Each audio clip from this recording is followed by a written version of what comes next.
Bhutan Innovation Forum. Please do take your seats so that we can carry on with today's proceedings. We're really excited to see you back here today after a wonderful first day of this inaugural event. From the home of happiness, this is fast becoming a crucible of brainstorming, from compassion to a knowledge economy, a mindful city, peace, leadership and transformation, art and design. So far, we've heard from over 50 speakers in just over 600 minutes of interactive chat, which has brought this conference alive. Kuzuzang Pola. Today, the focus is on innovation and entrepreneurship. We're going to hear from one of the most famous founders and CEOs in the world about the power of art, and a Nobel laureate about leveraging science and technology. We'll hear from a tech entrepreneur who has founded more than 20 global IT companies, investors, digital and AI gurus, and will identify new business opportunities. And that's all before lunch, Samantha. A couple of changes to your schedules. Richard Roberts is now at 10:05 here tomorrow.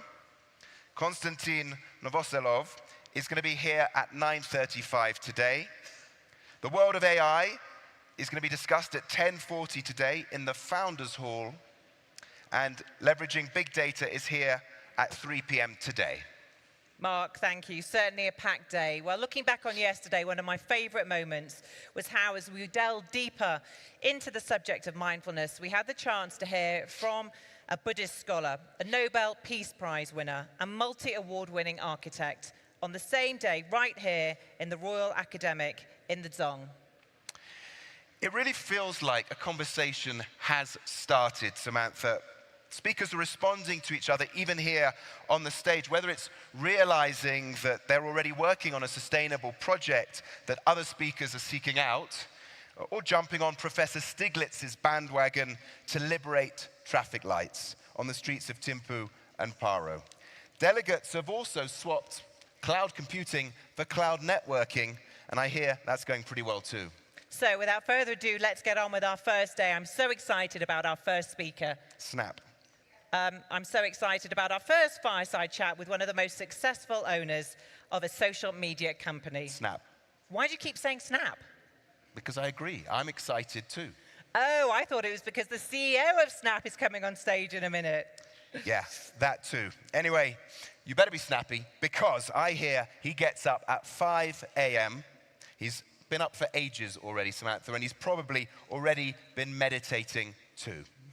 He certainly does get up early. In fact, I've heard it was 3 a.m. today, but I'm sure he's still wide awake. He's had his coffee. I could see it in his hand just a moment ago. I'm so excited to welcome on stage CEO of Snap, Evan Spiegel. Evan, please come on stage.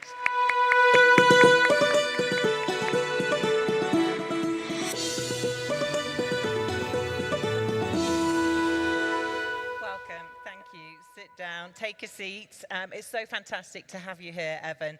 And you haven't just flown in for a quick hour in and out. You've been here for a couple of days, experiencing all that Bhutan has to offer and meeting with some younger people, which we'll talk about a little bit later.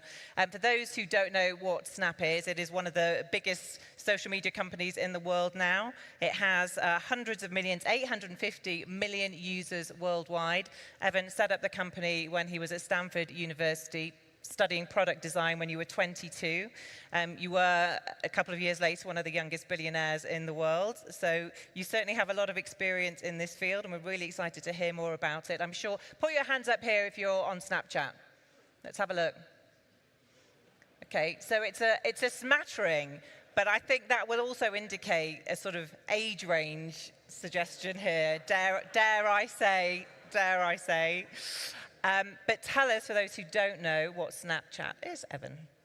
Well, thank you, Samantha. Good morning, everybody. I'm so grateful to be here. I've had such an amazing time exploring Bhutan and meeting such wonderful people. So thank you for that. And I'm so excited. We now reach, I think, more than 60% of 18 to 24-year-old people in Bhutan. So it's been really fun connecting with all the young people who are using Snapchat today. Snapchat, for those who are unfamiliar, is a new way to stay in touch with your friends and family with visual messaging. One of the things that we found when we were starting Snapchat was that people felt a lot of social pressure on social media. They felt like they were being compared to their friends. They had to compete for likes and comments. They always wanted to look pretty and perfect.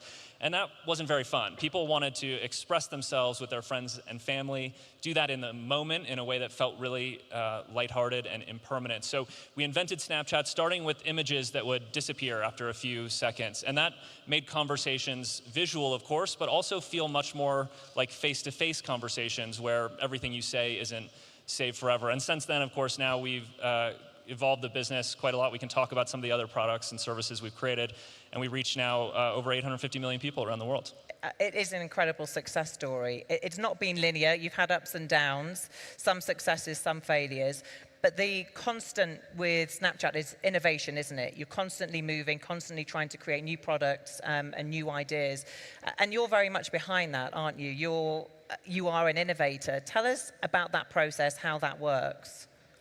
Yeah, absolutely. Well, when we started Snapchat, there were already other really, really big apps, whether it was Instagram or WhatsApp or Twitter, all these other services. And so for us to really compete and build a product that people would want to use, we had to innovate. We had to think differently and build things differently. For us at Snap, that starts with a really small design team. Our design team is about 10 people. It's a totally flat structure. There's no hierarchy. And really, we evaluate ideas on their merit. So if you're a designer at Snap, there's no seniority or ranking. It's really about the best ideas. And one of the things that I really enjoy, your first day as a designer when you join Snap, you have to show a new idea. You have to show work. You have to present it. And of course, on your very first day, when you haven't had any time to learn about what we're doing at Snap, when you present your first idea, a lot of times it's not very good. And what's so important about that is you get over that fear of failure right away. You've already presented to me and the other designers your new idea. It's probably not great because you only had an hour or two to work on it, and already your worst fear has come true. And that actually allows you then to innovate and try new ideas and experiment and explore. Because what we find is that for every 1,000, 2,000, 3,000 ideas we have, maybe one or two of them are good ones. And so we really encourage our team to create a very large volume of ideas, because the best way to have a good idea is to have lots of ideas. So how do you know what is a good idea then?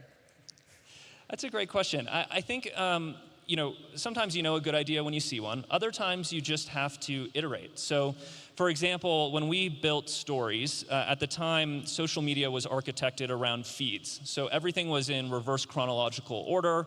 It was permanent and saved forever. There were all these public likes and comments. And what we saw is that people actually told stories differently. They didn't tell them in reverse chronological order. If you were on social media, you saw a photo from the end of your friend's birthday party and then the middle and the beginning. It just didn't make sense. So we realized that we could put photos and videos in chronological order and then have them expire after 24 hours so that you could start every day fresh again. But when we released that product, it was so new that nobody used it. I mean, for the first 6 months, I remember having to explain to our board, we really think it's going to be great. We hope people love it, but no one's really using it yet.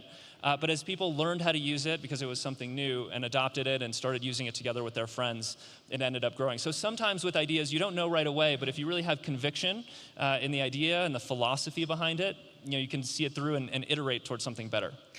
As an innovator, as an entrepreneur, you were very young when you started this, and I don't know, did you ever imagine it could be this big? And how did you think, how did you approach the idea of entering such a crowded market with these giants like Instagram? Did you see yourself as a competitor?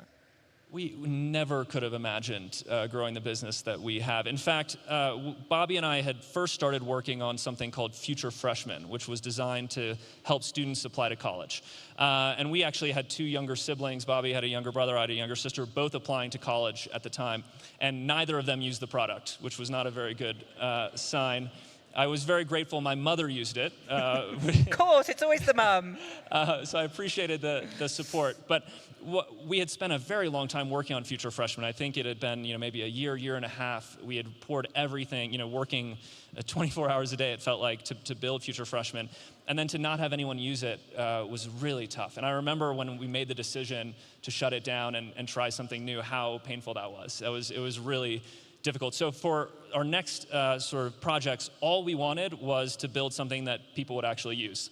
That was our bar. We figured if we could make something that we wanted to use and a couple of our friends wanted to use, that would at least be better than Future Freshmen, and that would be a start. So when we first were working on Snapchat, we really just started using it with a couple of our friends, and slowly over time, they told a couple more of their friends. My cousin started using it in San Diego, but south of Los Angeles, and it just started to slowly grow. But what was very exciting about it was that people, once they started using it, they didn't stop using it, and that made us feel like we had something interesting.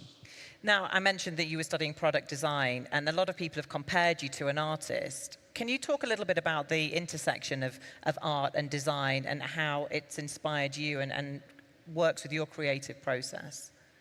Yeah, it's such an interesting question. So, creativity, I think, is the common thread that sort of underlies art and design. But art and design are quite different. I think philosophically and fundamentally, we believe that everybody is born creative, that we are all inherently deeply creative. And if we can nurture that creativity and give people the room to experiment and explore, to create art and to express themselves in all sorts of ways, that creativity can really flourish. But I think a lot of times what happens in our society today is people come up with creative ideas or wacky ideas and then they're told no, or they start to feel afraid that if they try to create something new that people won't like it, and that creativity becomes stifled by fear.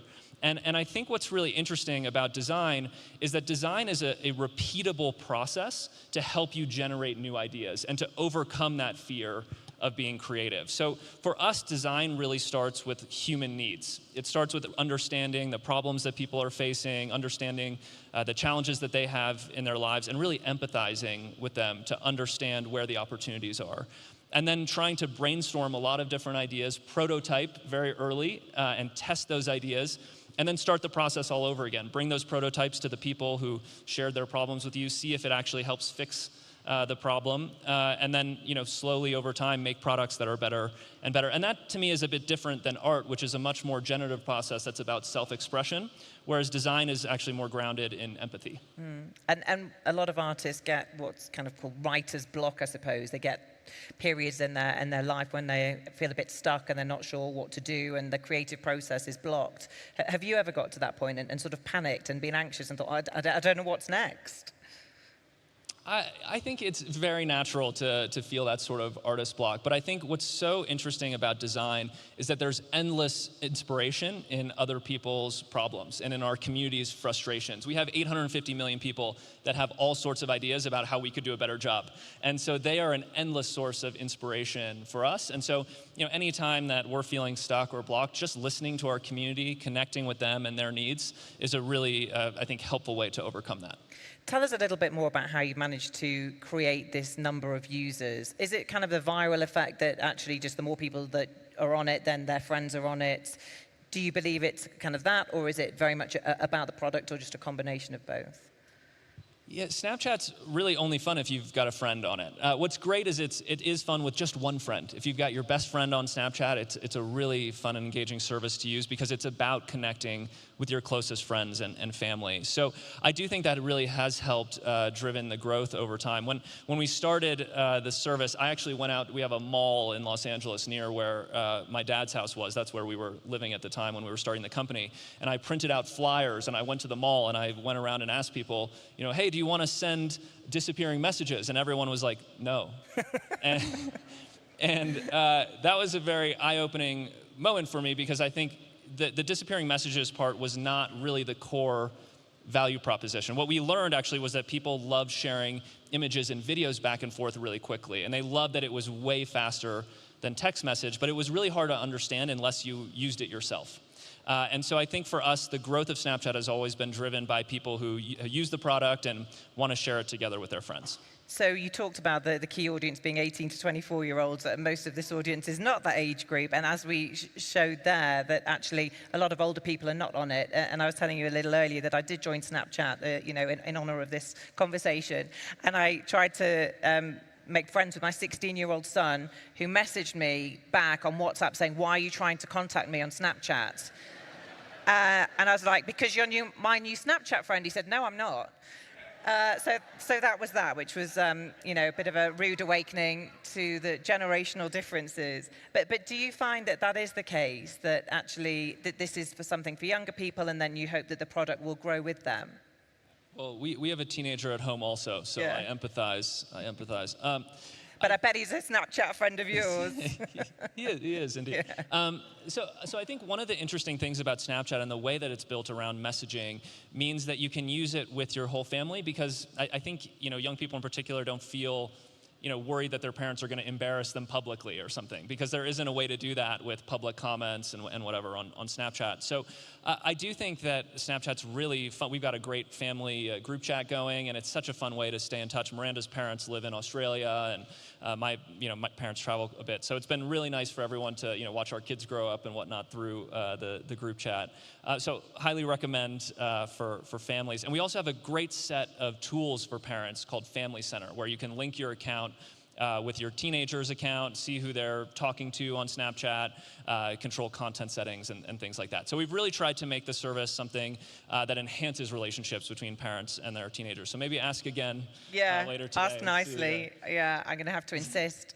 There is a lot of pressure and criticism around the use of social media and how much we're on our phones and how much we're on these apps.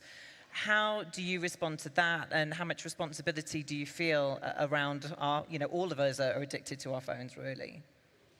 Yeah, we feel an enormous sense of responsibility to make a positive impact. And that's really why we've tried to build Snapchat differently. So whether it's things like opting in to choose the friends who can contact you, whether it's things like moderating our content feed so that the content adheres to our content guidelines, these are things that we think are really important for having a healthy and positive experience on Snapchat. And what's been really exciting is that that's now been validated by independent research. So there was some research released earlier this year, one out of the Netherlands, I believe, another out of Australia, that actually demonstrated that Snapchat has a positive impact on people's well-being and their friendships, and does not have a negative impact on mental health. And actually, there was a contrast between platforms like Instagram and TikTok, where there was a measurable negative mental health impact. So what's the difference? Why is that, do you think?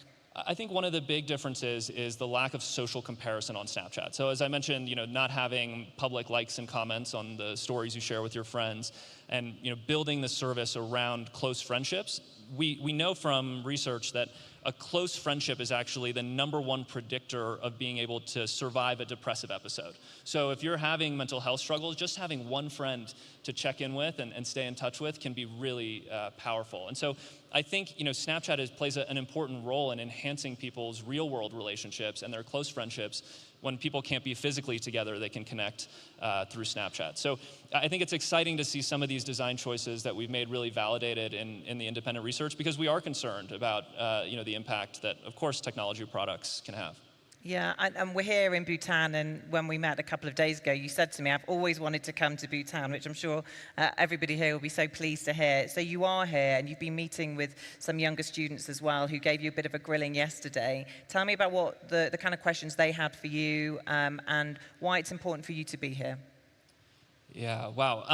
Well, it's been so much fun to meet with students and entrepreneurs, and to hear what they're working on, and to hear about all of their amazing ideas for Bhutan. I think we spoke a little bit about it, but I was joking. I feel really connected to Bhutan because we have some things in common.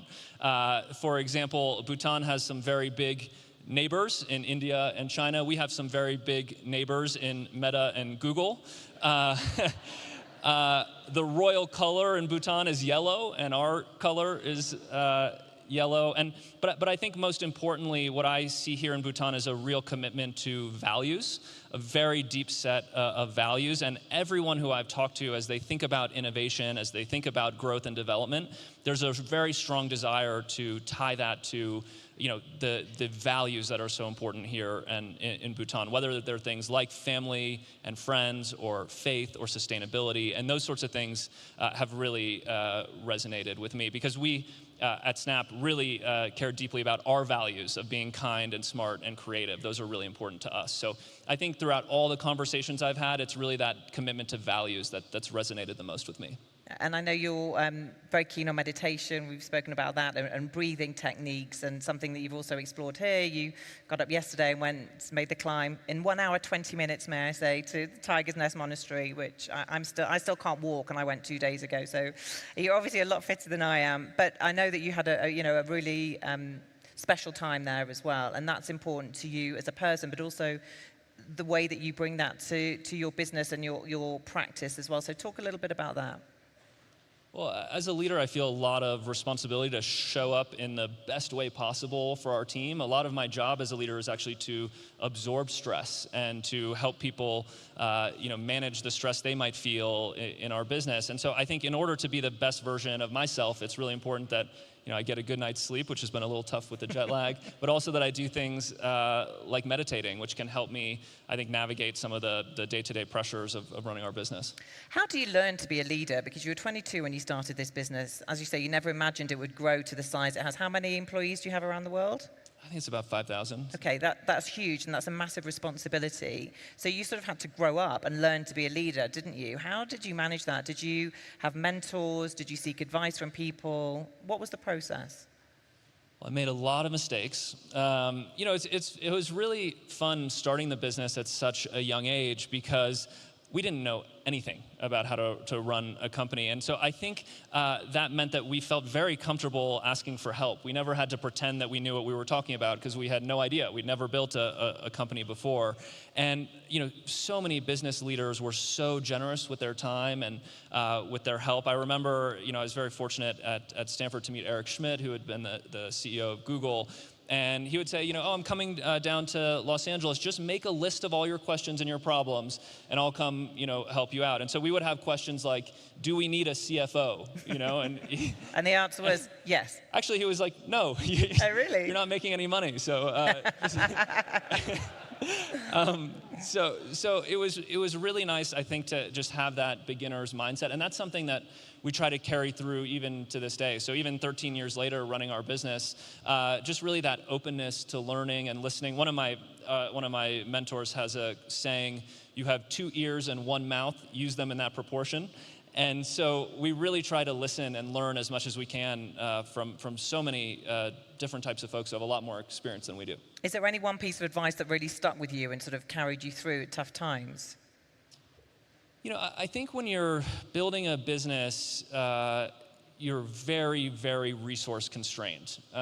It's really tough to figure out how to allocate your time and your energy, of course, your resources. And so one of the best pieces of advice we got very early on was, you need to get really good at saying no. Just say no. Because you're going to start you're starting this business. You've got, I think at the time there were 3 or 4 of us or something like that working at Snap, and people were getting excited about Snapchat, so they wanted to invite us to things, or they wanted us to partner with their company, and we just had to get really good at saying no to all of those amazing opportunities and focus on our community, focus on making our product better every single day for the people that use it. And so I think when you're especially when you're a small company, but we feel this, maybe even more today, that focus is just critical to evolving the business. What would you say, I don't know if there is one, but perhaps the toughest lesson that you've learned as an entrepreneur and how you've worked through it?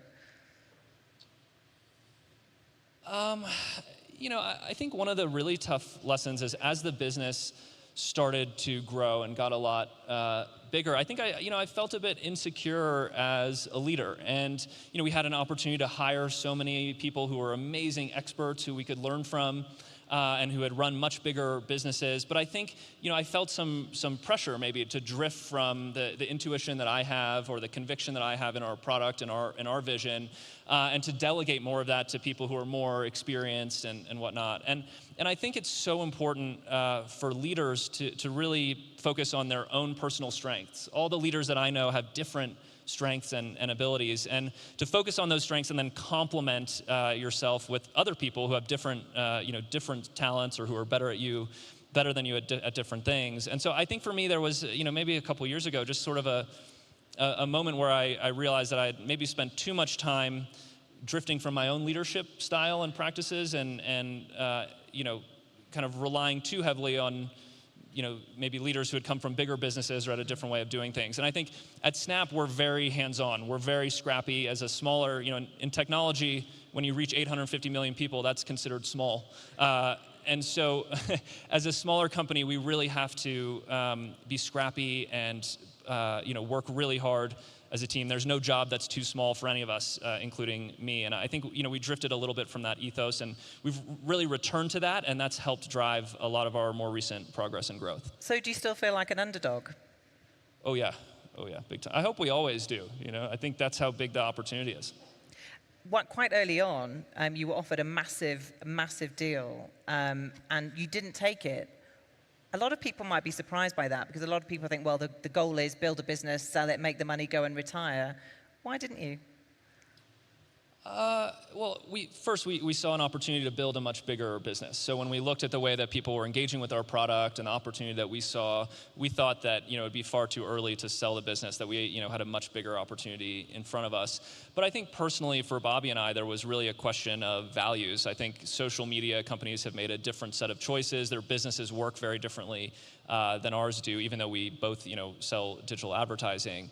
So I think it was really important for us that we were actually able to fulfill our vision and work towards our vision for the future, with things like a real focus on privacy, a focus on close friends, and these sorts of things, which I think is different than a lot of social media today. A lot of people, when they're starting out in a business, I'm sure there's lots of people in this room who have done that or want to be entrepreneurs, and you spoke to some of them yesterday. It's tough to get through the tough times, and it's also, how do you know, we sort of mentioned it earlier, how do you know what's a good idea? How do you know when to quit? These are all really important timing questions, aren't they? How do you know when to carry on? And for lots of people who want to start a business here in Bhutan, it's knowing when an idea is good, it's knowing when to carry on, it's knowing when to quit. And how did you learn those lessons when you didn't have any experience before? Because everyone has to start somewhere. Well, I think there's a couple big important pieces to this. I think the first one, my parents really ingrained in me how important it was to find something that I really loved to do. And they never made me feel bad about when I wanted to try something new. They would really support it, and if it didn't work for me, no big deal. They would just let me move on. I was sharing yesterday with some of the Bhutanese students. When I was in second grade, I decided that I really wanted to learn how to play the trumpet. I was determined to play the trumpet. So my parents went out and rented me a trumpet and signed me up for trumpet class. And it was an absolute disaster. I mean, it was terrible, and I really struggled. It's very, very difficult to play the trumpet. And I came home and was talking to my parents about it, and rather than saying, stick it out, you got to figure it out and keep practicing, they're like, okay, that's fine. Just find something else you want to do. Find something else that you're passionate about. And I think, to me, that really stayed with me, that I should always just keep trying to find something that really resonated with me. And I think that's what I've found with Snap. I think it's really important, though, especially in technology, when you're working on a new idea, that idea has a really, really, really big market. Because in technology, it's very hard to be successful unless you can scale. And that was another lesson we learned with Future Freshmen, because we were building a product for people applying to college. In the United States, I think it's about, let's call it 1 million students a year actually apply to four-year colleges.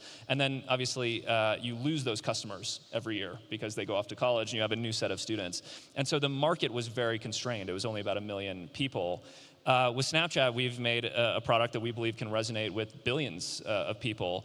And so I think making sure that the ideas that you're pursuing, especially in technology, are applicable to as many people as possible is really important, because then if you do figure it out, the opportunity is enormous. Well, your parents are much nicer than mine, because my 11-year-old daughter asked me if she could start playing the trumpet, and the answer was no.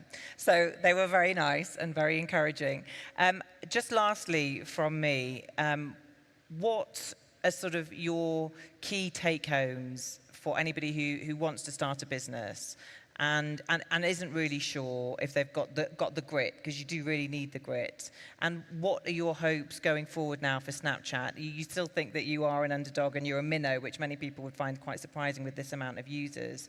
How do you continue to push forward, grow the business, and what's your sort of end goal now? Well, I get emails all the time from people who say, I've got a really cool new idea for a business, but it's a big secret. I'm like, so how do you know it's a good idea? And I think the most important thing for entrepreneurs is to take their ideas and share them and get feedback. And that openness to really connect with your customers, to hear what they think about your ideas, is just critically important. I think another big thing that really changed my life was building our business together with some really great friends, including Bobby, who I started the business with, but so many other folks. And so I think in addition to testing your idea with other people, a real sign that you've got an interesting idea is if other people want to build it with you. And so I think focusing early on finding a friend to build it together with also I think makes it a lot easier to be resilient, because when you can share the frustrations and the ups and downs with somebody else who's working with you, it just makes it a lot easier to navigate. As for the future, actually I'm really excited today. We've brought here, and folks are going to have an opportunity to try out our new AR glasses called Spectacles. We're on our 5th generation of AR glasses. And what's so exciting about AR glasses is that they use see-through lenses that put computing experiences into the real world so that you can use it together with your friends with totally natural interactions. You don't have to use a keyboard and a mouse, you just use your hands. In fact, the main menu's in the palm of your hand, which is really cool. And so I hope everyone gets a chance to try it out. But that for us represents the way that we believe computers can play a much more positive role in the world. When I was growing up, and I was really into computers, I was really, really into computers, that meant that I had to go to the computer lab. And so instead of hanging out outside during lunchtime or recess with my friends, I was in the computer lab. And computers, I think even to today with our phones, can be quite isolating. They're designed to be used in more of a single player mode. And what's so exciting, I think, about glasses is that it's the first time that you can share computing experiences together in the same space. And that, for me, is just something as I think about our vision for the future, I talked to my wife about wanting to look out the window and see our 4 boys running around outside playing together and be like, gosh, you just can't get them off the damn computer, because they're actually outside playing together, wearing glasses. And so I think there's so many opportunities to improve the way that computers work, and that, as we look at the next couple of decades, is something that's really exciting to us. Evan, it's all fascinating. Thank you for answering my questions. We've got lots of audience questions, so let's try and get through quite a few of them.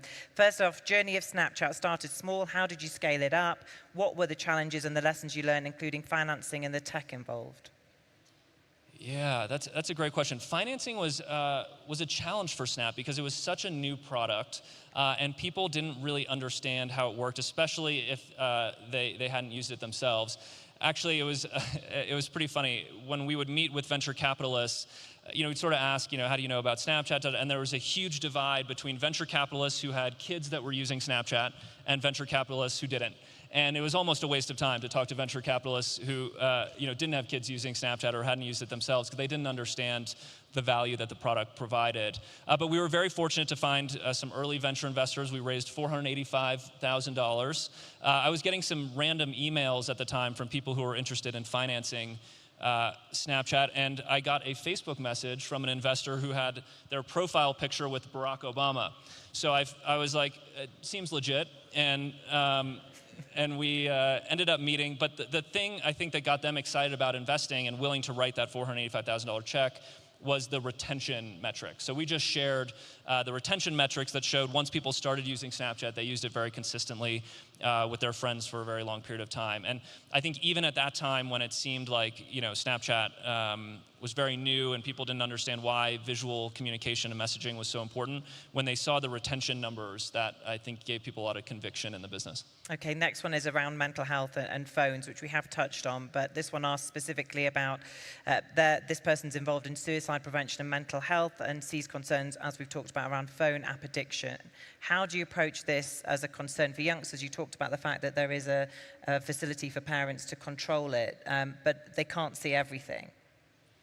Yeah, I think one of the other ways that we approach this is really by helping to empower people's friends. So I think our friends are some of the sort of first line responders when it comes to mental health issues. So we've really made it easy in our service for friends to actually get help for their friends on Snapchat. So even if you're feeling too upset to get help yourself, we have tools called Here For You within Snapchat. So if you're struggling with mental health, you can access those resources yourself. But we've also made it easy for friends to help other friends, get that sort of help, which I think is really important. I think, yeah, as I mentioned, these close friend relationships, at least from the research that we've seen, are just a really critical determinant in mental health. So I think the more that we can support those friendships, not just online, I think real world friendships are really important. When I look at our almost 14-year-old, we're always encouraging him, to go out and play sports and hang out with his friends. And of course, if he's not with his friends, sure, stay in touch with them on the phone. But I think emerging from this pandemic period where young people were spending all of their time on phones and on computers, it's more important than ever to get that balance and those real-world relationships and friendships, which we know are so important. Thank you. What advice would you give to youngsters, young entrepreneurs in Bhutan with growing concerns about privacy and data security? What measures is Snapchat taking to ensure user safety while maintaining a fun and engaging platform? We could talk for a couple hours on that one. One of the most important things we've done from the very beginning was actually focus on deletion by default. So with Snapchat, until Snapchat had come along, almost every internet platform saved everything forever and tried to accumulate as much content as possible. And with Snapchat, we actually took a different approach by deleting content by default, by using sort of the minimum necessary amount of data and then providing a lot of transparency to our community so they can choose what sort of data they want to share with Snap or with their friends, and making those choices really clear. Because ultimately, I do think it's about empowering our community to make the right choices for them. Some people feel differently about the amount of information they feel comfortable sharing. And I think what we continue to see today is that the value of personalization for online services is enormous. People want technology to feel like it's made just for them. They want technology to understand their preferences. And so it's really important that we do that in a privacy-safe way. Of course, that we invest significantly in things like data security. But I think we have to create a path where people have a lot of transparency and control, but balance that with the acknowledgement that people demand personalized technology services today. Okay, another question. Bhutan is a small population country. How difficult is it, therefore, to achieve success and sustainability, to sustain success within a small country with a small population? I think it's a really good question, and I think there are some examples we can look at, at other countries around the world.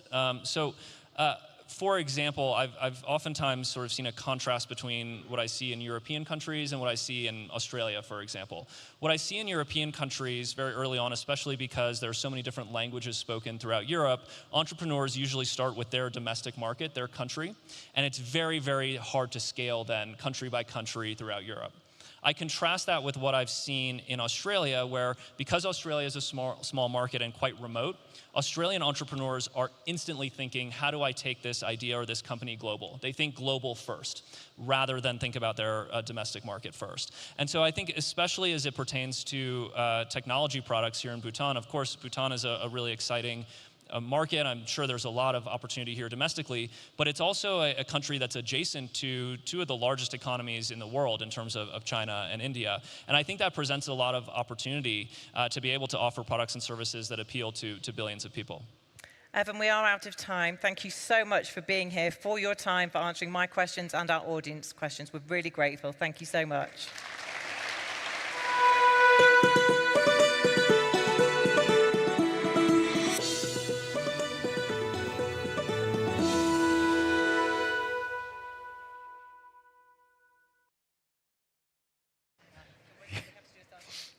Well done. Thank you. Wow. Well, they're taking selfies over there for Snapchat.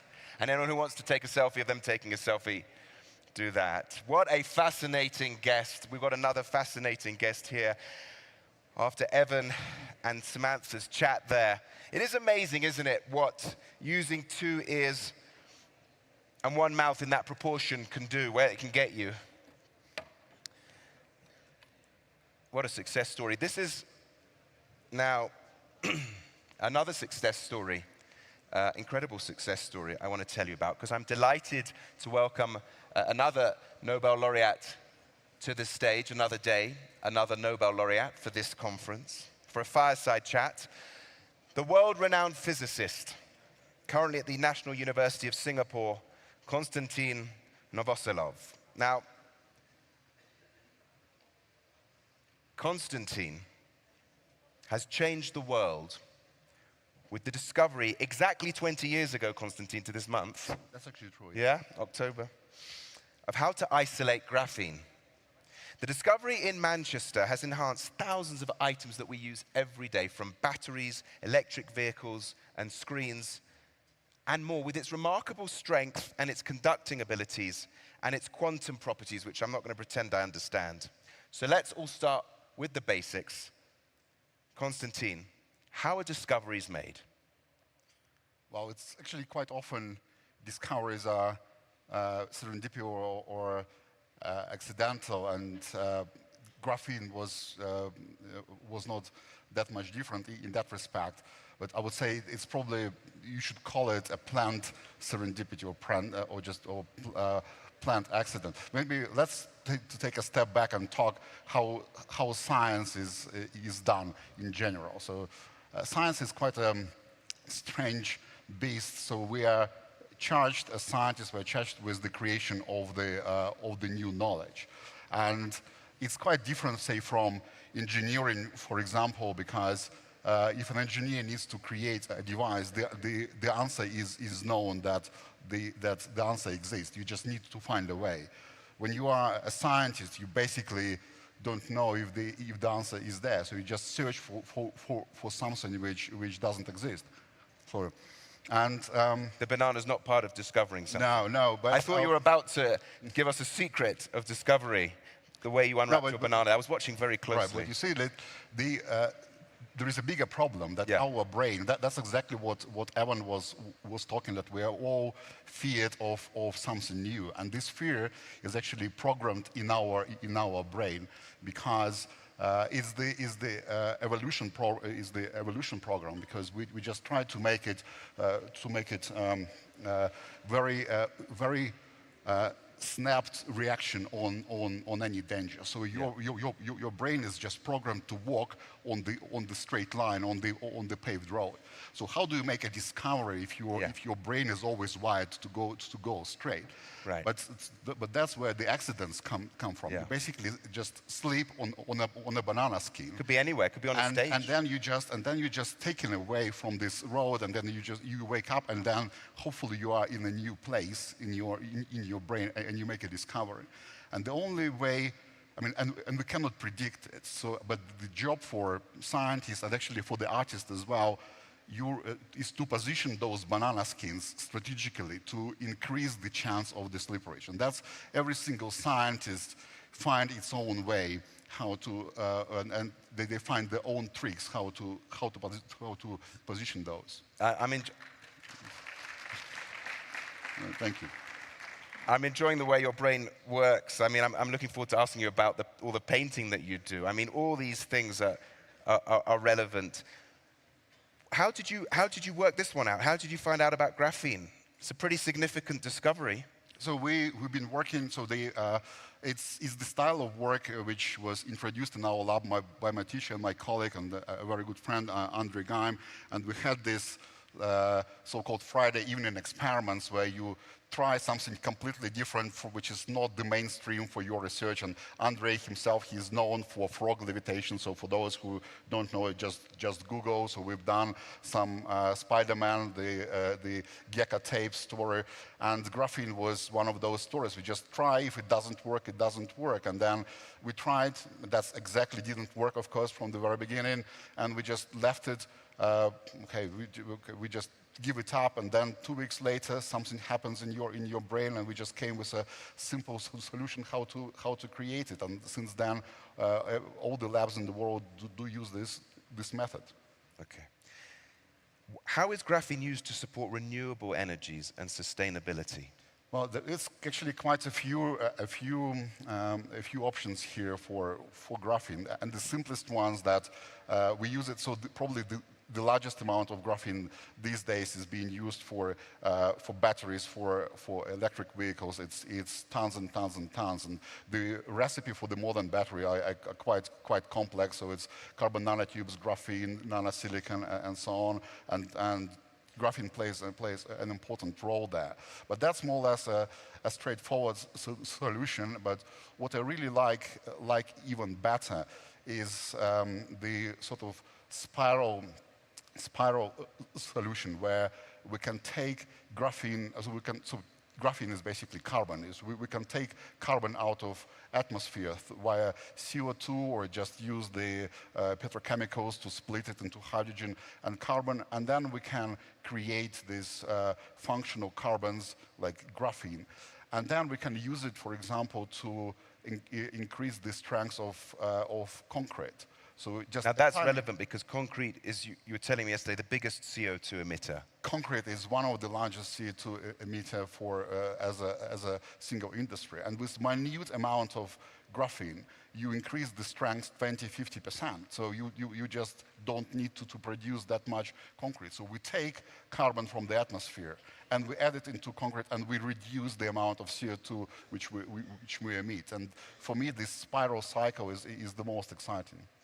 So can you explain how advanced functional materials, the ones that you're describing, could be used and integrated into Bhutan's existing industries to create a more sustainable economy? Well, let me again just take a little bit of the step back and talk about the functional material, because graphene itself is of course, it's a unique material. It's only one atom thick, and we've been playing with it for a number of years. One atom thick. It's exactly one atom. And this thick. is the key detail. It's, if anyone wants to understand so prior to graphene, including myself, we didn't believe, we never would think that such materials can exist. And with graphene, we realized that it's a new world of two-dimensional materials, and we create hundreds of them. They're all different, but we can make them in this two-dimensional form, and we can investigate their properties, including quantum properties.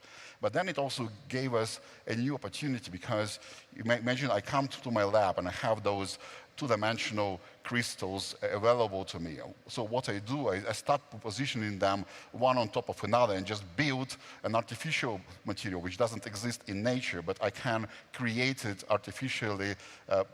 Unfortunately, these days we mainly do it by hand, just painstakingly. Just our students go one layer, one atom by one atom. But then the opportunities which you can encompass there and code there are endless. And we create functional materials which actually have certain characteristic of biological objects. So they can change their performance, they change their phase state, so they react, they communicate with the environment. And that's what we call functional. And then you can use them for a variety of different applications, like in membranes, for example, to separate hydrogen from methane or from CO2. But you can also create some new computer chips, for example, is the new direction, so beyond von Neumann applications on neuromorphic computing or probabilistic computing. And those are much more energy efficient to solve modern computing problems, especially those for AI. And of course, Bhutan is now investing a lot into data centers and the computational power because of the green energy. That's exactly what should be done. But even there, the amount of energy is not unlimited. So we need to think about the next generation of chips, which would be much more energy efficient, and that's where the functional material can help to make those data centers even more efficient than they're now. So it really helps with sustainability. Don't forget, you can ask Konstantin a question, which I'll read out. Just scan the barcode. You can ask him anything, his banana milkshake recipe, or anything about what you're hearing right now. Scan that and send us your questions. So there are those opportunities for Bhutan, but what are the key challenges that small nations face in adopting cutting-edge technologies, and how can they overcome those obstacles? Well, I won't lie, but there are challenges, because modern technologies is extremely complex, and it takes critical mass of people, it takes critical mass of equipment. But let's come back maybe to the example of graphene. So and presumably expensive. Presumably, but not always. So so graphene is probably a very good example here, because the way how we made it for the first time and how we still make it is you take graphite. Graphite is the material which you find in your pencil, and you use Scotch tape. You know you can fix anything with the Scotch tape. And you basically split graphite because it's a layered material. That's why you can write. You rub your graphite against paper, so that's how you write with it. And you split it with Scotch tape, and you just do it many times until you get exactly one layer thick. So we actually made it for the first time, and even now, basically on a shoestring. But it's a rare example, unfortunately, and of course, there is a lot of, we still use a lot of equipment, and it's always beneficial to get a critical mass of people who can investigate it from different positions. But increasingly now, we turn to computational science, and we use a lot of power of AI to design our new materials. And that can be one of the way forward, since all the investments are made into the data centers and the computational power here. Creating an institute for advanced mathematics, for example, of the applied mathematics for science won't be that prohibitively expensive, but would leverage on the existing infrastructure and would be extremely influential. And you see, you always need to use the opportunities which are given to you. And of course, as already mentioned by Evan, you have lots of talents in this country, but also lots of talents in the surrounding countries, in India, China. So in science, the biggest resource which you use is not power, and it's not equipment. It's actually human talents. Well, you in Manchester, when you made all this incredible discovery, and you really doubled down on it there, you've moved to Singapore now. If Bhutan wanted to attract you, people like you, to come here and work, but also so that people could work with you here and learn from you, what would you mean? You spend a few days. What would you want to see here? What would draw you to move here, to live here, and to work here? Well, we actually discussed this yesterday with the Royal Society for STEM here. How would you start working and start developing those research groups? And you need to keep communication, because science is, of course, so every single discovery is an individual act, but in fact there is a global field of information and a global field of the scientific knowledge which collectively pushes, and then you never know where the next breakthrough will be done. So the proposal at the moment would be that please send your best students to work with us in our lab. So we transfer all the secrets there, so there are no secrets in science. We really try to be as open as possible. And then we help you to bring it back here to Bhutan. But it's important that this communication which we established during your PhD or a postdoc is still there. I mean, I still go and work with my colleagues and friends in Manchester, I have quite a network of my collaborators across the globe in terms of our theory support. So we would be very, very happy to work with people here and arrange visit, arrange student exchange, arrange equipment exchange. And what else could Bhutan do to cultivate a scientific culture here that encourages innovation and the development of the new technologies? Well, you see, when I choose my students to work with and postdocs to work with, of course, I look at their background, as their level of knowledge and so on, but the most important is always passion. So passion in science is same as probably in business. Passion is everything. Unless you're passionate, there is no discovery can be made.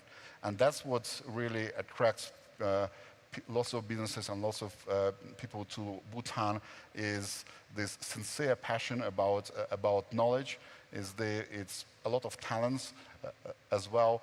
And then as long as we can cultivate this passion further, I think it will be absolutely fine. We're talking about Institute of Maths, we're talking about AI, the examples I gave, batteries, but graphene can also help with healthcare, can't it? I was reading about how it attaches itself to cancer cells.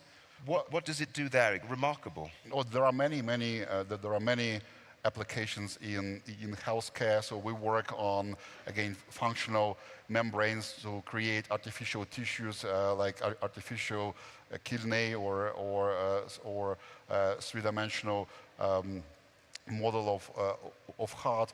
And so I also work with my colleagues in Spain to create more efficient brain electrodes for direct communication. And luckily, it's actually it works extremely well. And so a lot of that work is actually in UK, and there was just we finished the clinical study on 60 Scottish students on the safety of graphene. Don't ask me why Scottish. So it's a Manchester study. Why did they go to Glasgow and experiment on those guys? But everything successful, everything works, and it's amazing how fast we move even in such a challenging field as healthcare and bio-applications. What would be your dream industry for graphene to be able to disrupt? Oh, that's the beauty of those. Again, we are talking about not only graphene, but a whole range of those functional materials now. And the beauty is that we've been working with graphene, so you said 20 years, that's a scary number, but even now there are so fantastic discoveries being made every year with this material, and I'm sure with those functional material it will be even more. And that's I won't be. I mean, I'm very good at predicting the past. I'm terrible at predicting the future, so don't even ask. But look in even such area as telecommunication, we're building 2.5 fabs. Optoelectronic fabs in Europe specifically to incorporate graphene into optoelectronics and make our internet much faster. So those well, that would be huge. Sometimes I look at this famous book, The End of History, right? But by Francis Fukuyama, and now we just live in this unbelievably fast developing world. So it's sometimes I really wish I go back to '92 when that book was written to slow down a little bit. So it's very difficult to predict which discovery is going to happen next. You're good at predicting the past, but if we do look to the future for Bhutan and this mindful city Gelefu, if you had a concept like that and you were on the advisory board and asked how could it have a successful transfer from science into industry? Look, there is only secrets in this field. It is invest in your talents, and because talents are quite evenly distributed across the globe, so you need to identify your talent, retain those talents, and bring more talents as well. And of course, what we saw yesterday was the amazing architecture and hopefully the fantastic quality of life in this city. Hopefully it will attract and retain all the Bhutanese talents, but hopefully it will attract, it will work as a magnet point, as the attraction point for many talents from across the region. And then, I mean, I'm not even going to speculate what those talents can do. I'm sure that those are much better talents there than I am. We've got some questions in from the audience. Thank you very much for your questions. How much weight does feeling have in your decision to pursue ideas? How often do you decide to follow an idea based on a hunch? Well, it's an interesting question, but luckily it gets easier with time. It actually gets harder for me to talk about science with every year, because the more we know, the more we understand that we don't know even more. But then it basically means that whichever area of knowledge you take, of science you take, there are so many undiscovered things, and it's very difficult to explain to students that, look, we know so little that they come from the university and they read so many books and they think that now it's that physics or chemistry or biology is all done because there is so much knowledge in those books. In fact, there is so much unknowns out there. So I stop worrying now. So I know that whichever phenomena you touch, if you study it deep enough, you would stand up, you will get into something exciting and something new. Because you say the more you know, the more you don't know. That's but you started by telling us the fear. It's the fear. You've got to overcome fear if you want to discover things. So how do you deal with that? Is it just getting older and wiser? And the only way to overcome fear is not to think about this. You only work not because you want to make a discovery, but because you actually like doing this. And this is the only, which comes back to the passion. Only way. So that's all. It's all about passion. There is, if you are not passionate, science is not for you. But probably true about business as well, or art. Loved it. Another great question. Is there any element that could substitute graphene in the future? Well, I'm sure that there will be. So, and I mean, the beauty of graphene is that it's so simple and yet it has so unique properties that we're still playing with it. The reason for me to move, so 5 years ago I moved from Manchester to Singapore, and the only reason to do that because so I built the National Graphene Institute in Manchester. I'm quite proud of it's a physical building. I spent 3 years of my life building it, and I'm quite proud of it. It's one of the best nanotechnology labs in the world. But then I simply got scared because I was prior to that we were changing the direction of work quite a lot of time, just maybe every 5-7 years. We stuck with graphene for a number of years, and I simply got scared that I will die and then they will bury me under this institute. So, so I just basically packed my bag and I moved to Singapore just to start something completely new. And I'm sure that there will be new discoveries made, and so now we are working on those functional materials, trying to find the border between life and death, which is a bit of a strange subject to talk in Bhutan, of course, very, very dangerous. I'm waiting for my chance to talk to proper Buddhists, but that's don't worry. Just don't slip on any banana skins. That's fine. I've got a very easy question for you. When will we see the end of fossil fuel vehicles? Will there be a substitute? Will there be a substitute for electric cars? Well, I mean, I have my view on this, and believe me, we work hard, and lots of companies work hard, and frankly, we have, as we and scientists and people who work in technology, we have a number of solutions, and honestly, it's a lot of the ball, I would say, is in the legislation makers, so in the government. So how can we implement those solutions? I'm sure that you can quit fossil fuels within a decade or two, at least for the transportation. The other problem is that I'm not sure if electric vehicles are the most suitable way to go forward. I think hydrogen is still there with the fuel cells, and lots of hydrogen technologies are being developed in the world, and we work quite hard on this. And I'm really happy to see that UK now switched to hydrogen for energy storage. We see that Airbus is planning to run their hydrogen plane in 2035. So it's really exciting time to be in the area of sustainable energy. But I think we need a little bit more help from the legislators. This is an interesting one. How do you see the role of the scientist in bringing fundamental discoveries to entrepreneurs?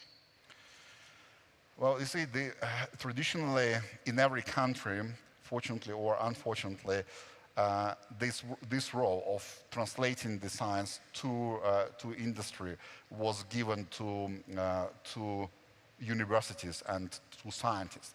And the only reason they do this is because they look around and they think, okay, so is it Minister of Foreign Affairs? No. Is it our defense ministry? No. Okay, who else? Okay, there are university left. Just let them do it. The problem is that entrepreneurship is quite a profession, and you really need a very good talent to do this. I mean, science is fun, but it's a hard job. But being an entrepreneur requires a lot of talent and a lot of passion as well. So it's stupid to charge this task to professors. I'm not that passionate about this translation. I like to work with my colleagues who work with technologies, but I can only do it so far. So giving this task to universities is absolutely wrong.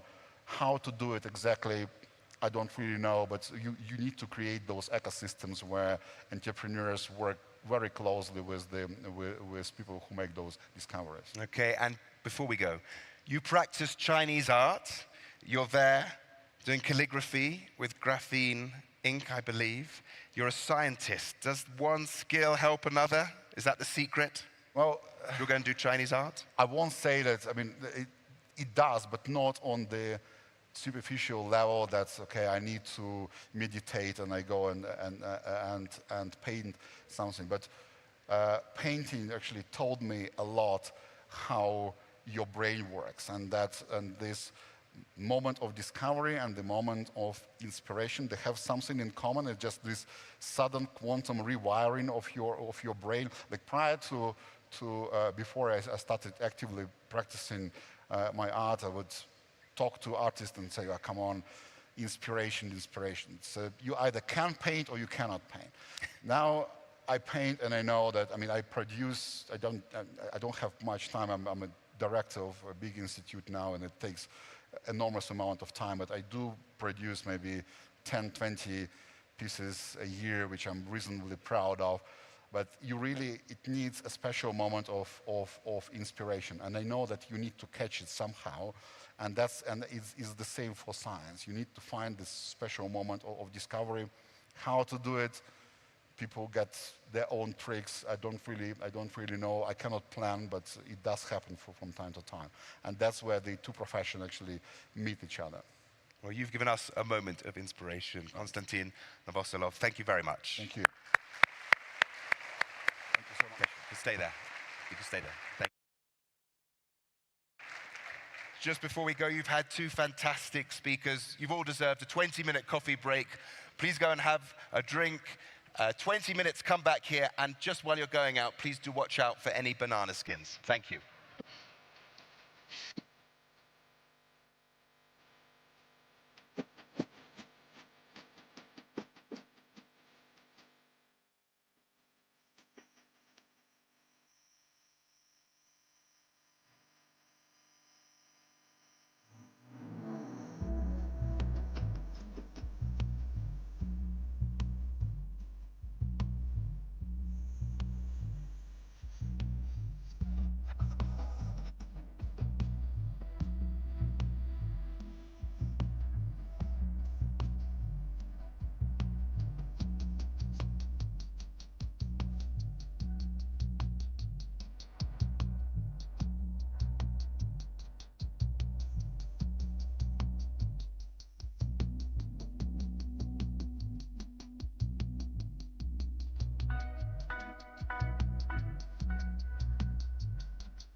यारांगी पाई दिले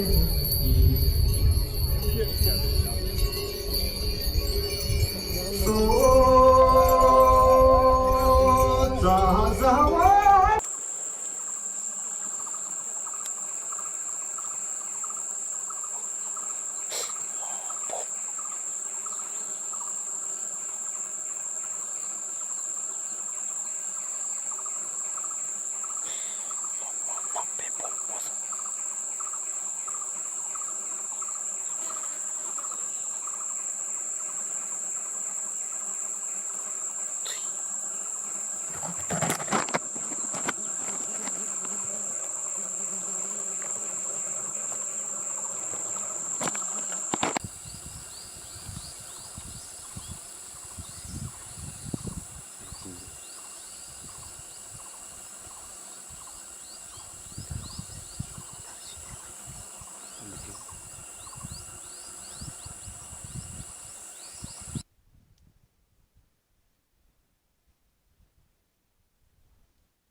야랑이 파이에 리네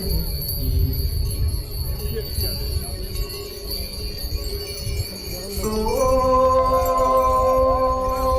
자자와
tocar el cabello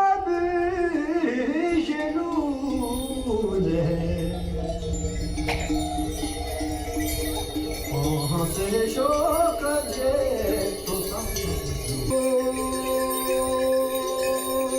ya me topa chule samo yarangi pai dile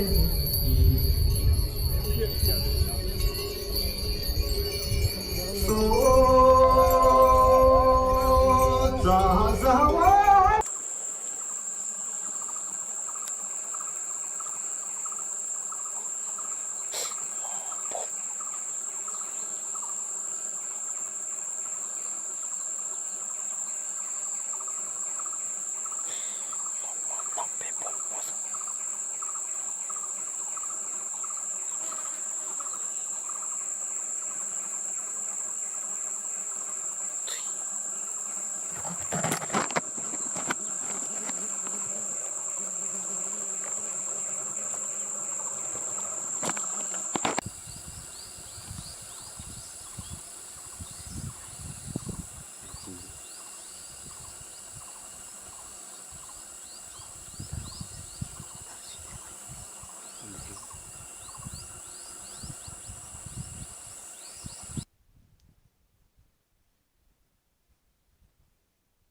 And no need for scarves today, neither the kabne or the rachu.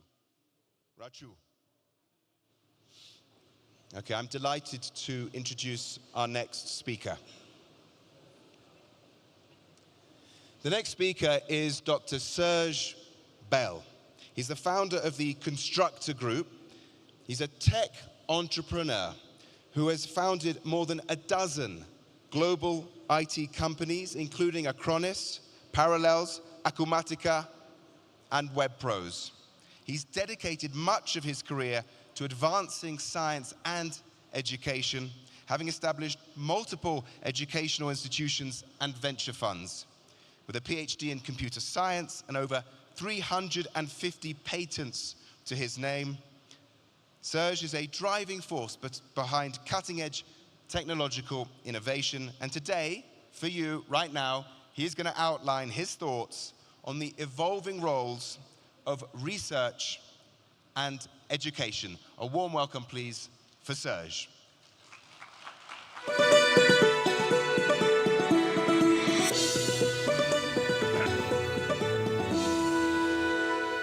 Hello, everybody. This is sort of an internal presentation which we have in constructor groups. I'm going to go through it very, very brief. So first of all, we are all discussing innovation, and this forum is called Bhutan Innovation Forum, but innovation is based on education and science.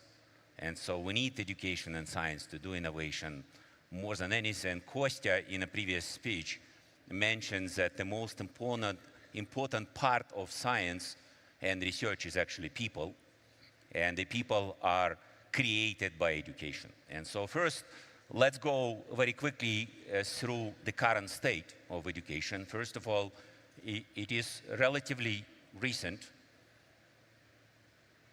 Okay, so where should I point it? Okay, so first of all, education is relatively recent in a human history. So it was originally appearing in the ancient world several thousand years ago. It was mostly a cultural phenomenon. It became religious and political in 5th to 15th century. And only it became influential to industry in 18th and 19th century. And that's when the concept, which is so common today, of public schools was created, initially by Louis XIV, and then repeated by United Kingdom as a part of funding and making industrial revolution and colonization of the world by British possible. And then the concept of funding public education appeared only at the end or in the 19th century in the United States. Universities are also not that old. This is the oldest universities and still some of the most established and most prestigious in the world. Oxford is about 1,000 years old, Cambridge is about 800 years old, and Harvard is about 400 years old today. And again, universities became independent organizations only in 12th to 15th century. And science was added to universities, which were initially focused on religion and culture only in 16th and 17th century. Perhaps the most famous example is Newton in Cambridge. And then the modern way the universities are is only existing from 18th and 19th century for 300 years. And that is the way where universities are doing education, science, and when the graduates of universities make significant industrial and economic and societal impact, such as, for example, this person, Graham Bell, which created, effectively AT&T, and subsequently created Bell Labs, which I'm going to talk about a little more. And, education in its current form faces a lot of challenges. These challenges are well known. So first of all, there is 100 million teachers in the world today, but there are 50 million missing. And there is not enough teachers, there is not enough buildings, there is not enough budgets to educate the children. It is not accessible in every part of the world. In fact, in order to get your children to a good school, you need to live in certain communities. Even in the very developed countries like United States, there is a very high degree of correlation of the quality of the school to the cost of the real estate. And of course, there are almost 200 million children in the world which don't even have access to school buildings. Education is in fact not very efficient. If you look at the best system, global, is IB schools, and IB schools tuition $25,000 per student is approximately a cost of today good education for your children. And it is also not transparent. And of course, we know perfectly that it's not good for the best children and it's not good for the worst children. It is actually designed for the average. And it doesn't change quickly with time. We are teaching in the schools many things in a very, very old fashion. Then universities and science in the current form are also facing challenges. These companies here, NVIDIA, Google, HP, Cisco, TSMC, they were the top companies either at some point or still top right now. They're all created by alumni of Stanford universities.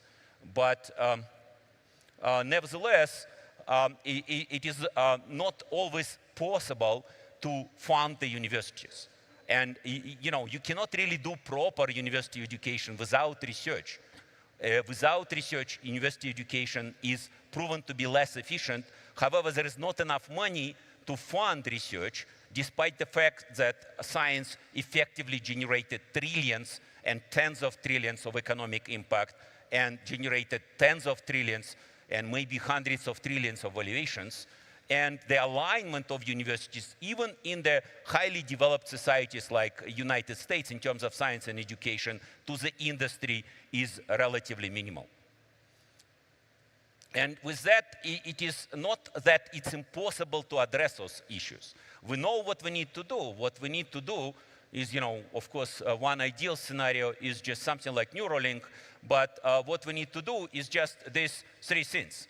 First of all, it would be nice if we can distribute our education in space and time. Today, most of education in the world and most of science in the world is concentrated where students and teachers and scientists need to be in one place at one time. Second, we need to make it adaptive to a context, to a teacher and to a student.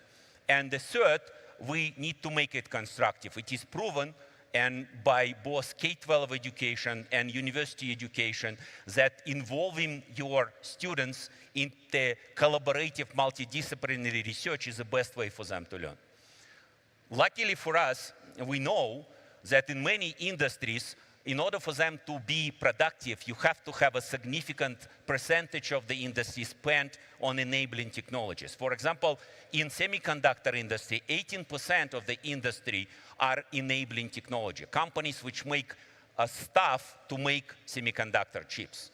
In software industry, even 25% of the industry are frameworks, platforms, and development tools, and they are enabling the industry to be working very well. Even in biotech industry, up to 8% of the industry is enabling technology. In education today, enabling technologies like IT is less than 3%, and in most cases, less than 1%. We believe the reason for that is because education and science deals with knowledge. And up to this point, there was only one thing in the world which was able to process knowledge, and that was human brain.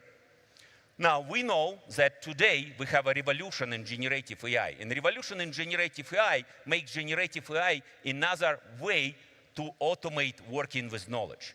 Whether it's going to replace humans, whether it's going to create superhumans is another question. But we believe very soon AI will be able to do reasoning, not yet able to do it today, but very soon it will be able to do reasoning. And from that standpoint, we have these three wonderful trends which can help us dramatically to change science and education. One trend is generative AI, and generative AI effectively is a way to automate both discovery, spread, and leverage of knowledge in a variety of different ways. Then the second trend is meta-presence, ability to work remotely with your colleagues, either over Zoom or even with technologies like Avatar, distributed in time. And finally, now we understand much better how the human brain works. We can model it inside the generative AI, and we can understand better how humans learn and how they don't learn, how humans create and how humans think. And so with that, it is quite often when you give such speech, you will get a reaction that education and science, which is a $10 trillion, which is about 20% of human lifetime on Earth, which is about 10% of global economy, is extremely difficult to deal with. And it's going to take very long time to change it because it is so old and it is so hard to change. Now, in reality, we know all of the education and science customers very well.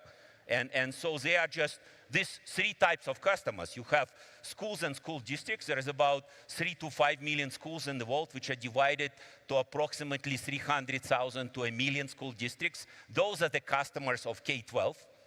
We have about 25,000 universities, by different count, maybe 50,000, considering research centers, maybe 100,000. These are very well-known and defined organizations. And then you have ever-growing corporate and vocational education. And we also relatively well-known the users. So the users of science and education and originators of science, they are effectively starting in science. And so, for example, there is one place, and in fact, one of the photographers and good people to organize this place called Lindau Convention is here, is where all the Nobel Prize winners, Turing Award winners, and Fields Medal winners are assembling. And so all the users in this place are also well known. It's scientists, only 9 million of them globally, teachers, about 100 million, and students. These are three types of users. And you know, the process of education is also quite straightforward to automate. And it's not actually that it's changing very much over the last years. So first you have lecture and seminar, where with some interaction, with much interaction, you present the context to students, and you have practice and lab, which could be computerized or not, and then you have exam and you get a grade. That's a whole education process in a nutshell. And then if you go to scientific process, it is also not really rocket science on what scientists do from the standpoint of knowledge and information. So the first thing scientists do is they make proposals and grants. So they need to get research money, and they need to get research resources to do their research. Thereafter, they publish the article, and thereafter they may actually participate in some scientific discussion or seminar. And you know, that's a scientific process. And if you go further, if you think about the whole knowledge flow, and if you think about the society, if you think about what we are as humans, we are knowledge species. And so if you think about the society, the knowledge flow is relatively straightforward. From science to education to technology, you start with articles. There's about 3 million articles published every year, and there is about 200 million meaningful articles total, which consist all of the world knowledge. Everything we have around us is effectively described in those articles. And thereafter, these articles are combined by humans into something which is called a course in differential, algebraic topology, or differential equations, or in history, or in psychology. And that course is taught to some humans, and thereafter these humans go on and take the knowledge from the articles and knowledge from the course and create specifications for different machines, including specification for this clicker. You know, what we have as a format of describing knowledge for about 5,000 years, it is relatively static. So this is Egyptian hieroglyphs. I think this is maybe around 2,000 years old, but you know,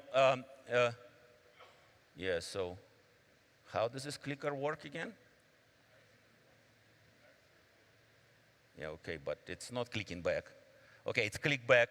And so we are still describing these articles in the same way. So what we have today for all the knowledge is something which is human usable, text, symbol, picture, chart, index, and links, and data. That is how we exchange knowledge today. And you know, it is okay for humans. It's not a perfect way. It's not necessarily ideal way for the future.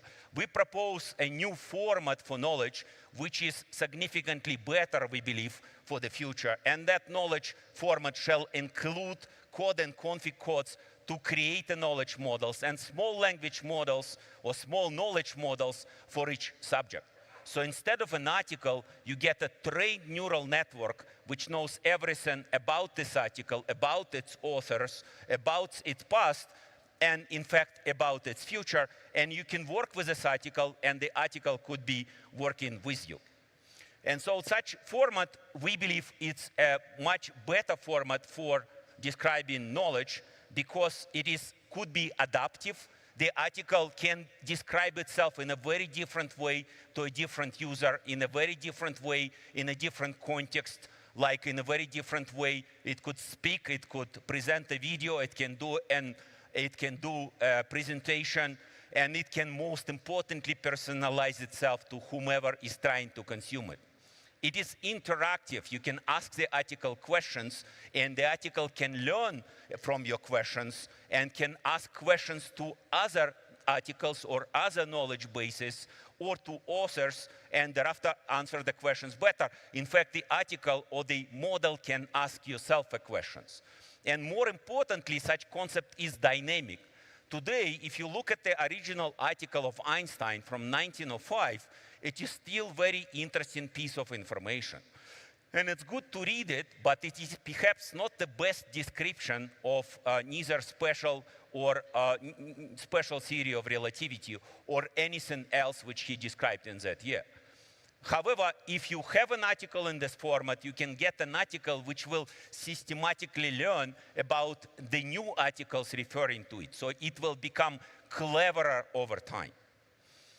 And it's important that when you talk about such dynamic formats, it is nothing new to humanity. For example, I'm 53 years old, and so I was present when internet appeared. Today, internet is a highly developed ecosystem, and for internet, we developed some of the same things which are needed for this format.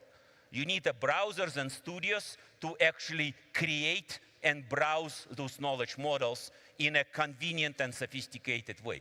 You need the servers to serve those knowledge models, and you need some symbolic language, algebra, and protocol to be able to add those models together and to be able to make those models compatible with large language models, which are many, and they're going to be many over time. And with such knowledge models, you can create basically three types of foundational models. So in some ways correlating with this view of the world by Roger Penrose. So the first is a model of a human. We have been talking about digital twins for a very long time, but before the generative AI, digital twins were really very, very stupid twins. Today, you can create a knowledge model of yourself. The knowledge model which will know how you speak, how you gesticulate, what you are actually wrote about, what is your private and public information. And over time, if you work with this digital model of yourself, it will become better and will be able to help you to participate in many education, scientific, and engineering concepts.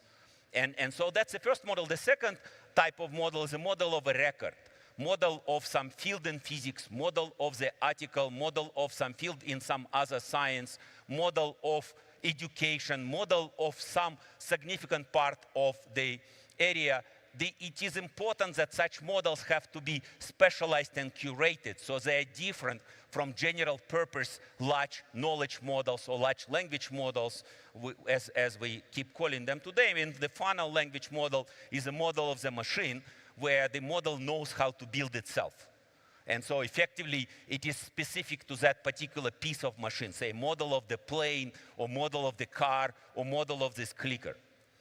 Of course, to actually talk about knowledge models sounds relatively simple and relatively trivial, but it is not trivial to make it work. There is a lot of challenges to resolve to make it possible. So first challenge is privacy and security. Static context is actually only consisting, static articles and text articles only consist of the context which is in the article. And so it does not disclose about you or about your collaborators or about whomever was involved in that particular knowledge model more than what is written. In the article which is described in the knowledge model, it may suddenly disclose confidential information or private information. And so managing access rights becomes very, very important. Also, the knowledge models in AI can have hallucinations. And if you make an article which is so dynamic, over time the bad guys may use your article and include some malicious information, knowledge, or code which will be used in a bad way. And so security is an issue. Copyright and other intellectual property is also an issue, because effectively when you write an article yourself, you basically process the knowledge from other articles or other courses or other specification in your brain, and you sort of regenerate them in somewhat original form. In here, almost always use somebody else's written articles of the past. And so you have to manage copyrights and IP rights very carefully. Interoperability is also very important because today we rely on certain types of language models. We don't know which of those language models will win over the period of the next 3, 5, or 10 years, and what even will be their architecture and their interfaces. It is very rapidly evolving, but still not very static field. There is another problem which is convenient for humanity. Humans don't have good memory. They forget, and if they have a misconception, you can actually convince them otherwise. Also, humans tend to die from time to time, and that is also useful for progress of science, because if the misconception is very specific and very persistent, it will disappear as its proponents will disappear from the face of Earth. It doesn't happen with digital technology.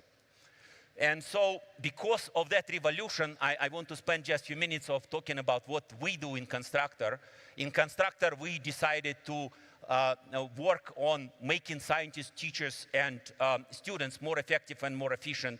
And for that, we created a relatively common cluster, which you can actually observe in many places, such as, for example, Carnegie Mellon, where you have universities, you have companies, and you have companies founded by alumni and funded by venture capitalists nearby. And so in Constructor, we have a Constructor Knowledge, which is a university with eventually up to 10,000 students on campus. Today, only around 2,500, and eventually up to 100,000 students online. Now around 5,000 students online, which is focused on computer, software engineering, AI, and applications of those fields to different areas of science and education. So in fact, our areas of research are very broad.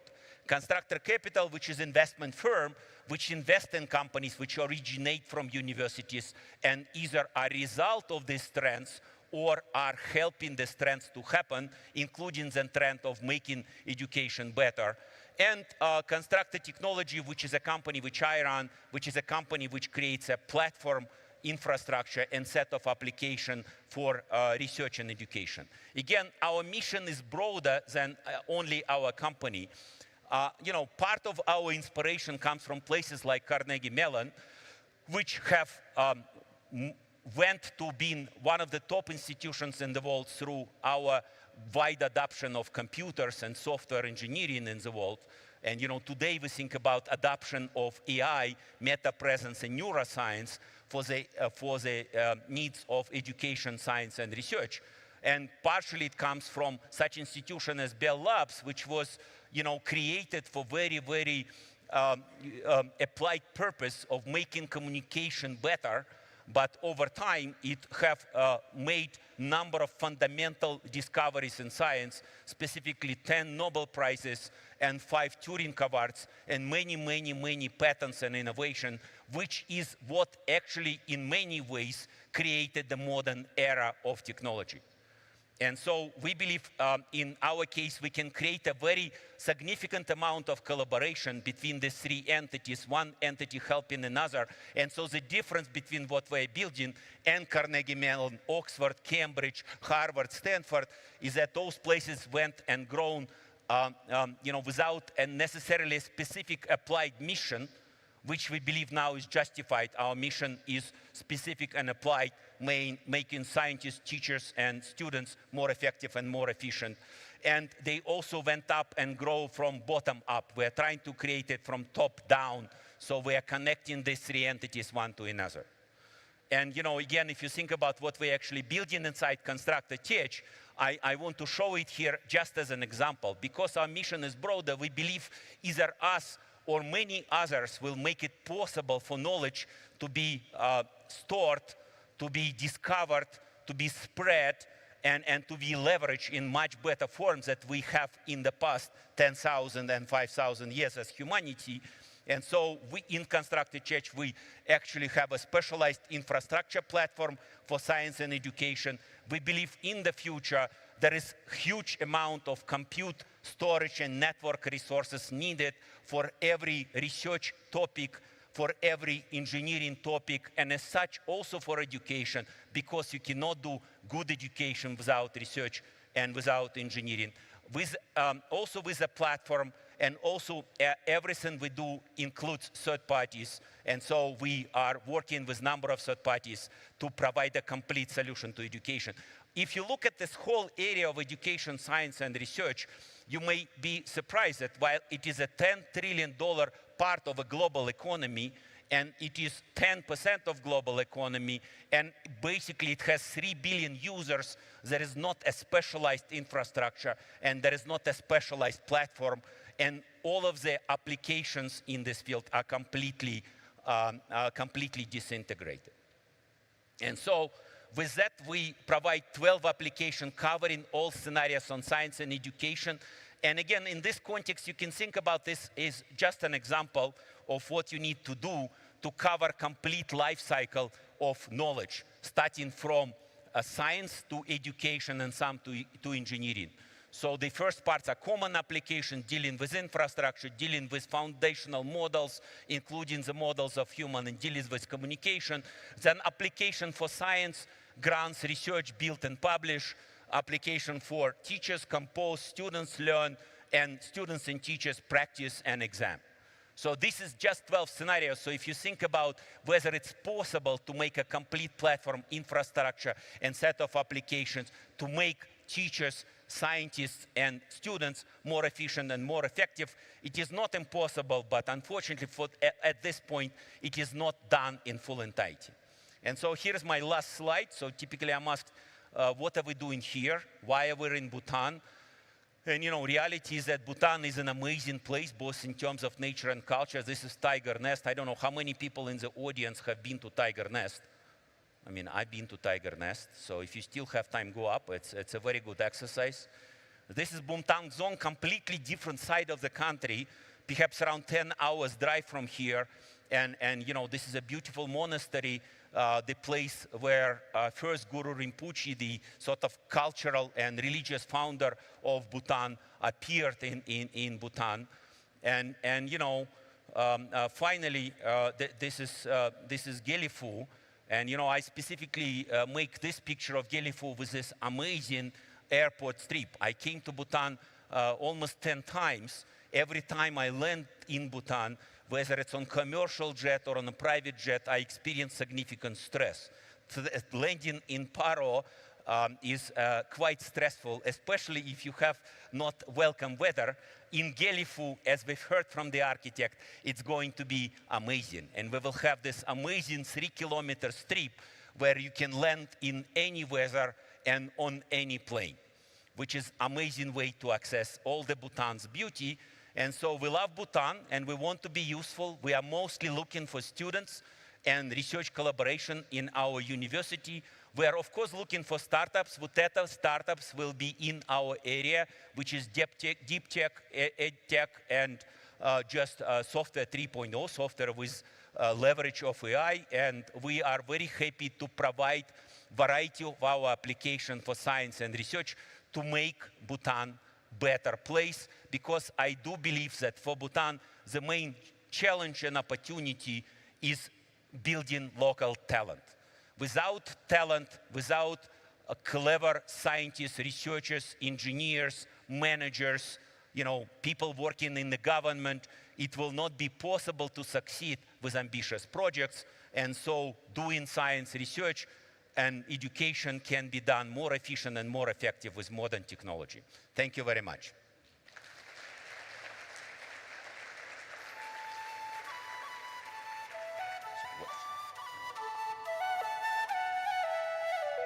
Can I get some water?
and gentlemen. Thank you for attending this session. I don't know how you feel, but I am quite glad for the little break we had to recover from the extremely energetic and challenging presentation by Serge that I think really goes very much to the heart of the role of education and the shape of education and science moving ahead, especially in terms of their contribution to innovation. From yesterday and today, there have been a number of themes that have struck me. One was the introduction yesterday by Joseph Stieglitz of the concept of the learning society, the importance of education, of course. In the afternoon, there was much reference paid to the importance of infrastructure in the development of the Gelefu Mindfulness City. Today we heard, and yesterday afternoon as well, we heard a lot about creativity and its relationship to innovation. Of course, there are links also to the concept of mindfulness, which is another theme flowing through the conference thus far. One thing that has not been explicitly addressed, but I think is implicit in all of this and in the way that Kostya Novoselov spoke about science this morning, is the global and international context in which all of this takes place. We would like to, in this short panel session, pick up on just a few of these themes. My name is Thomas Hofter-Heide. I'm one of the managing directors of Constructor University, which Serge just introduced you to earlier on. We have three members on the panel who will be addressing different aspects of these themes that I've just mentioned. You can see at the back their titles and their affiliations. So in order to save time, I would like to go straight onto the very first question, which I'm going to ask Eugene Demler, Professor of Physics at the ETH. As a seriously senior professor of physics, you are at the forefront of experiencing and shaping the interface between contemporary and emerging digital technologies, AI and machine learning, and cutting-edge science and education. In this context, what would be your advice to our Bhutanese colleagues if they wish to benefit from the new ways of doing science in advancing their economic development, especially given Bhutan's distance to the mainstream of scientific development in this field? So I live in Zurich now, which is also a small country in the mountains, but I actually spent most of my professional life in the United States. So let me begin answering the question by quoting a legendary figure in Northern American culture, famous hockey player Wayne Gretzky. So when he was asked why he's so successful as a hockey player, he said that his secret is going not where the puck is, but where the puck will be. And I think that is something that our Bhutanese colleagues should keep in mind in developing scientific and educational agenda. They need to identify areas which which probably have not reached the peak of their popularity, but that will bring fundamental changes in the near future. And in the talk by Serge, we heard a lot how, like he gave a very convincing picture how machine learning will change the way we work, the way we teach younger generations. But this actually comes with technological challenges. And I think our attitude should be that these are not obstacles, but rather remarkable opportunities which suggest where in a society, when we make our personal choices or Bhutan makes the choices, can focus the energy. I'll give two examples. If we think about traditional semiconductor technology, is beginning to slow down. People talk about it as approaching the end of Moore's law. And the primary reason for this is modern devices are approaching the ultimate atomic limit. So laws of quantum mechanics are limiting the operation of devices. But instead of being limited by quantum mechanics, we should utilize it. We should start thinking about new generation of technology, quantum computers, quantum sensors, which actually benefit from the laws of quantum mechanics. Another area that I consider very promising and is relevant is that with the growth of big data, AI, we need faster data transmission. And if we think about technology we use now, like 5G, it's based on microwaves. And when we talk about the next generation of devices, 6G will have to use terahertz. And the difference is that when we talk about microwave signal, it's efficiently generated by electronic circuits, but it becomes rather inefficient in terahertz frequencies.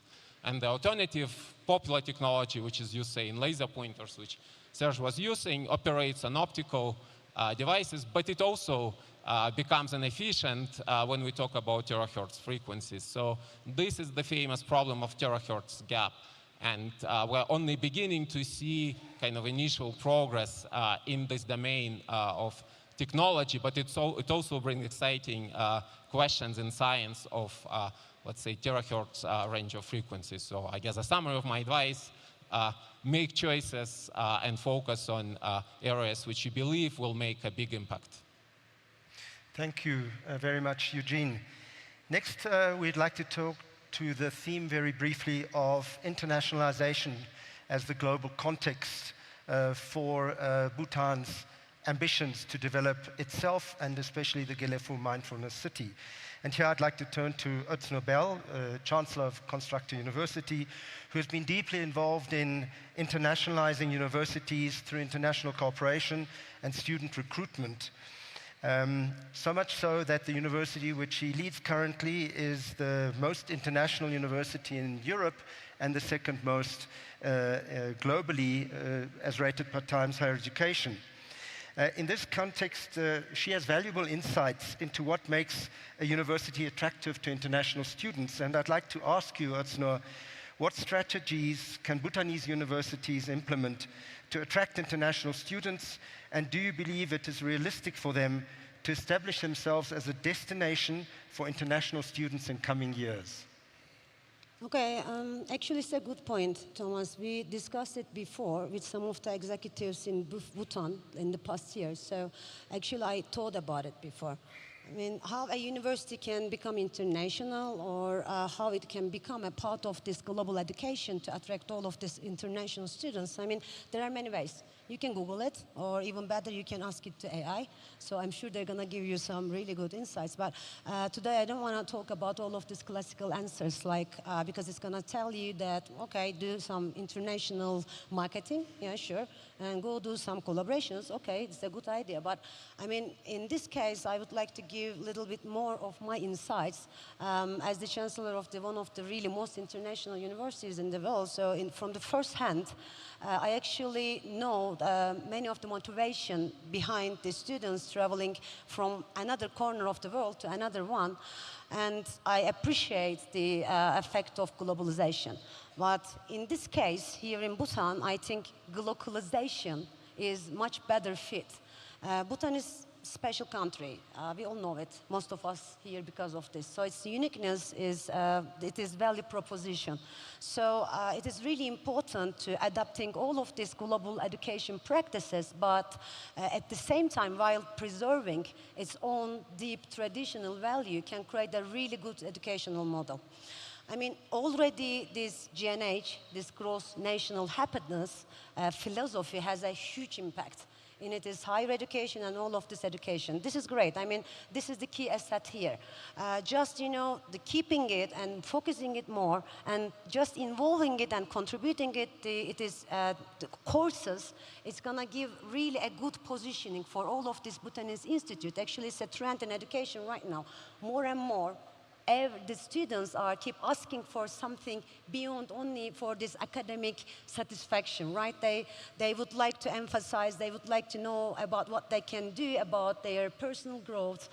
They're after this well-being. So easily, Bhutanese institutions can be a pioneer in this world of education. And secondly, because this is the part of the localization in globalization, right? So what about the global part? So as I told before, there are many things to do. You know it very well. You're also responsible of international outreach for so many years in the universities. So all of these international collaborations make a lot of sense. But in this point, to start, I highly suggest and recommend that Bhutanese institutions should start with some short-term exchange programs, dual degrees, because it's also directly about its accreditation, global accreditation. Because if you check, still the word of mouth have the highest impact on the students while they are choosing the university they are studying.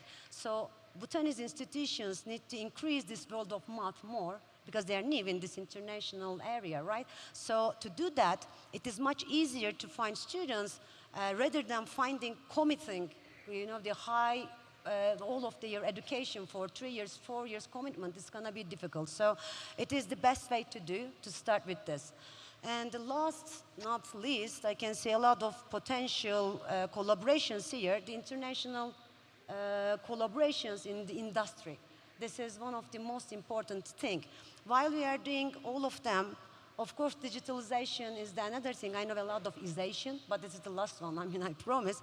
But the digitalization, so what I'm saying, exchange programs. When I'm saying mobility, I'm also telling about virtual exchange programs. I'm also talking about online programs, remote programs. So without them, internalization is not possible at all. You put a big timing here, so I don't want to just pass my time. Just let me summarize. In summary, the globalization should be the heart, and by focusing this gross national happiness, conducting it together with really strong global partnership from industry or the universities, I see a huge potential. Bhutanese institutions really can be one of the premier destinations for the students who are looking not on education, but something beyond. Thank you very much, Özna. So scientific focus, international exchange, proper balancing of traditional values with interface with contemporary science and technology, marketing and understanding clearly Bhutan's value proposition to foreign students to come here so that you can have international exchange, and lastly, cooperation with business. Turning now to the last, but certainly not the least important of all of these themes that were picked up yesterday, is the importance of infrastructure underpinning Gelefo Mindfulness City plans. So here I'd like to turn to Kevin as the Chief Information Security Officer at Acronis. Kevin, you've spent a large part of your career promoting the integrity and resilience of IT infrastructures, which are becoming increasingly ubiquitous in all aspects of our lives and our societies, both physically and in respect of their impact. What advice would you give to maximize the beneficial impact of the IT infrastructure that will clearly need to underpin the Gelefo Mindfulness City development? Thank you for this question. So first and foremost, I think Gelefo is going to be entirely based on IT, information technology, and OT, operational technology. No modern city is manageable or even livable without relying on IT and OT. That means that, of course, on one hand, it's going to make this city more beautiful, more manageable, more attractive, hopefully for everyone in this country and beyond its borders. But also it will create additional risks. And of course, my personal taste is going to create additional cyber risks, but also there's going to be other. And how do we address those? Of course, there's a technology that can help us with that. But we know in cybersecurity that people are both the weakest links, but also they are often the best defense. How can we build this defense? From my perspective, it comes from continuous education.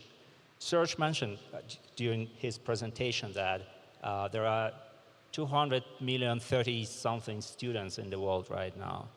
But beyond that, there are, I think, about 2 billion people who are in the workforce, and all those people would need continuous education because the world is changing. Specifically in Gelefo, there's going to be a significant impact on the technology. This technology is going to change. The risks are going to change. The way how people are going to live in this city is going to change. And so they all will have to be educated and adapted to this, and they will also have to be trained in order to make the best use of this technology on one hand, and on the other hand, to be this best protection against all kinds of risks, including the cyber, again, because I'm coming from that area. So to sum it up, I think Galifo is going to rely a lot on IT and AT. At the same time, this only will be possible whenever people are going to make the best use of that. And that, in turn, is only going to be possible if people are going to be trained as a part of the continuous education effort, which I think, in turn, is part of Bhutanese philosophy. And this, overall, is going to make this project, I think, is going to be a significant part of its success. Thank you very much. We've got some questions from the audience. I'd like to actually address, we have just a minute and a half left to Serge. I would like to just address this and paraphrase the question a little, bringing together two of the questions. How can we further bridge the gap between scientific knowledge and political impetus, especially with regard to climate change in inaction, for example? And implicit in this, I suppose, is the question of, you know, how much should government interactions and private sector innovation play in addressing these kind of global challenges? I'm not a politician. I'm just a software engineer and a retired scientist, so I'm not in a position to advise on government policy. I do think that in most countries in the world, and you know, we have sort of 250 independent territories or independently governed territories in the world. So funding for science and funding for education and the efficiency of management of that funding is not amazing. And so it's never bad to spend more money on science. Specifically, it is widely accepted mistake that spending on science is only is basically something of a luxury. It is well shown that spending on science and research is extremely profitable for the state, and the states which spend money on science and research get significant benefit both from the standpoint of commercialization of the produce of the science and research, but even more so from the talented people which are created in the process of participating in science and research, which then make a huge impact on every area of society. Only less than 20% of graduates of Harvard in physics stay in science. Nevertheless, many graduates of Harvard in physics make huge impact in technology, in finance, in politics, and so on. Thank you very much. Just more funding. I think that's an excellent answer. The public sector has an important driving role to play in creating conditions that will enable us to tackle these global challenges. We'd like to thank you all for your attention, and I'd invite any Bhutanese colleagues who wish to continue discussions with us on how we can support your development efforts. Please contact any of us in the course of the day. We're all ready and very happy to discuss these topics with you. Thank you very much, everybody.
Okay, buckle up for this one. This is going to be a very exciting discussion. I can promise you that we are now going to investigate how Bhutan can create a conducive environment for new ventures, with collaboration between the government, educational institutions, and of course, the private sector. We'll also examine how technology can leverage to create high-value, low-volume industries while tapping into international markets, particularly nearby economic powerhouses. And joining me and you for this discovery is Professor Pietro Veronesi from the Chicago Board of Trade. He's the Chicago Board of Trade Professor of Finance at the University of Chicago. Welcome. Happy to be here. Ujwal Deep Dahal, the CEO of the Bhutanese government's commercial arm, Druk Holding and Investments.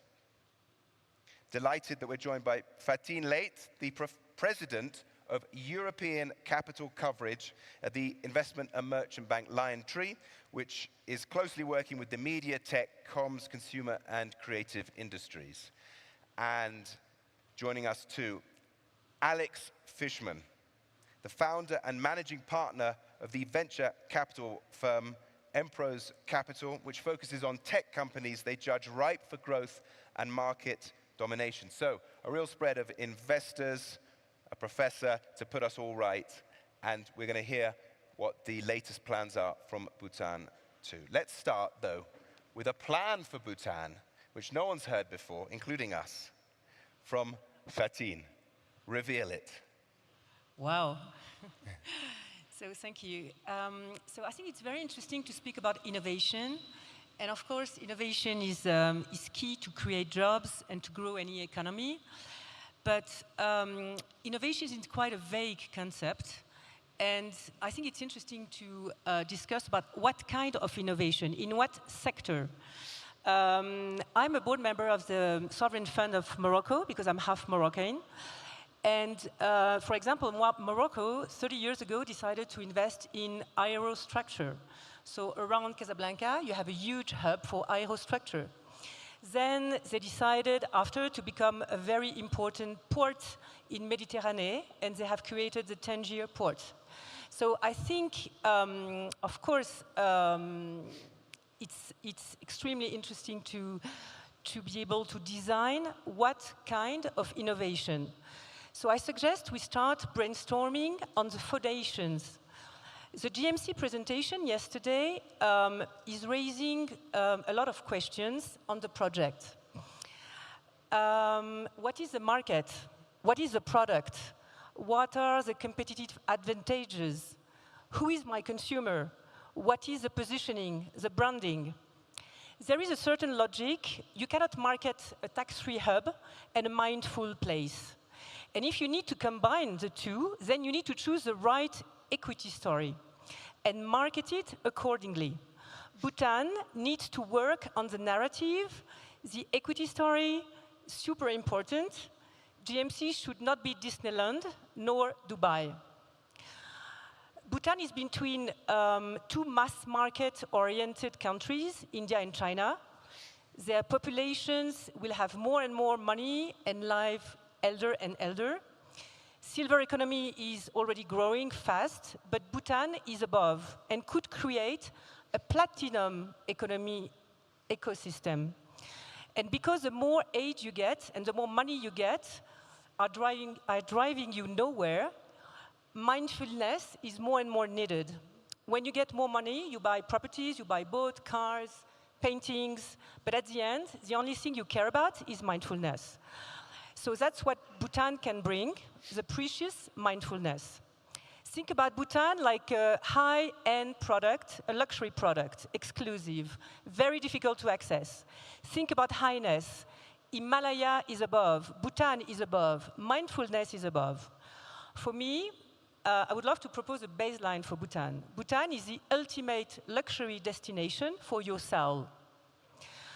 From there, Bhutan can create a tech hub around research for longevity, health, mindfulness, neuroscience, pharma, a super high-level tech hub. So that people speak about no more Silicon Valley, but Platinum Summit. Okay. I wish we had somebody that we could ask for lessons from Silicon Valley if it's going to become a new... We do. Alex, so you've heard that. That's the pitch. A tech hub, lessons from Silicon Valley, and essentially, what does an entrepreneurial ecosystem look like here? What are the ingredients? Well, thank you. I think all the ingredients needed to create an entrepreneurial ecosystem and a hub for innovation in Bhutan are here. And I think it's crystal clear, listening to Evan this morning, and I think one of the main lessons of Silicon Valley is that it's the constraints that drive the innovation. And so when we look at Bhutan, we have to look on one hand at the extraordinary culture, the incredible values of mindfulness, and these permeate and are immediately obvious to anyone that sets foot in the country. So how do you... Mindfulness is a great concept, gross national happiness. But how do you build Silicon Valley here? I think there's already been a number of successful innovators that have come out of Bhutan. I've met several of them on this trip who have started enormous companies. And simply leaning into some of the things that they do and following their playbook, I think, gives us a really strong sense for what we should be investing in here. And as we think about putting the whole thing together, looking at the lack of population here and the other things that are not in Bhutan relative to in Silicon Valley, these things may counterintuitively be a huge asset to entrepreneurs in Bhutan. And if you listen to Evan this morning, it was the constraints and the lack of resources that really drove Snapchat to come up with what they did. And only about $400,000 in seed stage investment. And both of these things are in abundance in Bhutan. Can I chime in on that? Yes. That sounds actually very important. How do we build the entrepreneurial sector here? I'm a firm believer in the importance of a public sector, private sector collaboration in various areas, like where the public sector can build the infrastructure, help with grants for the science. We heard before they were talking about the importance of education, science, and the universities, and the freedom of inquiry that leads us to new ideas that gets potentially generated by the students locally. But then, of course, the private sector that brings in the financing and harvests these new ideas into potential for innovation going forward. But the critical part will be to foster a culture of technological innovation as a propulsor for growth, for innovation-led growth that has to involve everyone, but especially also both the private, but especially also the public sector, to make sure there is infrastructure, from the legal infrastructure to the universities, to the connecting students to entrepreneurs, to investors, and something that is really important, in my view, to make sure that the projects actually fly. And we can go into details as we go on with the discussion. Ujwal, we were hearing from Professor Stiglitz yesterday how Bhutan has developed a lot. Is Bhutan now open to innovation? The short answer is yes. But if you look at... I actually want to ask you, because you lay out what the strategy is now, and just to help better understand it, a little bit about why it hasn't happened sooner. What have these constraints been? So if you look at the pillars of economy for Bhutan, largely, it has been agriculture, of course. It has been hydropower. It has been tourism. So these have been the pillars of Bhutanese economy. And especially when you talk about hydropower, energy has been a major driver for us, and especially green energy. So what are the pillars for us to... And my agenda as the investment arm of the Royal Government of Bhutan, our agenda as Druk Holding Investment is to see, apart from investing in the various pillars of economy, how can we bring innovation also as a pillar of economy? If you look at the journey of various countries, whether we call it from Silicon Valley to what Singapore is doing, to what Israel has done, to what Serbia has done. Actually, is a very interesting case study about Serbia, how Serbia has used innovation to build the economy. Amazing story. So we are also in that journey as an investment arm and I kind of call it a softer investment, because we need to invest in mindset, we need to invest in education, we need to invest in talent, and we are talking to all 4 pillars of which are the government, the industry, which DHI plays a small part. Industry brings in the private sector, the entrepreneurs. We collaborate with academia and society at large, because whatever products and services come out of this innovation ecosystem, which we hope that become the next generation of industries that come out of Bhutan collaboratively globally, in this ecosystem we want to create, we need these 4 parts of the quadruple helix to work together. And that's something that we have been trying to propagate, talk to the government, talk to industry, talk to startups, talk to academia, so that the industries we build with innovation, with the knowledge in the R&D that's available, how can we eventually take this as a product and service of value globally? And that should probably be the next pillar of economy for us as we work on the other pillars of economy for Bhutan. And how would that evolve in terms of an innovation fund? What are the plans from Bhutan for that?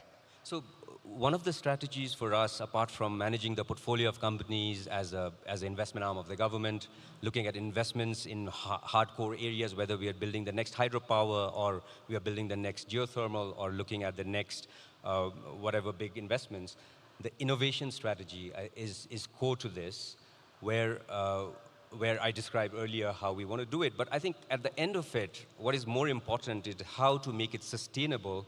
We need a financing instrument.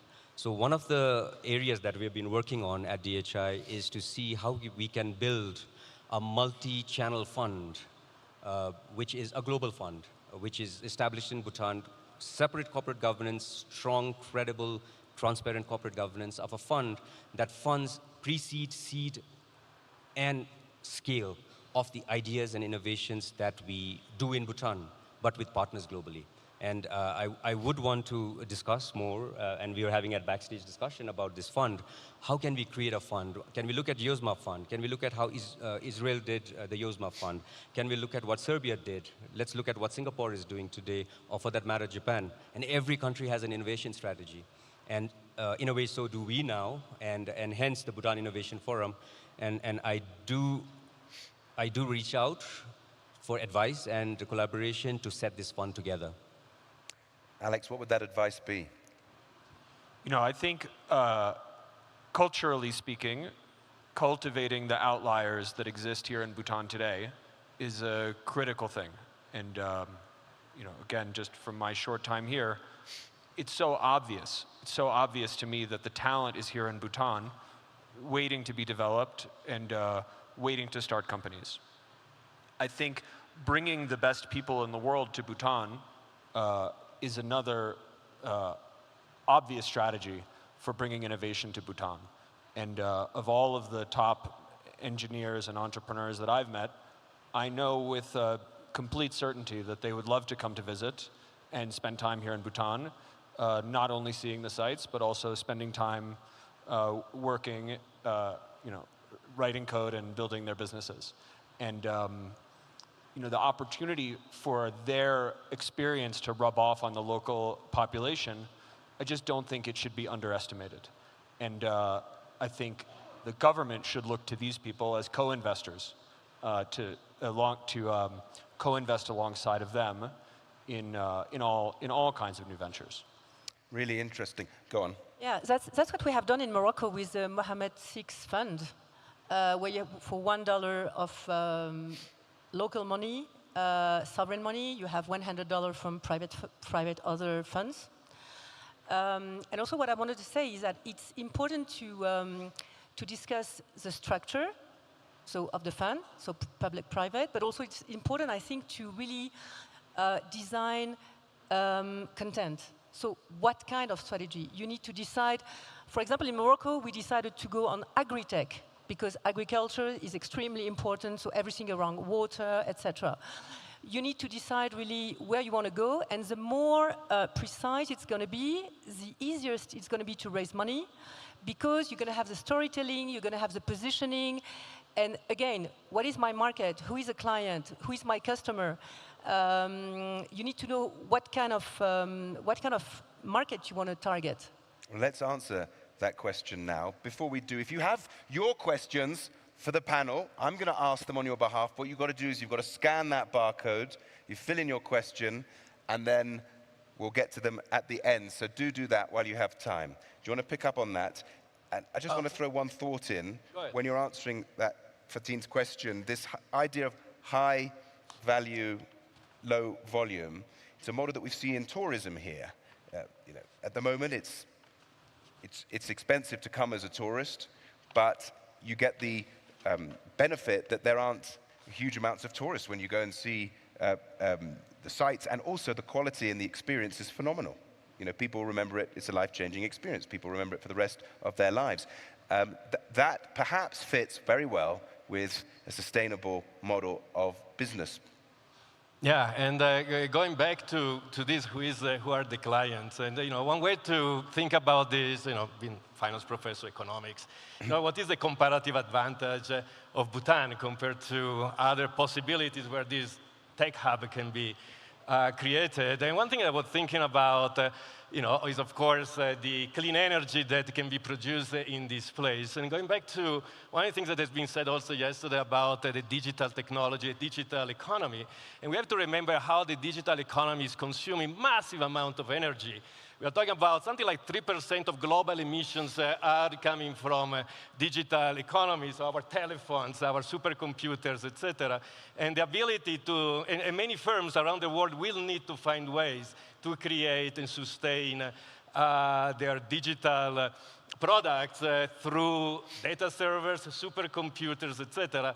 And so, going back to what can be done here locally could be harness the power of clean energy, hydropower or geothermal, I'm learning, or that hub would foster also a whole ecosystem of many other organizations, service industry, etc., that will all operate around the hub for, again, servicing the new supercomputer. I wanted to bring an example that I like. I talked about the cooperation between the public sector with the private sector. United States, we know we have these national labs that are all scattered around the country. One is close to Chicago, where I live, the Argonne National Lab. And they house the fastest computers on Earth that is financed by the Ministry of Energy.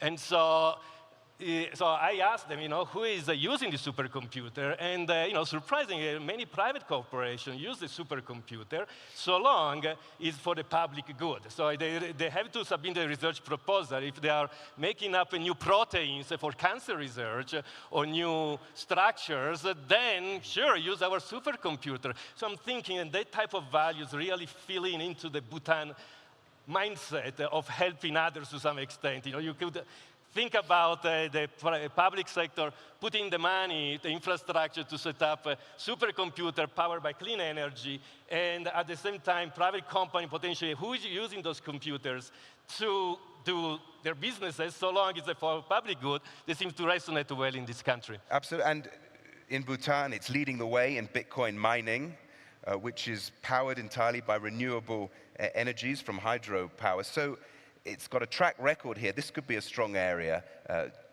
chiming with what both of you were saying. I think absolutely. Clean energy fits perfectly with the values of the country, and it's easy to see how there's huge room for growth here. And how do you use that to leverage new technologies here? We're looking at AI.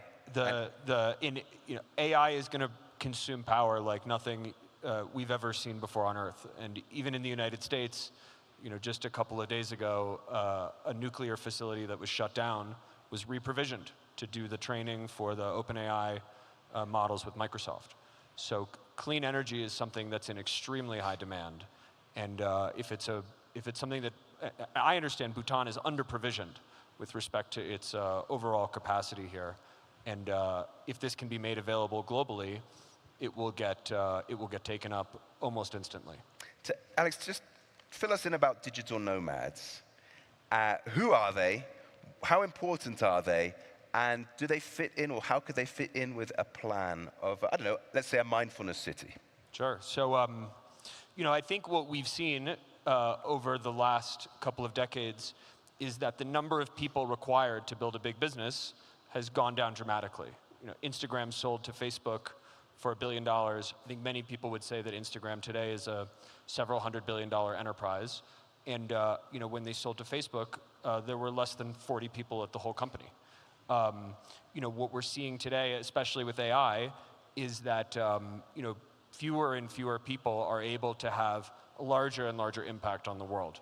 And this is certainly a core thesis, you know, that we have. You know, you could also look to Evan Spiegel's company. I think it's a $12 billion company with just 5,000 people. So these numbers were absolutely unheard of. And we're just at the very beginning of people figuring out how to use AIs to you know, dramatically scale up what's possible. And we're seeing some crazy things, you know, and I've heard a lot of predictions of the first $1 billion company with one person behind it. Well, you know, the people that I know— Is that you? No, it's not me. No, but it's easy to imagine how this person could be in Bhutan, you know, being extraordinarily mindful with the decisions that they make, extraordinarily mindful with the programs that they write, enjoying their life in this beautiful place, and you know, harnessing AIs to create $1 billion company. But this is a really important point. Yeah, exactly. It means that in the storytelling, you really need to be consistent. You need to really, again, to attract investors, I think it's extremely important to be consistent in the narrative. So clean energy and clean soul and clean mind, this could be the narrative. So that's the reason why I was speaking about also longevity and mindfulness and health and platinum economy. But because then if you take this red thread, you can really build a narrative, an equity story, and you can attract investors. Instead, if it's too, I would say, vague and large, it's much more difficult. And I want to ask you this: how, and all of you, how do you take this innovation and wealth that Alex described and harness it for sustainable growth across Bhutan? We can see what's coming. We've got the example there. If you're building a city, if you're creating an ecosystem here, how do you change things so that we don't have this CEO pay gap, and so that we don't have the differences that Bhutan is fighting against? You know, we're talking about the happiness factor as the index. I think the first thing that comes to my mind when you say how do you change, I think is the mindset.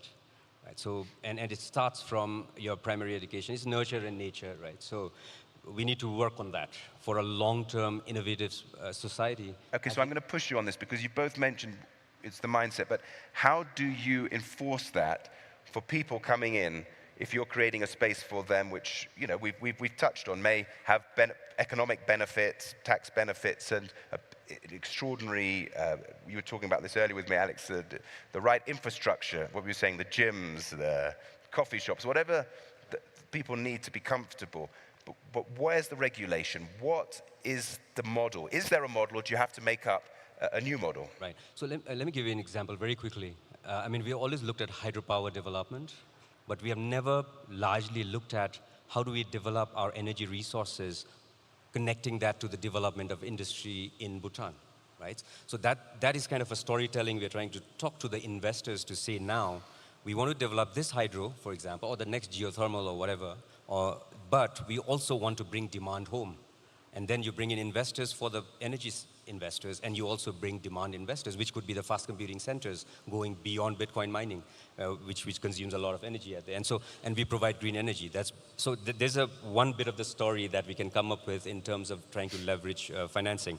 But again, coming back more towards the innovation side, how to build an innovation ecosystem, and we call it to build a startup economy.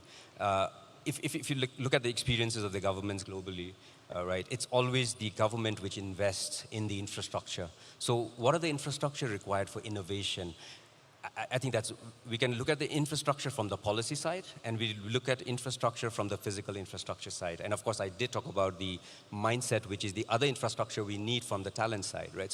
So the question, in a way, what we are dabbling with today in terms of creating economy as innovation as a pillar of one of the economic pillars of Bhutan is we need to look at investments in talent, we need to look at investments in infrastructure, whether it's the coffee shop or the next lane that is where people are sitting and discussing ideas. And I just want to quickly digress. The whole national digital identity that Bhutan has created, with the support from the government, we kind of co-created the digital identity on blockchain. With a single page of blank page, we started the discussions to build. And today, probably we are the only sovereign government in the world to actually have a self-sovereign identity, decentralized digital identity. This is an interesting innovation with support from the government and with the vision of His Majesty, support from the government. We have created this with a team of Bhutanese engineers, but with partners from India, Europe, and Canada, and US. What stage is that at now? It's already rolled out, and the act from the parliament is already passed. So we have an NDI act with the self-sovereign identity philosophy. And now what we're trying to do with this product is to see how best we can take it beyond the borders, because we have tested within our system. So is it at a stage that every Bhutanese citizen has it?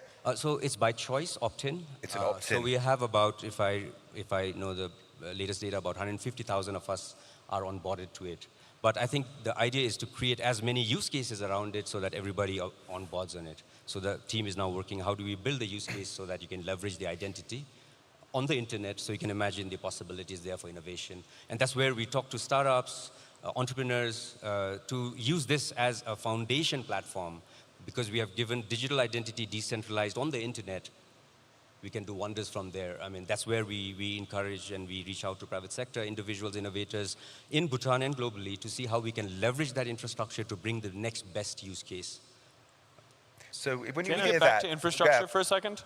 Just the infrastructure that's required? Yes. Yeah, one of the things that gives me confidence that an entrepreneurial ecosystem can be built here and that innovation can be successfully brought into the Bhutanese economy is that there is almost no infrastructure required today.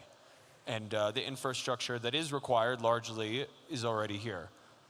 Reliable energy, access to internet, and as you know, with satellite internet, it's extremely inexpensive.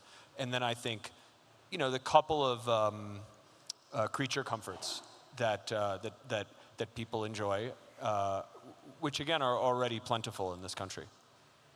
Can I chime in on these topics? I need to make two additional points. The first one, again, where the private sector, public sector comes in, and the ability for the schooling system, as has been mentioned, the university system, to match it, to foster this culture of technological innovation as being the propeller of growth. And the way at the University of Chicago, we have a number of classes, and not only on entrepreneurship, which is like top-down, but rather what we call new venture channels, in which in which students coming with their own ideas, they are put in front of investors and entrepreneurs who are judges of these ideas from very early on. And some of these ventures actually went to the market. They are making an impact, even if these were undergraduate students or maybe MBA students later.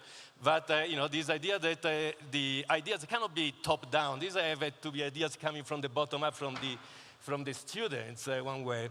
But the second stakeholders I wanted to talk about, what we know from the innovation-led growth is that change may generate displacement of work. There are going to be potentially people who are not going to benefit firsthand from the new technologies, but they have to be brought in as stakeholders.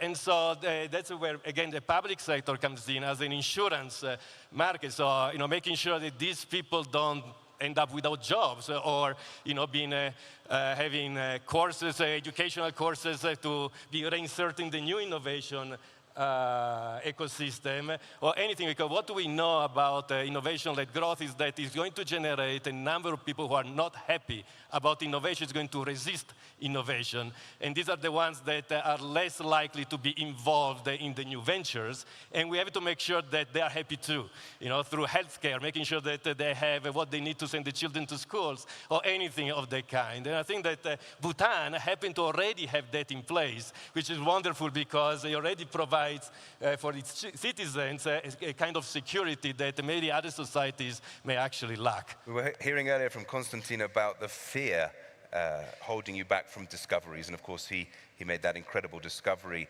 But from what you're saying, Joel, if people are on the blockchain, if they're receiving information like they do in the Philippines about their pay, that is in real time showing where all their taxes are being paid and which department it's being paid to, or you start having a mindset of blockchain and you tokenize land and you don't have these stories of displacements, rather everybody has a stake in what they have and a stake in the future. When you're hearing this now about the move to blockchain and that kind of thinking that goes with it, presumably that's a big sell to foreign investors and a big sell to people that, oh yeah, Bhutan gets it. You can go back home and say, this is a country that even people who work in the agricultural sector are soon going to be very familiar with working in different ways. And this is a place where we can invest innovational strategies in. I think blockchain's an interesting example. I think it's obviously terrific that this has been developed with local talent. Personally, I don't think that there are many equity investors or any investors that are, excited about securitization or tokenization on the blockchain. Just my personal experience. But I do think, as an example of innovation that can happen here, I think it's terrific. But I mean, there's faith being put in cryptocurrencies. And there is more and more technologies being developed. So do you not think at some point, whether it's contracts, whether it's housing, whether it's other areas, that something like blockchain and a mindset to do with that, which is at the heart of Bhutan's plans, will potentially allow them to leap over other countries? Yeah, I mean, I think it could. I think blockchain could work. I know there's a lot of smart people working on it. The only application I've ever seen that's worked is Bitcoin itself. And some people would say the jury's still out on that one as well. I think that Bhutan should lean into its core values and the culture. The values and the culture of Bhutan are extremely strong. And if you look at what's happened to technological innovation in America, some people would say that it's gotten a little bit far away from the ideals, that it was supposed to have.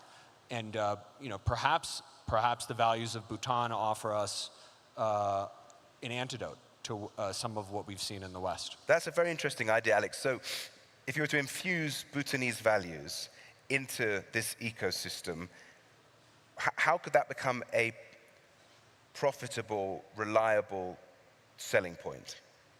I mean, I think it's clear that it can. I wish I knew how, other than to let, just to experiment, remove as many barriers as possible, encourage it to the maximum extent possible. It's very hard to predict, going forward what's going to happen. And I think we've all been humbled by what's happened in artificial intelligence over the last couple of years. I don't think anyone knew that it was going to work, maybe even including the founders of the company. But I think if we're just have confidence that it's going to work and, keep taking one step at a time, I think we'll find out, 5 or 10 years from now exactly what it means to have innovation and entrepreneurship in this country. Fatin, that's what you were getting at. Play to its strengths, that Bhutan needs to look at what it can offer, maybe a kind of brand Bhutan, and aim specifically for those as a strategy? Yeah, I think, as I was saying already, branding is everything. And I really think and again, I'm sorry if I'm repeating what I said already, but that Bhutan needs to have a strong baseline, strong objectives to attract investors. I think, as he said, there are a lot of really strong values here. Also, a lot of competitive advantages, but the narrative needs to be super consistent and the branding very strong. Again, what I was proposing is that Bhutan is the exclusive luxury place for your cell. It's also a place for really platinum economy. It's a place for clean water, clean your mind. Again, the more people are going to make money, the more people are going to become old, the more they will look after mindfulness. So here we are very high. We are in the Himalaya. Bhutan has an amazing image. So everything should be focused on highness, Himalaya, summit, and exclusivity. So first question from the audience to pick up on that. How do you monetize on something not tangible, something like mindfulness? How do you, let's ask a professor. What's the planning process? What is the planning process? Because it is true, that's what you think of. That's very tangible. I have an answer. I mean, sort of an answer. Again, first of all, anything that has to do with new ventures, new ideas has to come bottom up from the students. So I hope for future, we have some students here, but we have to involve them more in this type of conversations. But more to the point, what do we know about the Bhutan culture, their values, but they are honest, integrity, and they are all values that are really important for research. Something that I found distressing in the United States sometimes is a distrust from each other, which is not good conducive to good research and good ideas. What we heard from Spiegel this morning from Evan was that how important it is to share your ideas with other people right there. And the type of values and culture and mindfulness that they actually have in this country is already conducive to have a great research laboratory, if you want, or an institute for research where everybody talks to each other without worrying that they're stealing your idea, because that is one of the big stumbling block into moving research forward and starting new ventures. In your walks of lives, who is good at sharing ideas? Where is there a good example? Well, monetization is, for me, is obvious because everything is going to be mindful. This is going to be the baseline of the country. So if you go to a hotel, it's going to be mindful. All the services are going to be focused on mindfulness. If you go all the laboratories, the research, everything should be focused on mindfulness. So the way you monetize it, it's because everything is going to be focused on that. So where people are going to come to travel, it's going to clean their mind. When people are going to use your water, it's because it's a clear water. So the way to monetize it is really to brand, with always the same baseline, and that's what people are going to, that's the reason why people are going to come here, just to find mindfulness. With respect to monetizing mindfulness, which I think it's a great question, first I would say if the people in this room understood how much was being spent on mindfulness in California, I think maybe this question wouldn't be asked. But the amount that's being spent on mindfulness, both at the corporate level and at the individual level, is staggering. This is one of the key trends that we're seeing. In the innovation ecosystem in California and in Silicon Valley, and so maybe Bhutan just needs to invite everybody here and let them know the mindfulness value, and the monetization will take care of itself. A Californian delegation. For young entrepreneurs looking to enter the venture capital world, what are some key imperatives, steps, and requirements needed to be successful or get started? Who wants to take that on? Maybe the VC should.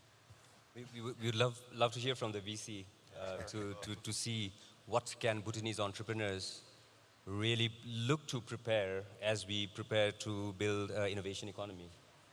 Yeah, I think it's just having really high standards, really high standards, and then once you have something that you have high conviction in, figuring out some way to write a check or do the work that's needed to get some equity in the business. Mindful environment. High standards. standards. Can you elaborate a little bit on what that means? I think one of the other lessons of Silicon Valley, I think you could see it with Evan, I think you could see it with a lot of the speakers today, is what separates the very, very best of anything, but especially businesses, is their just commitment and devotion to pure excellence in whatever arena it is. And so as you think about which places you should be investing, it's clear looking back, these things follow a power law, and almost all the money is made just from the very, very top investments. And I think this will of course be the case in Bhutan as well. Just one thought about that. One other word we heard today, which I really deeply value, is passion. If you don't have passion for your product, it's very hard to convince anybody, a venture capitalist, that is going to work. So I think that believe in your product, and being super prepared, high standard is really at the heart of it. And I think everywhere in the world, and for example in France, where the French tech is growing and growing, and you hear more and more about it, what is important is really the values and the environment. You find a lot of people who are joining the French tech rather than going to large companies because of the values of the new ventures. So sorry, I'm going back to mindfulness, but if really that's what the country is selling to people, but is that sustainable? Of course it's sustainable, because not everything. You were speaking about what's the difference, what should be the difference between the CEO salary, but it's going to happen step by step if the mindfulness is there. I sincerely think about it because really young people now are not only attracted by money, they are really looking for jobs with meaningfulness. That's really on the top of their head. Right. Just want to add, I think many of the words that we talked about, high standards, mindfulness, trust, important ingredients to raise financing, because eventually the infrastructure to raise financing is important, and financing is required to make certain things sustainable. So I think we do have a lot of those ingredients, and this is also an important variables that we need to look at as we develop our innovation culture. Well, there is a question here for you. It says how, which is exactly what you're talking about, but let's ask it from the audience. How do you define a startup? Has DHI invested in small businesses? So has DHI invested in small businesses? Yeah, and how do you define a startup? So if you look at the mandate of DHI, right? So DHI is supposed to invest for the future generation prudently.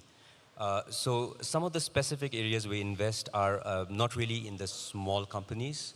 We invest in, try to leverage, the balance sheet and look for global financing to invest in big projects. And that's one of the mandates. But that's the investment strategy.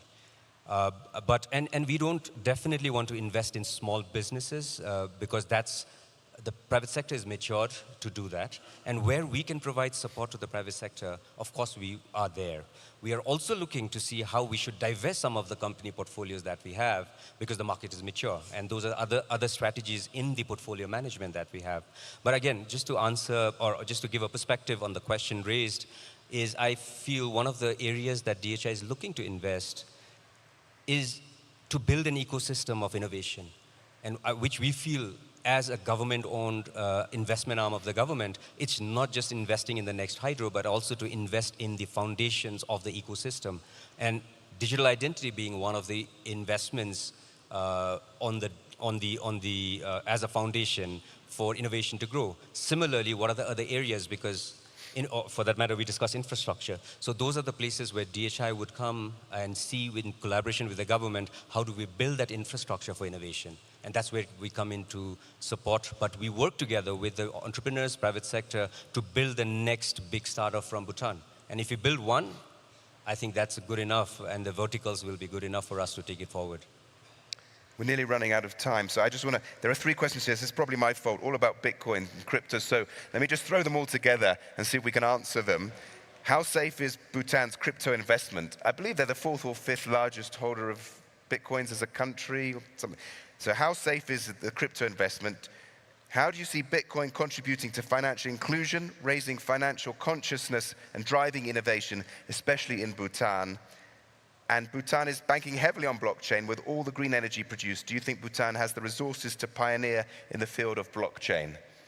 Can I take, sorry, just Let's start with because the professor. I wanted to mention something about blockchains versus crypto versus Bitcoin. So they are very different things, right? So Bitcoin and it uses blockchain, but blockchain is actually is an incredibly useful tool for, provide information about transactions or anything else that, digital identities or things like that.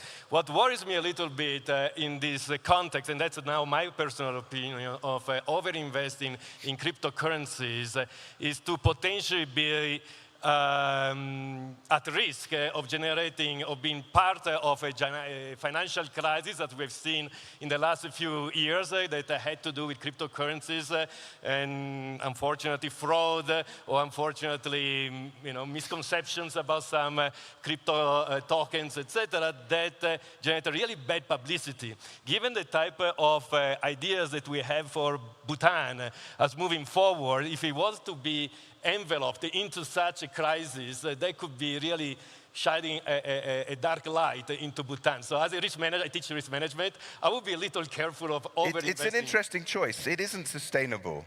Well, yeah, I would say that I just want to put it to Ujjwal because I'm interested. Is that it does seem like a risky choice. So if you look at Bitcoin, there are two things I want to mention, right? So blockchain is what drives it. There is no intermediary for asset transfer. It's a peer-to-peer. First time ever because of blockchain. But coming back to Bhutan, I look at Bitcoin as a battery, energy battery, right? So we have excess power during summer, and we mine some Bitcoins. We can use it as an energy storage for winter. So there's a beautiful use case for us, and it's a green Bitcoin. Every Bitcoin that's mined in Bhutan, so much less is mined with coal anywhere else, right? But beyond that narrative and the story of Bitcoin, it's a very tactical investment for us. And also, if you look at the fundamental asset value of Bitcoin, if you compare it Bitcoin to gold, you see a lot of similarities in terms of how gold is regulated and how Bitcoin is algorithmically regulated for inflation.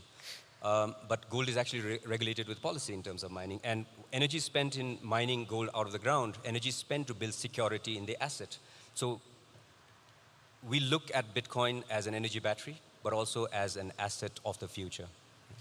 I just want to say, I think the way that Bhutan has approached Bitcoin mining here is, I think it's a huge success. And I think it's a great example of the kinds of things that should be used going forward.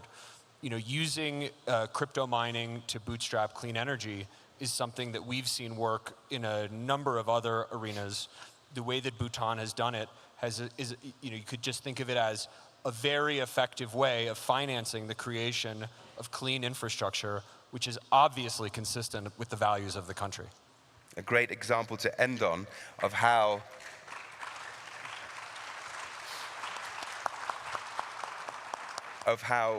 Bhutan is interpreting something in a different way. And absolutely fascinating. We could keep chatting. I know, Alex and Ujjwal, you are going to be taking your conversation offline. That's the whole point of this, is to spark ideas and conversations about Bhutan's new ventures. But I just want to ask everybody to say a big thank you to Alex, Fatin, Ujjwal, and Pietro for a really fascinating discussion. Thank you, guys.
afternoon, everyone.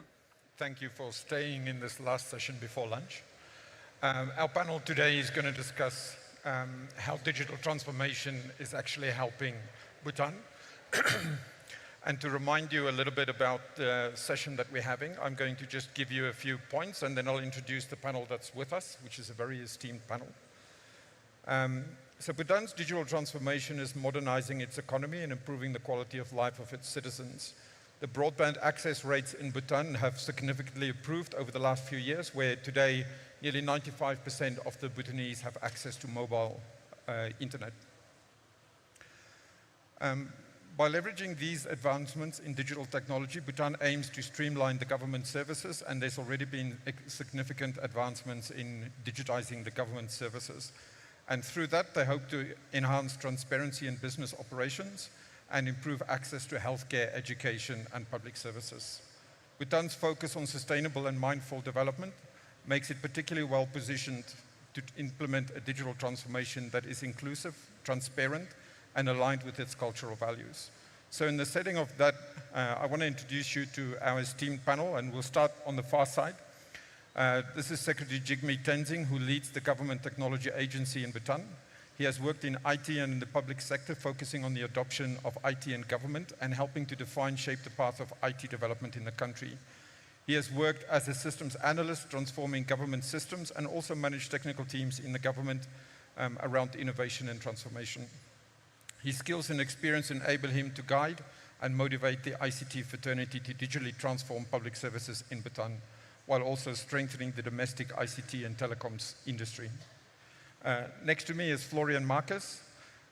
He's an internationally active digital transformation consultant. He has thus far supported more than 80 governments through a combination of analytical papers, workshops on political, legal, and other structural changes to build digital societies. His interests range from data protection mechanisms to the shaping of life event services. He holds 2 master's degrees, one from the University College in London, and the 2 degrees are on politics and security. And then in the middle, we have Tenzin Dolma Norbu, who works at the nexus of technology, sustainability, development, and public policy. She currently advises the government and private sector clients. Tenzin has extensive experience in regulatory affairs, public policy, having led Google's government affairs public policy team in Southeast Asia as well as South Asia, and has access and connectivity for Meta in the Asia Pacific. Tenzin was with the World Bank for over 16 years working on digital development across the globe, and prior to that she worked for the Royal Government of Bhutan. I would now like each of the panelists to just spend 2 or 3 minutes giving their perspective and view on digital transformation and how that affects both Bhutan and Gelefut. Florian, you start? Sure. First of all, I would like to start with 3 thank yous. Number 1, for all the organizers that have contributed to this conference.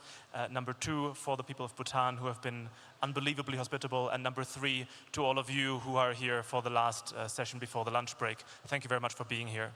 When we talk about digital transformation, I believe it's fundamentally about improving the relationship between the government, the state, and the people on the other hand. If we build a more citizen-centric understanding of how we provide services, then this will help the government standing in the eyes of the people. It will increase trust between the 2 players that of course then work in public sector, private sector, NGOs, education, and so on. And this brings me to perhaps what I would like to discuss more about today as well. It's how can we improve the service experience, the environment in which citizens and residents use digital services.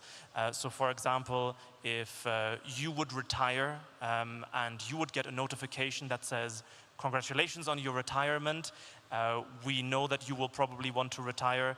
To which bank account do we send your pension payment? You know, no more application, no more worrying which government authority to go to. So this kind of customer-focused dealing and interaction, I think, is very important, and we will hopefully discuss a bit today.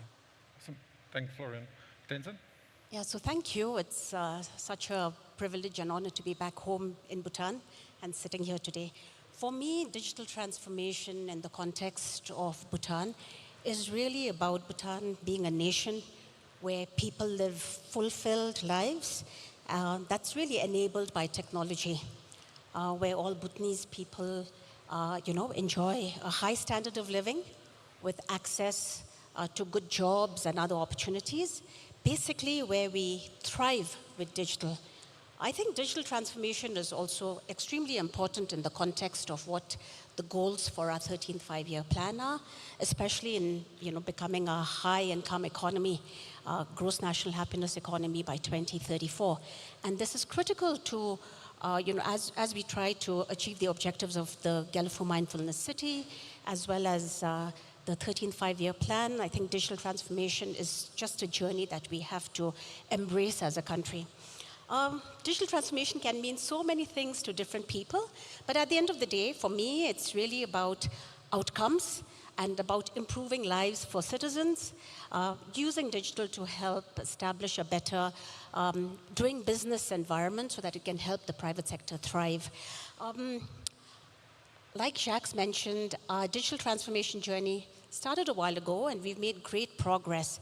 But I think we've never had an opportunity as we do now because we've got so many of the stars aligned for us.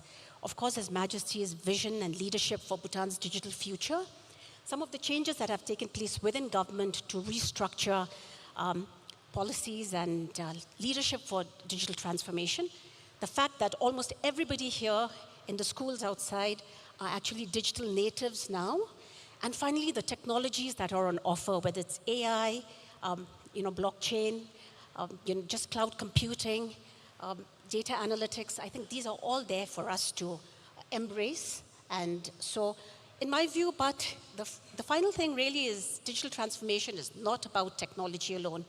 It's really about changing processes, mindsets, etc. And I don't think that digital transformation will be successful without us really looking at making real changes in the way we think through things, organizational processes, organization culture. So it's really about people. And so I'm really excited about Bhutan's digital journey thus far and what we can achieve, and I'm looking forward to this conversation. Thank you, Tenshin. Jigme? Thank you. I think taking from that,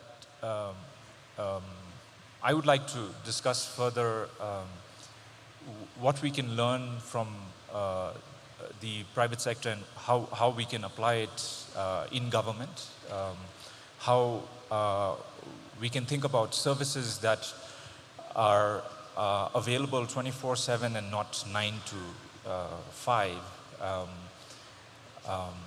how we can be a lot more dynamic in the way that services evolve, based, of course, on the feedback that citizens give us.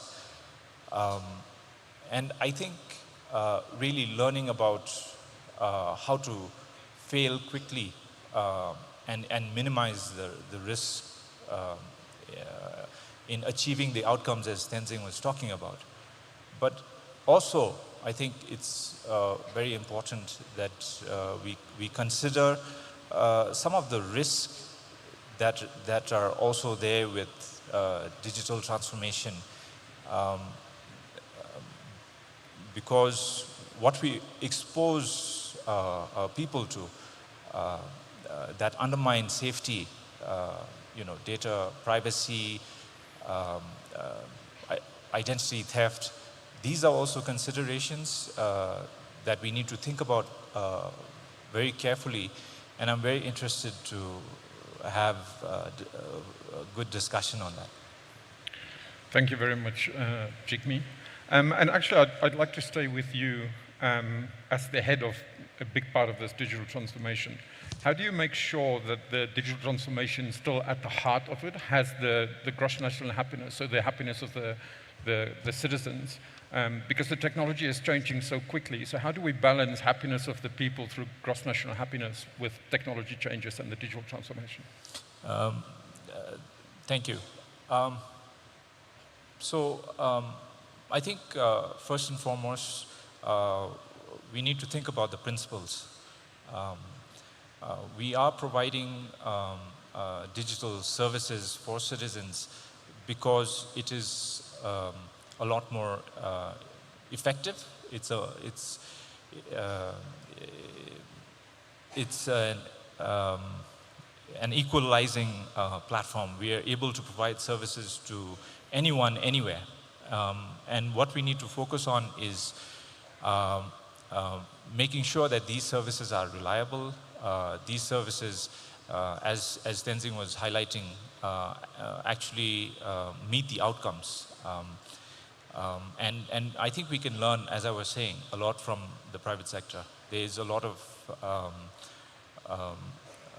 trial and error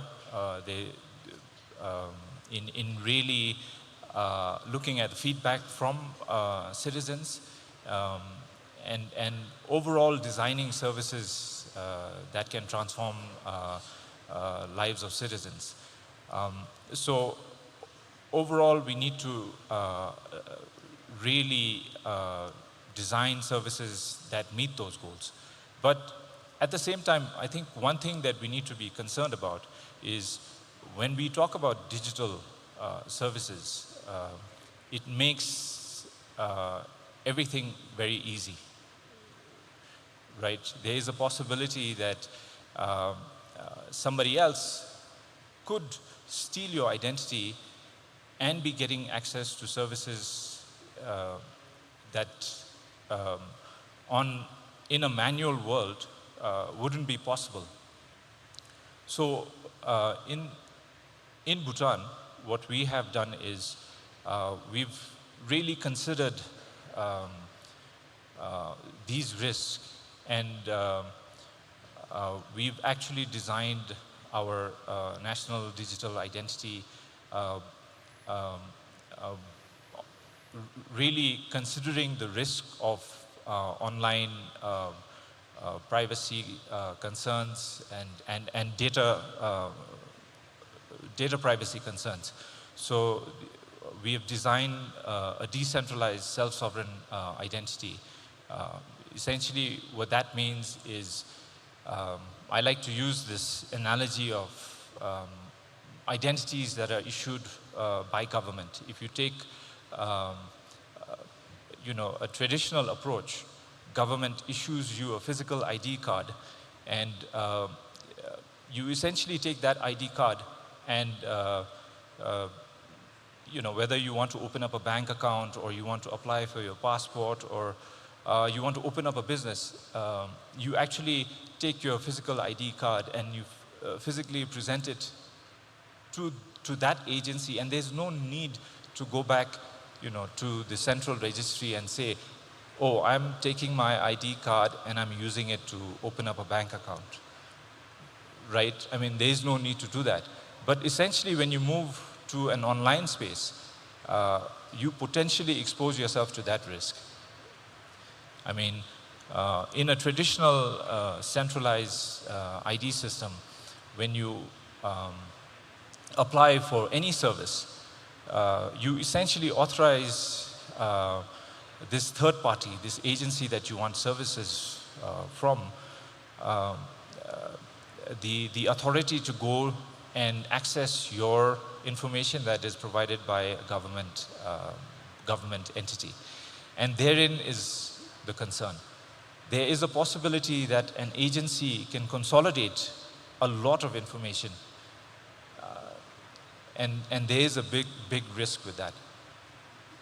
There are possibilities that individuals working in the government can also be bad actors and can misuse that information. So that's why we've thought very carefully about our national digital identity. And essentially what we have done is we've tried to articulate the physical identity card and tried to translate that into the digital world. So essentially what happens is we have authenticated information in various government agencies, and there isn't a need with our digital identity for any third party, any agency to access this central information. Because we actually take the information that exists in these agencies and we embed it into the individual mobile phones of every citizen. And when they transact with a third party, there is no need to inform this central agency that you're actually applying for that service. So I think this is one way that that we can really mindfully think about transforming services. And but of course, there's a lot that we need to learn from private sector in terms of how we provide services that are much more available, that are much more dynamic to the needs of citizens. And I would love to discuss that further. Thank you, Jigme. I'd like to hear your view, Tenzin, as somebody that has left, probably before we started doing a lot of the digital transformation, and then having returned recently. What's your feeling? Do you think that there's really been progress made, and can you see the connection with GNH? Oh, yes, indeed, I can see progress made. I think the NDI that Jigme just talked about is, a great step towards privacy by design. Living outside of Bhutan, I was able to still access quite a few citizen services, despite being, away from the country. My view about this is really that our digital transformation efforts need to be grounded in empathy. Empathy for the final beneficiaries of all the services, among others. I think design thinking, for example, taking that approach, a design thinking approach to how we design, develop these type of services, I think will be a great thing for us to do and adopt as a must-have, just like what we do as privacy by design. I think design thinking also would be extremely helpful. So for example, as a citizen, I would love to be able to get more of my services online without having the need to repeatedly make visits to offices, because of course there's an opportunity cost for time and money. But also, I think we need to be thinking about rethinking some of our processes. So for example, do some of our services actually need a legal stamp? That needs to be signed off on. So with this, I think we need to undertake certain reforms. The second piece I think that's really important on the GNH aspect is really about building online resilience, online safety and good digital citizenship among especially the youth and the older populations. There's so much of cyberbullying.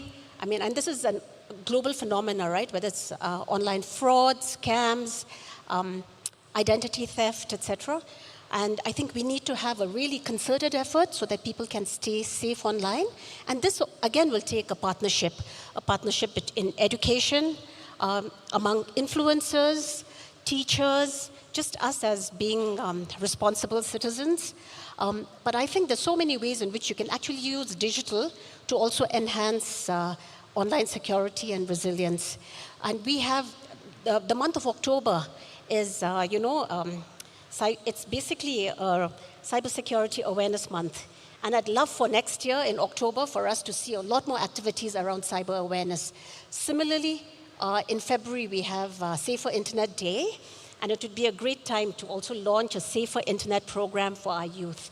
So those are just a couple of ideas, yes. Thank you very much, Tenzin. I'd like to pick up a couple of points there. I think the design thinking, the citizen-centric model, and also touching a little bit on the education and communication part and making sure that people really understand the value, but also understand some of the risk and the benefits in how to really use this identity as part of the digital transformation.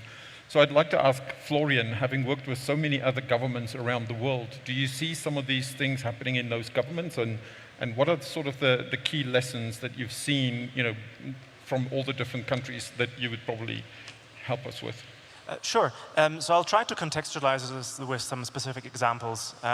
When you talked about the requirement for legal stamps or something like this, there's absolutely, yes, technology is one thing, yes, the human change management side is one thing, but also the legal frameworks are super important. As an example, we did a legal analysis of one federal state within Germany. and there were around 600 laws where the law specifically said, because it was written a couple of decades ago, for this service you must present yourself at a physical office. So it doesn't matter if the agency has a great idea and develops an online service if the law still mandates the citizen to show up in person, right? So there's a lot of cleaning up the attic and sort of seeing what we have forgotten over the last few decades. The second thing that you mentioned was of course the topic of privacy and data protection. Of course, there are challenges to be managed in the digital space here, but I would ask all of us, and if we look at our home countries, wherever they might be around the world, to measure the existing system by the same yardstick. To give you a very simple indication, many of us have health data in some form. It might be on paper, it might be digital. Who here knows, maybe a quick show of hands, who here knows when their doctor last looked at their medical data? See? Nobody. One person, great. I need to talk to you afterwards where you're from. That's very interesting. So as an example, in Estonia, where I'm currently based, you have what's called a data tracker where the citizen can see almost, with some exceptions like police, and so there's a context there, but with some exceptions, I can see every single time which government authority looked at what part of my data, when, and most importantly, why. Why do they think that this is okay?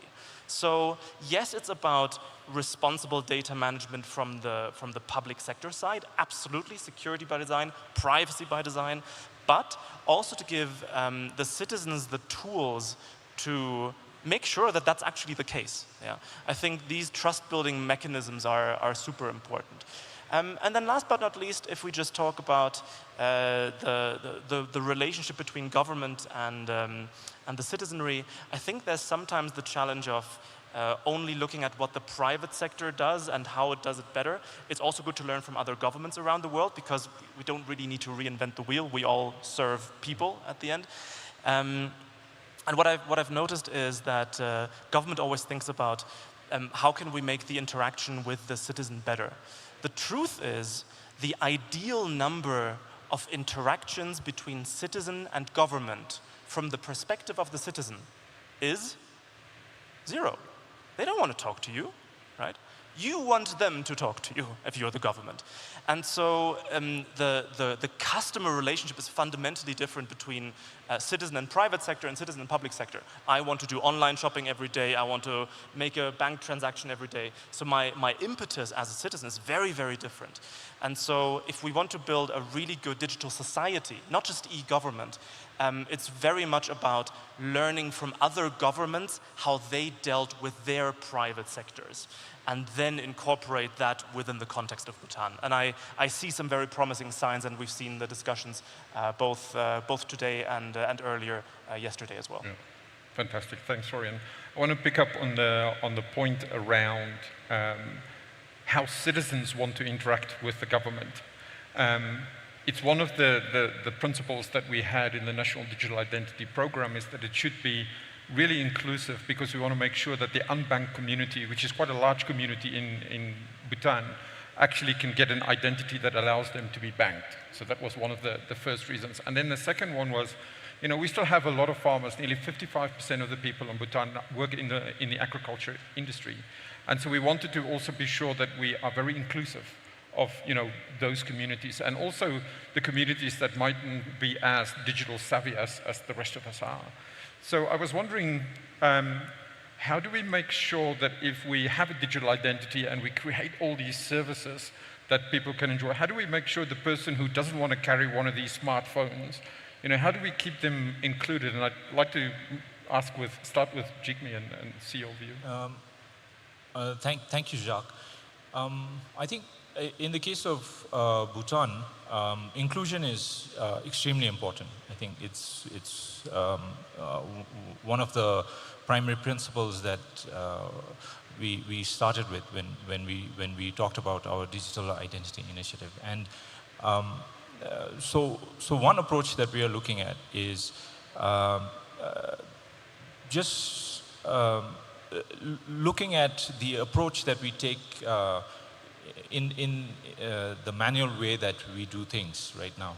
So normally we have somebody who trusts somebody else to actually apply for services on their behalf. And what we have been trying to do is translate that into a digital iteration. So in this case, we are talking about creating a digital identity wallet, which we called guardianship wallets. So essentially,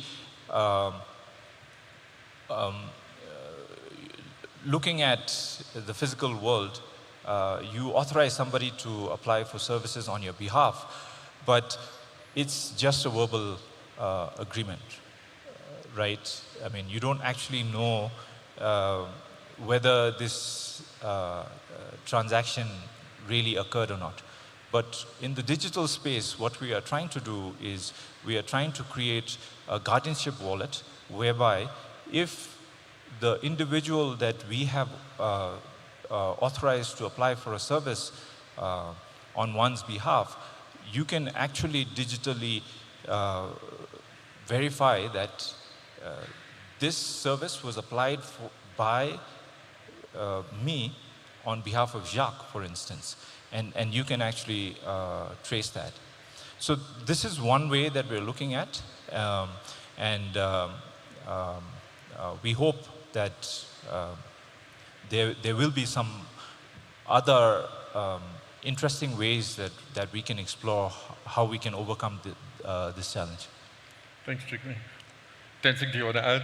I think on this piece around inclusion and access, first, I think the first principle is really to get affordable access, and high-speed access in the hands of everybody across Bhutan. We've done well, but we are landlocked, and if we want to break out of our landlockedness, we need affordable, reliable, high-speed access. We have a set of policy tools, we have investments, potential investments, etc., that can be made. And we need to deploy every one of these tools, whether it's putting up a new gateway, licensing a new operator, government itself investing in bandwidth in advance so that you get good wholesale pricing that can be passed on to the consumer. But access is not enough, and we will still have a lot of people who don't use smartphones, may not be able to speak English, the apps, etc., are not intuitive. So I guess we'll have to find some intermediate mediators.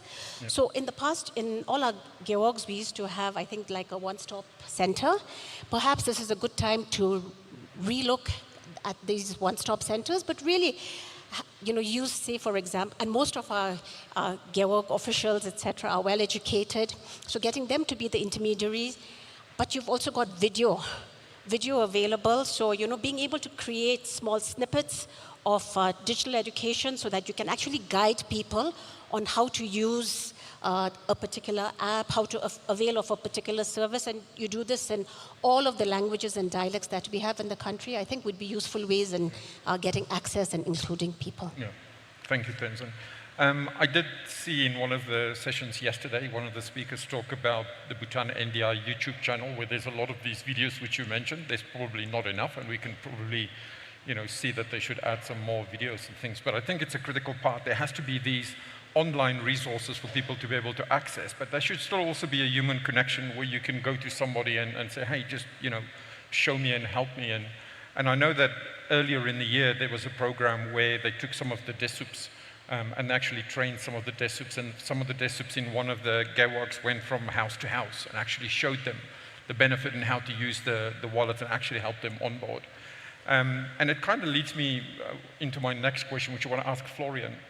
We are spending a lot of time and effort in this space, but from your experience, what do you think is probably the key areas in the next 5 years where we should really spend our effort and resources that we have? Because we have scarce resources.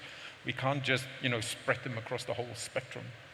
If I may just draw a reference to Estonia, I think the two countries, Bhutan and Estonia, have a very similar sort of strategic situation. We have a relatively big country, geographically speaking. We have a relatively small population as well. Estonia, roughly the size of Switzerland or the Netherlands, but only population of 1.3 million people. So the context is similar, and we also have a big neighbor that sometimes is a bit tricky. I'm talking about Latvia, of course. So when we talk about what the focus should be, I would say infrastructure is one aspect. Something that we can perhaps take as learnings from other countries for Bhutan would be that in Estonia, for example, the government said the telcos must build the infrastructure out together. They will share the same network infrastructure because connectivity cannot be your competitive advantage or disadvantage. Connectivity must be like electricity and water. You can compete to the different telcos, you can compete on whether you add a Netflix account for free or whether you have better customer service or whatever. You can compete on different stuff, but the connectivity itself must be non-negotiable. That's the first thing for a digital society. And then the second thing where I think a lot of countries, it's easy for governments to be tempted by technology and buying into whether it's blockchain or IoT or whatever, the next cool thing. To think about data quality. Because if we take AI as an example, artificial intelligence may very well be able to help us make good decisions, but in order for it to be able to do that, it needs good data. In most countries, the different government authorities don't even agree on where people live, because you don't update every single government authority every single time that you move to a new place. So one good start would be what we would call a once-only policy, so that for every single data set, for example, your name or your address or your date of birth, there is always only one government authority that can ask you this. And if any other government authority needs that information for the provision of its services, it cannot ask you. It must ask from that other government authority. And so this, number one, it improves data quality very, very drastically. Number two, it also increases user friendliness, because if I want to apply for a service, I don't need to tell them the same stuff again and again and again. So I think these are two small things that are usually overlooked, but can help facilitate a lot of the digital build-up. Yeah. It's a very interesting point. You mentioned two things, the regulation, which we'll come back into a second, but also the once-only principle. So in our digital identity in Bhutan, it's a decentralized identity, so we become the central source of truth. So in this respect, I have a credential which was cryptographically signed and authoritatively by the government, and it sits in my wallet that I carry with me. And then any other agency that wants to do a service with me asks my wallet. So I only had to provide it once to an agency, and that agency provided a credential, and from there on, my wallet will supply to whoever needs it. And if I want to change my address, I change it in one place, and it propagates. So for that, it was a key part for us as well, that once-only part. And then the second point I want to pick up on is on the regulations and stuff, and you also mentioned it a little bit earlier. So when we started down this path in Bhutan, we said, look, we need to be able to understand what is the regulations around this, because it's such a new technology, and we wanted to make sure that we have an ecosystem where there are not bad actors, or it's very hard for somebody to come into the ecosystem and become a bad actor. And so maybe Jigme, you can sort of give us the highlights of the national digital identity and what are the key aspects from it? Why was it so important for us to have it at the same time as introducing the new technology? Yeah, so I think let me first touch on a few things that Florian mentioned, and I think you touched on it also. We really saw the advantage of a distributed, decentralized approach to how we look at managing data, and I really wanted to emphasize this point, because we always think about a government entity as being the authority in terms of the source of information, but actually government agencies are only custodians of information, right? I mean, essentially it is the individual citizen that actually knows the most accurate information. And by actually making the information that government agencies store on a regular basis available and very transparently accessible to citizens, therein you are able to really improve the quality of data. So that's one thing. The other thing is we want to be very careful about data privacy, and in particular your medical records. Right now, your medical records exist in a central repository, and I think, like Florian was talking about, you don't even know which doctor actually looked at it. But imagine a future state where your medical records resides in your digital wallet, and you actually authorize doctors to access it. I mean, that's a state where we do not have to have, systems that, or legislation that prevents, access. So the advantages are many, and going back to your question, we really looked at what are the advantages that decentralized ledgers and blockchains and this Web3 approach to digital transformation gave us. So, in fact, the author of the self-sovereign identity, the co-author, Dr. Drummond Reed, he's sitting right in front of us. We actually worked 8 months with him on the principles, because we are very early in the development of the technology. But what are the principles that are necessary for decentralized identity and decentralized data? And we put it in the act that it is illegal to centralize any of this information. And by law, inclusion is very important. That's why we had to think about guardianships, custodial wallets. I think Jacques, you'll be able to tell a much better story in terms of the number of different wallets that we had to think about to try and meet these principles. I think there is a lot of good practices that is there, and frankly, I think we can learn a lot from the private sector, but to put another twist to it, I think the private sector can also learn a lot from government, because particularly private companies have access to a lot of data, and we need to hold ourselves to higher standards, and there is a better way of doing that. Thank you, Jigme. We're almost out of time. So the two of you that have really spent a lot of time working with many different governments and policy and stuff, are there any sort of lessons that you've learned that we can learn from there, or any pitfalls that we should watch out? Yeah, I think if you just come back to data protection, the data protection regime, while we think about Bhutan, we also need to be thinking about the future, especially with Gala for Mindfulness City, as we're looking for investments in digital, among others, right? And we've got so much of hydropower, and with all of the needs for computing, etc., I think we are also looking at hyperscale data centers to be located in Bhutan in the future in order to leverage on the hydropower that we produce.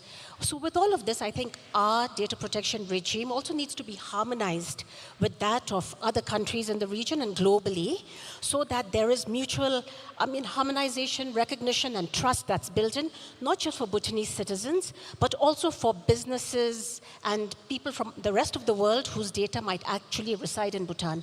So I think that's one area. And the second area is, with all the interactions that we do today, there's the private sector as well as the government sitting on so much of data. So the question for us is, how do we use that data to make data-driven policies? How do we use the data to improve citizen services?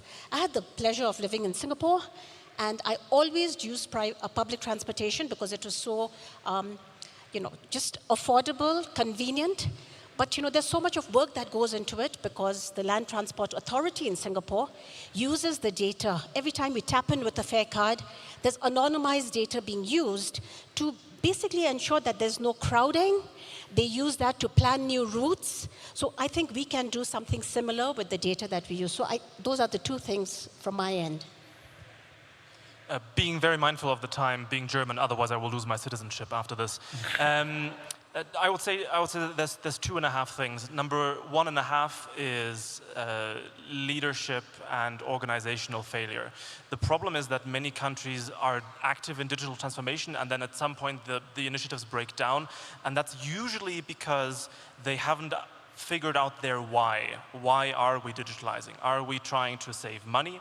Are we trying to make it more transparent? Do we want to attract investment? Do we want to make life easier for our citizens? So if we're not clear on why we're doing all of these exercises, then it becomes very difficult to mobilize support. And the second thing, you briefly touched on this, is to not forget the international component here as well. Something that we're struggling with in the European Union, Estonia being a very small member state, trying to sort of push the rest of this big rock forward, is cross-border data exchange on a service-by-service basis. As an example, in Estonia, I can use my electronic ID to get digital prescriptions. I can go to any pharmacy in the country, I swipe my card, I get my prescription medicine.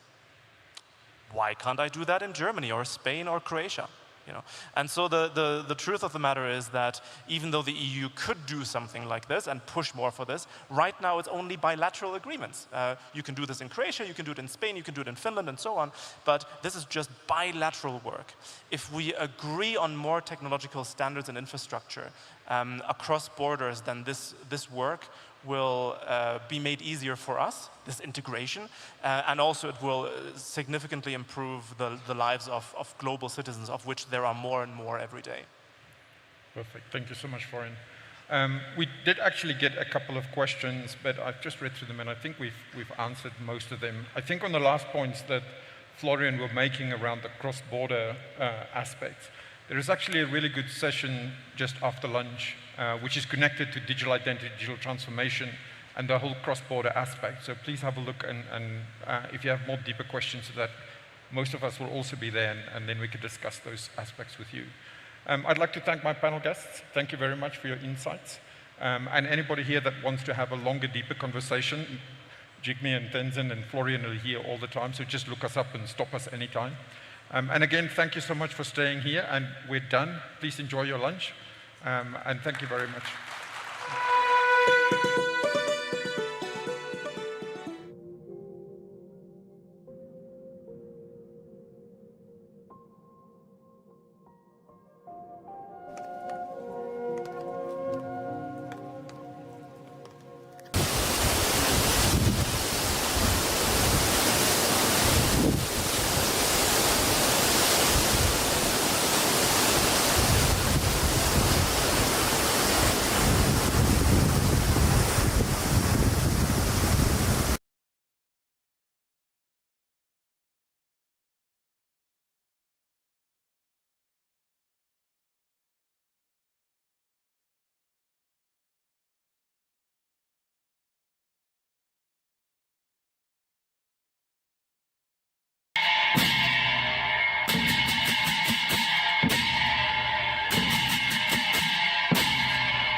Yarangi pai dile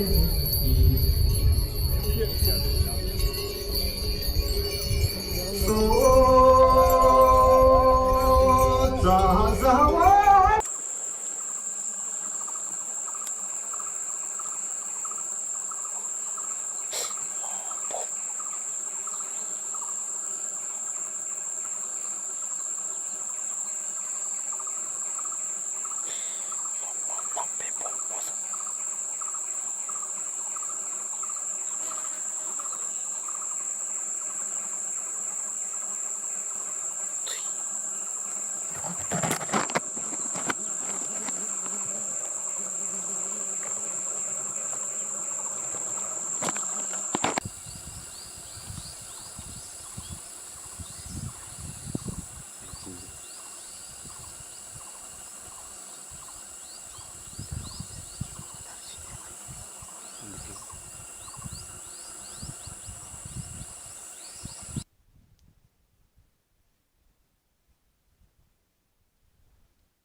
Yarangi pai dile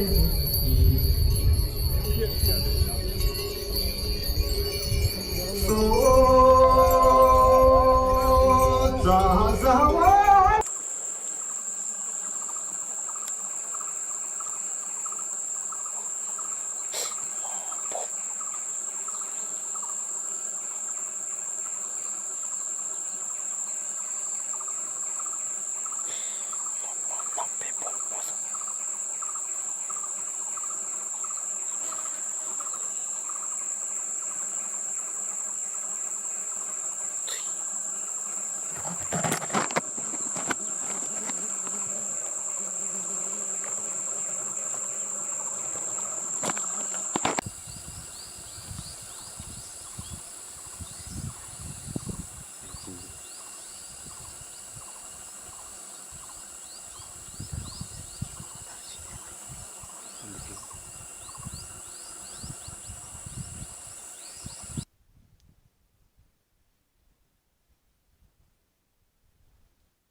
Yaharangi pai dile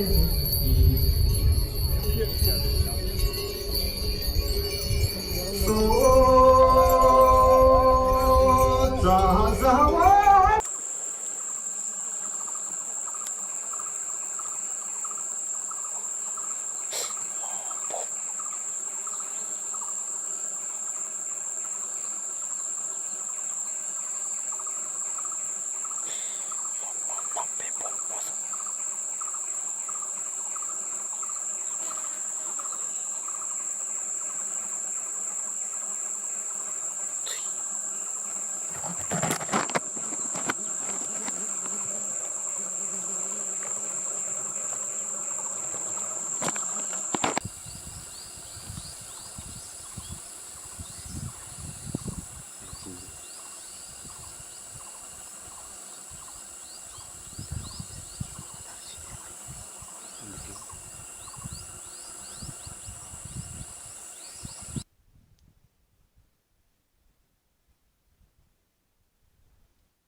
Yarangi pai dile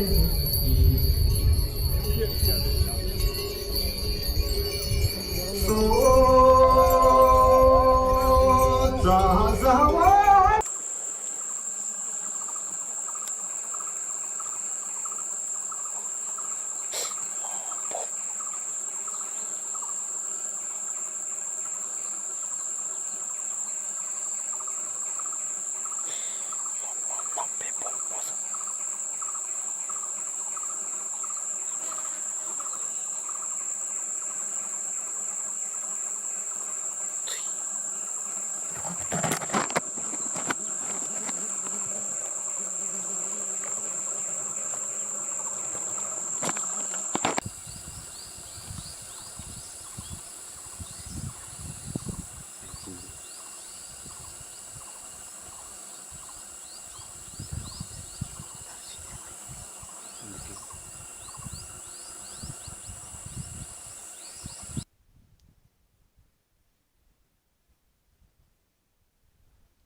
Yaharangi pai dile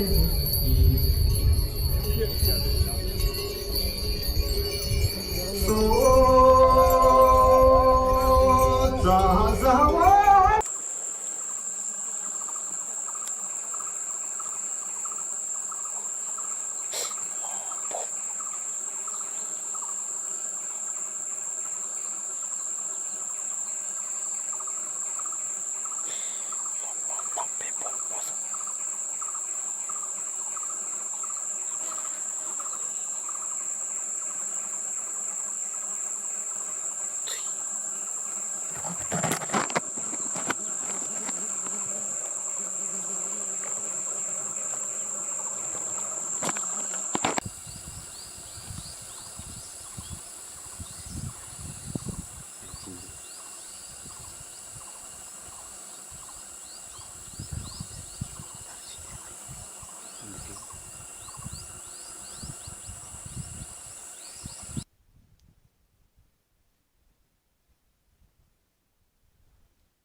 Yaharangi pai dile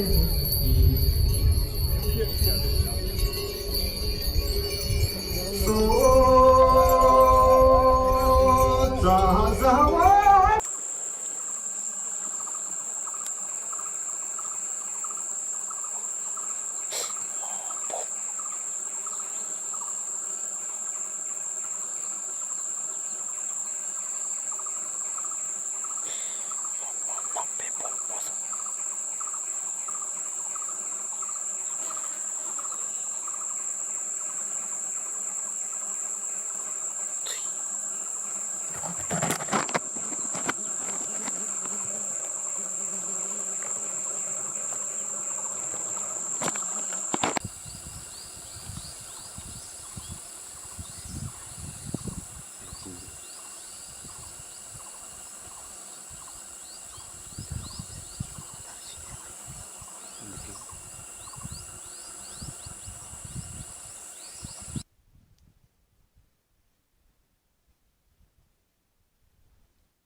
यामे तो बचू ये सामो यहाँ रंगी पाई दिले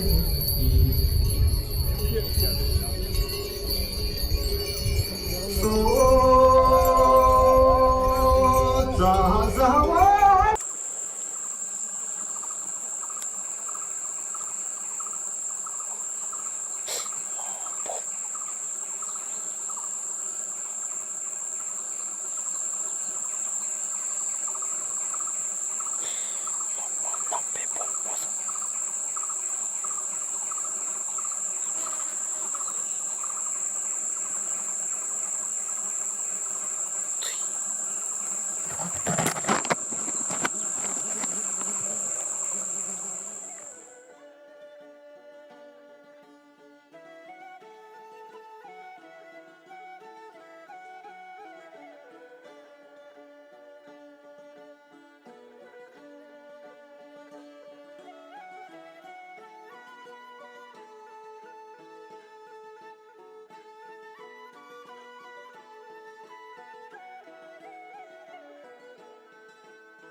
Models.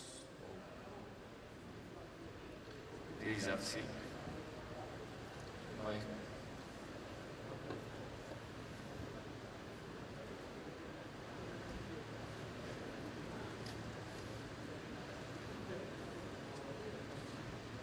yeah, I think it was one. Sorry.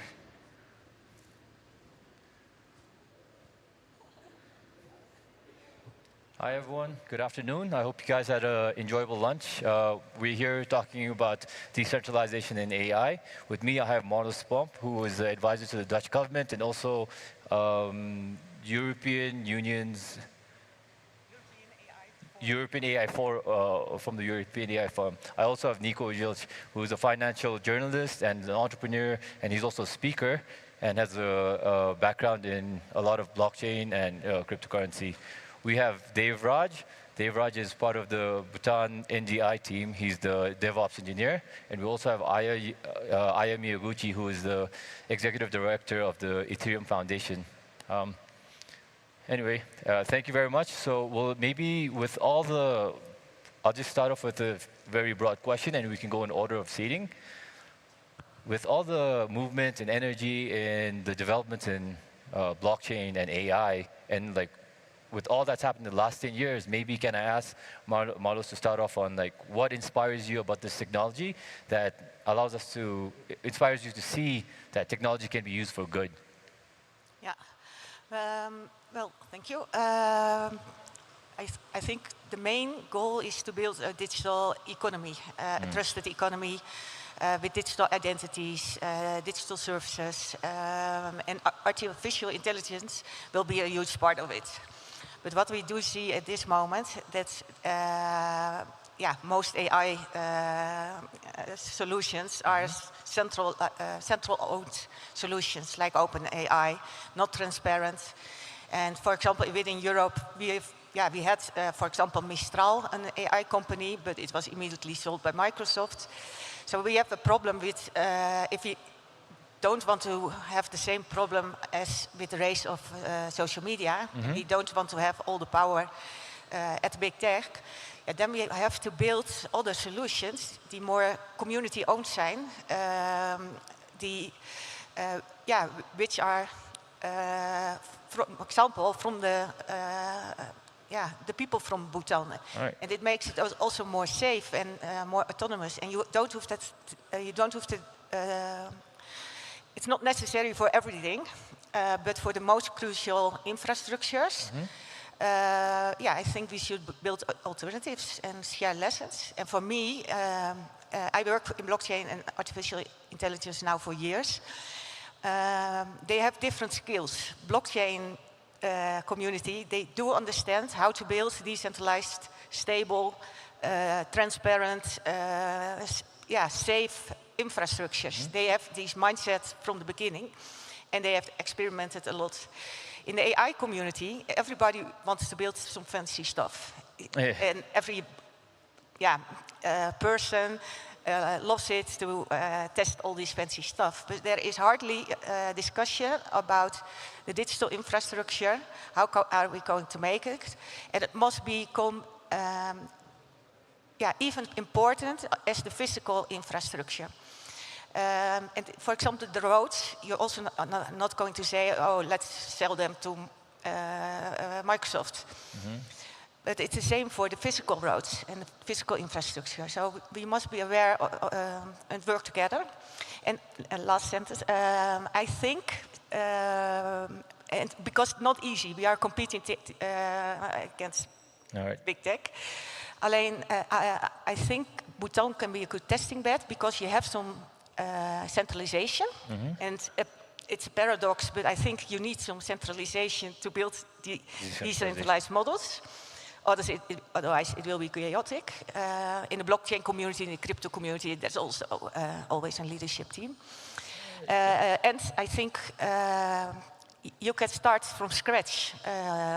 So it's similar like Estonia. The country is not too big. You can start with digital identities, for example, digital payments, and so on. And yeah, that's what I hope. Thank you, Marlos. Maybe I can pass it on to Nico with some interesting points from Marlos. Nico?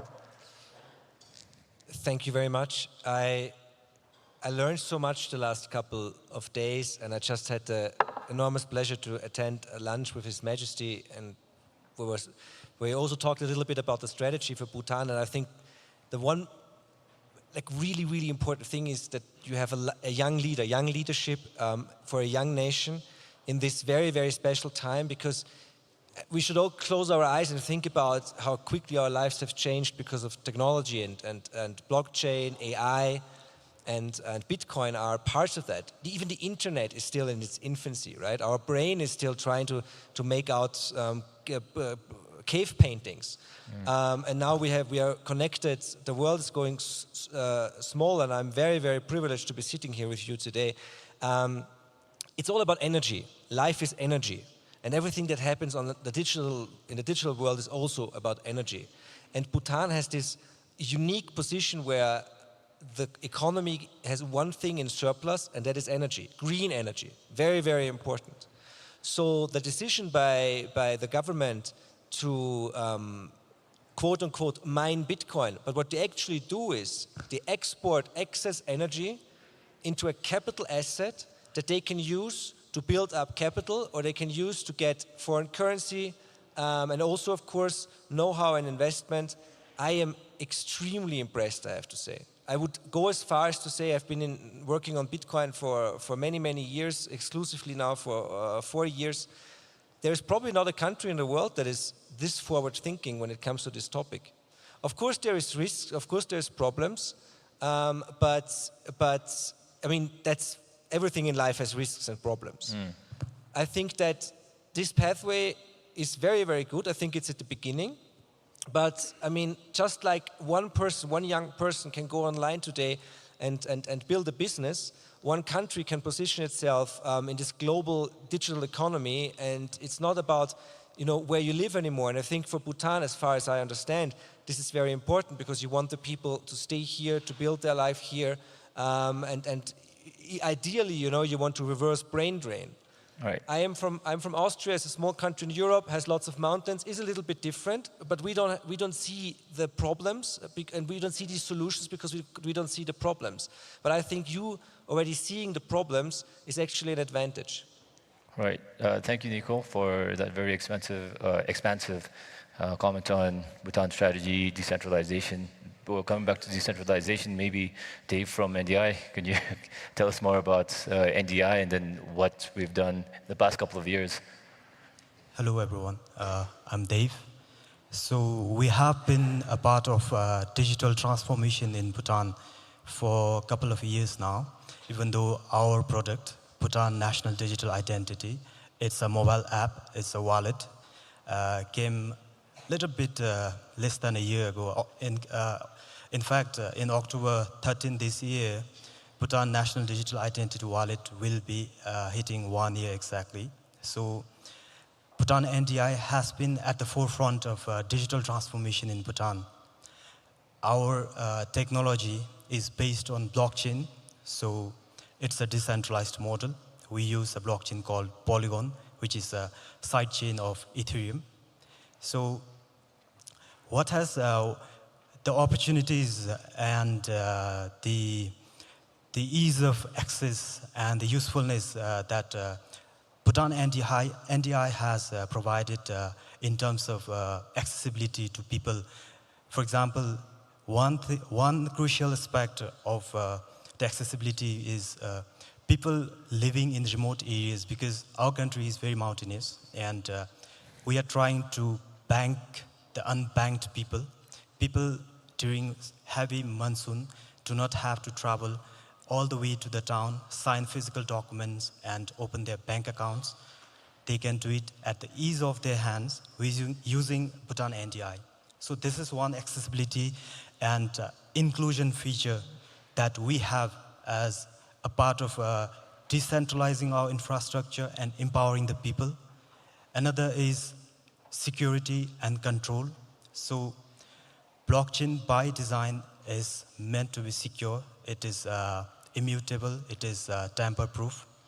And we have been at the forefront of enabling secure digital identity exchange among individual users and the service providers. So there are lots of benefits that we can have it as a part of our conversation, not just as Bhutan NDI, but in general as blockchain and AI in the next in the session that we will be continuing on. Thank you. Thanks, Dave. You covered a lot about, this is a very special use case for, I think, decentralization and blockchain for NDI. While we're on the topic of the different uses of blockchain, if I can maybe ask you to talk about what you've seen being part of Ethereum in the past 10 years, like all the various use cases and how these use cases can be used for, again, coming back to the good of all of mankind. Sure. So I've been in this industry. I haven't been in Ethereum for 10 years because Ethereum is about to become 10 years next year. But I've been in this industry more than 10 years. And then maybe I can discuss a little bit of what's been achieved. So when I joined the industry, it was originally, well, there was no Ethereum, and then it was mainly only about Bitcoin. So it was more about financial inclusion part, which was still a great innovation. But then after Ethereum, this is more about building decentralized systems. And then to do that, I can speak more for Ethereum because I'm part of the Ethereum Foundation.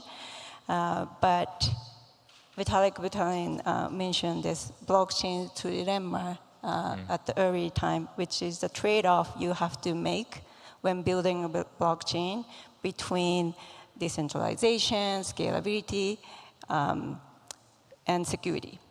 And then Ethereum especially emphasized on decentralization. So you don't just increase the number of transactions or lower the cost, compromising decentralization. So that's the value. But now with the advancements of technologies, scalability, which was not easy, basically building something on Ethereum a few years ago was a little bit more on for the idealistic reasons or for philosophical reasons. And then now with the advancements of the technology of scalability, it is more real to build like real decentralized systems. And that's why we are seeing those use cases. And then Bhutan is trying to build one of the systems. And then I think it's important to recognize that achievement now. We are feeling the time is now to build actual use cases for real humans. It's not just for people in the industry. And I will stop there before talking more about the intersection of AI and blockchain. Right, thanks. I think Marlos wanted to... I would like to react. I think you already mentioned there are some problems and some things have to be solved, but I'm actually quite optimistic about the technical part. It's doable. Another step that has to be done is bring the blockchain developers and AI developers stronger together, or maybe also digital worlds, gaming, where you have the intersection. But I'm more concerned that not so many people are thinking about that we should build these decentralized models, infrastructures. And same problem with privacy. We all say, oh, it's really important, it's really important. Now, that didn't happen that much with the rise of social media. So I'm more concerned about people are not aware. There's no real sense of urgency.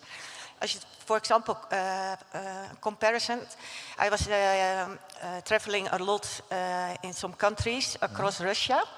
They replaced the physical railways to make sure that Russia is not able to drive over the railway ways anymore. I was 2 weeks ago in Estonia. There they feel the pressure of Russia. The conferences, it was only about these topics. How are we going to build infrastructures which can keep us safe? And maybe you don't feel it today, but it's really important to have this sense of urgency. Mardos, you touched upon a couple of key points. One is the building infrastructure part. One is how do you address some of these problems with maybe blockchain and technology, right? So I'm just wondering if our panel had any ideas on maybe how we could use AI to leverage AI to sort of better decentralization, or even vice versa. How can AI benefit decentralization, and how can decentralized benefit AI? If Nico, please.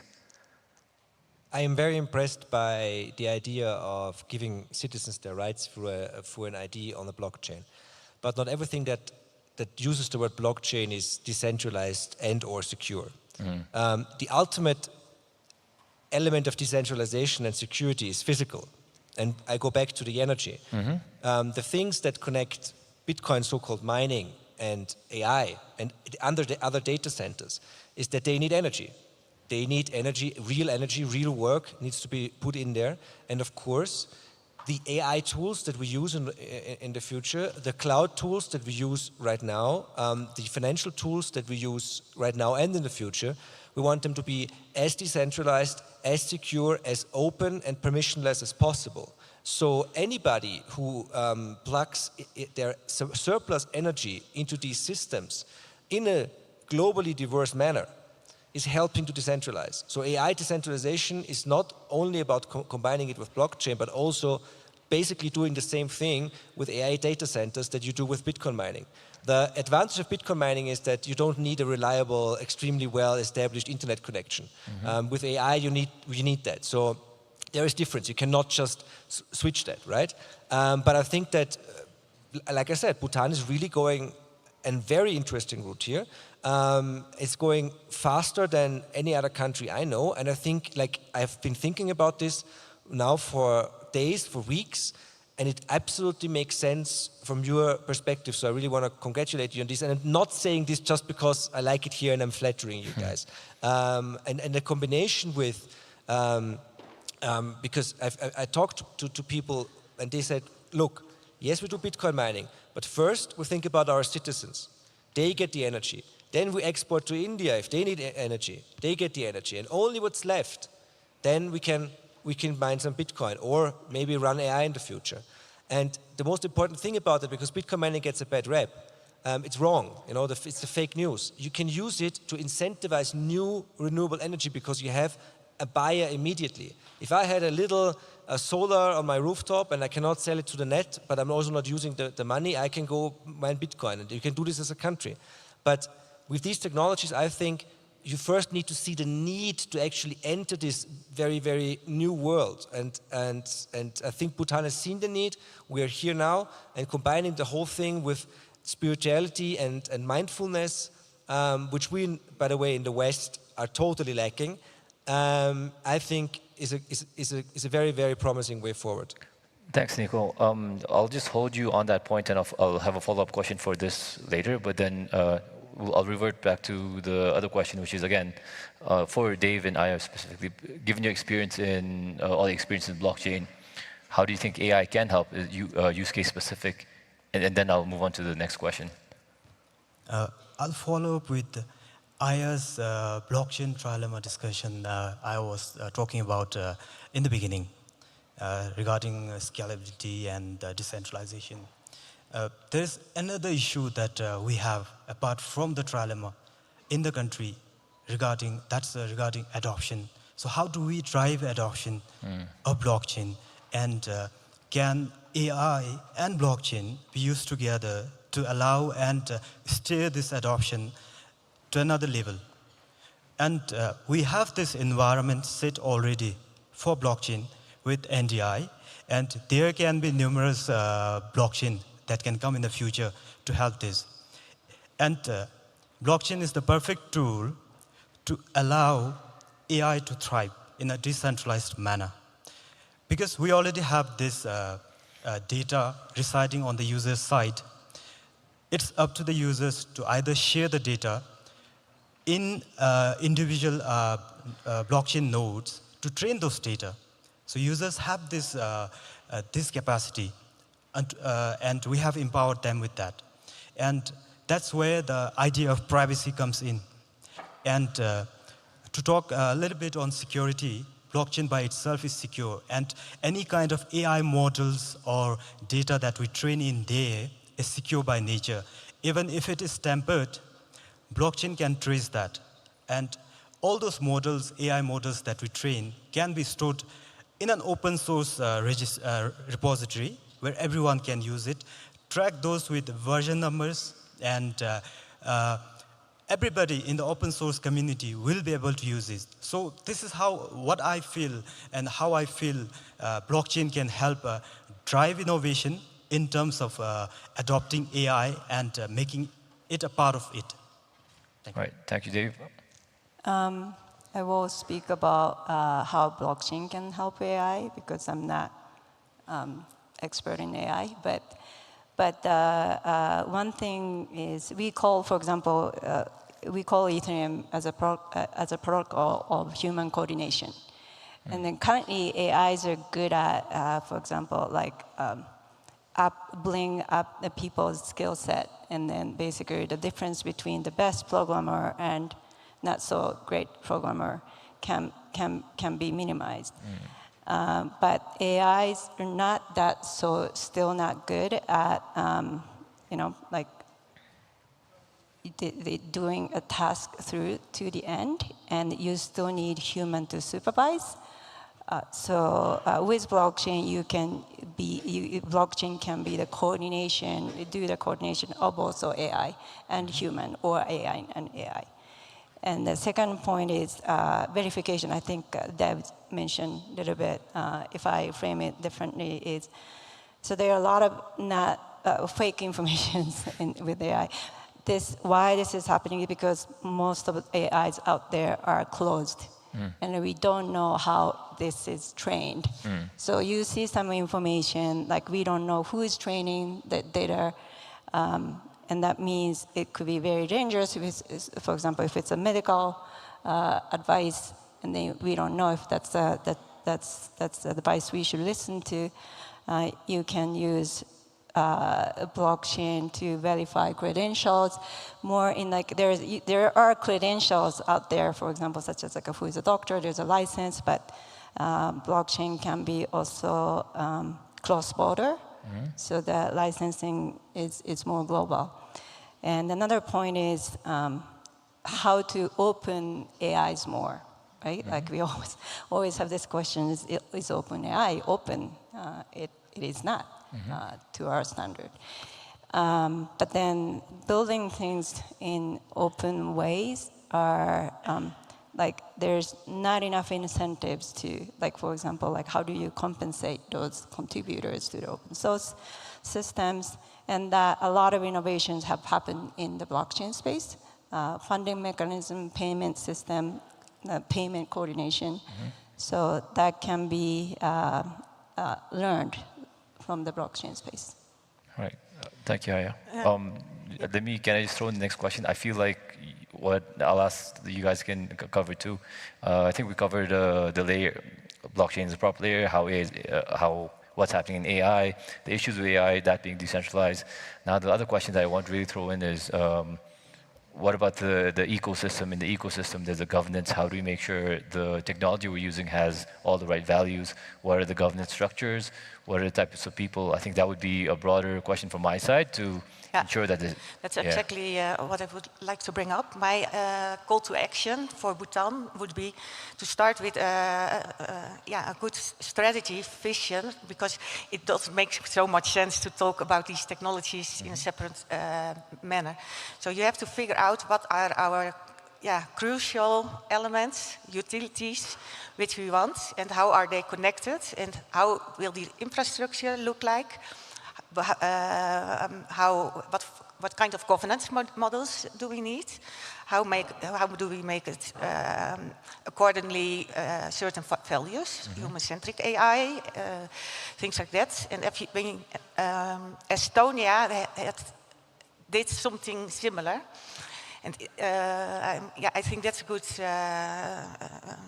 good example. And then you will get building blocks like digital identities, or maybe decentralized energy solutions, or digitized processes in hospitals. In Europe, I've worked on the AI Act. It will start quite soon for prohibited systems. And there are also a lot of AI systems which are high risk.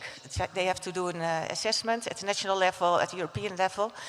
For entrepreneurs, it will take a lot of work to apply to this.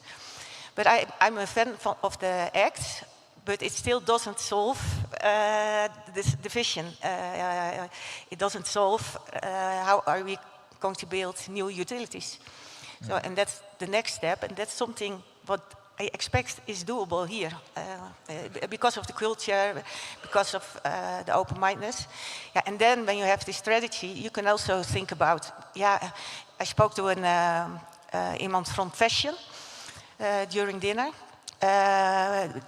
Digital fashion is ook booming. There will be a lot of money in the business of digital fashion.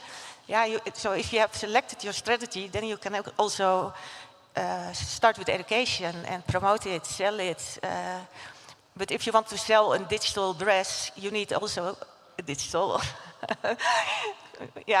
coin token, payment system. Nico, can I pass on the same question, actually? I think it's very, very important to answer two questions. First, what are the basics that we need to get right? And second, how do we design this in order to benefit our people first, right? Because that's like the responsibility of the government. And I think that Bhutan is in a very special place. In Europe, we already have AI regulation, which, I mean, that was fast, right? Most of the people don't even know how to spell artificial intelligence yet, and we already regulate it. And we are proud of it. I think that's the wrong approach. What you need is, you need a strong basis. You need rule of law, you need open markets, you need an entrepreneurial mindset, you need to want to get ahead as a nation and want to be, part of this future. And I think that Bhutan has laid the groundwork. Of course, for us it's easy to just regulate it and then forget about it because we already are at a very higher level. This is one of the problems. We'll see how this turns out. And the second thing is, when it comes to the people, is also freedom of choice.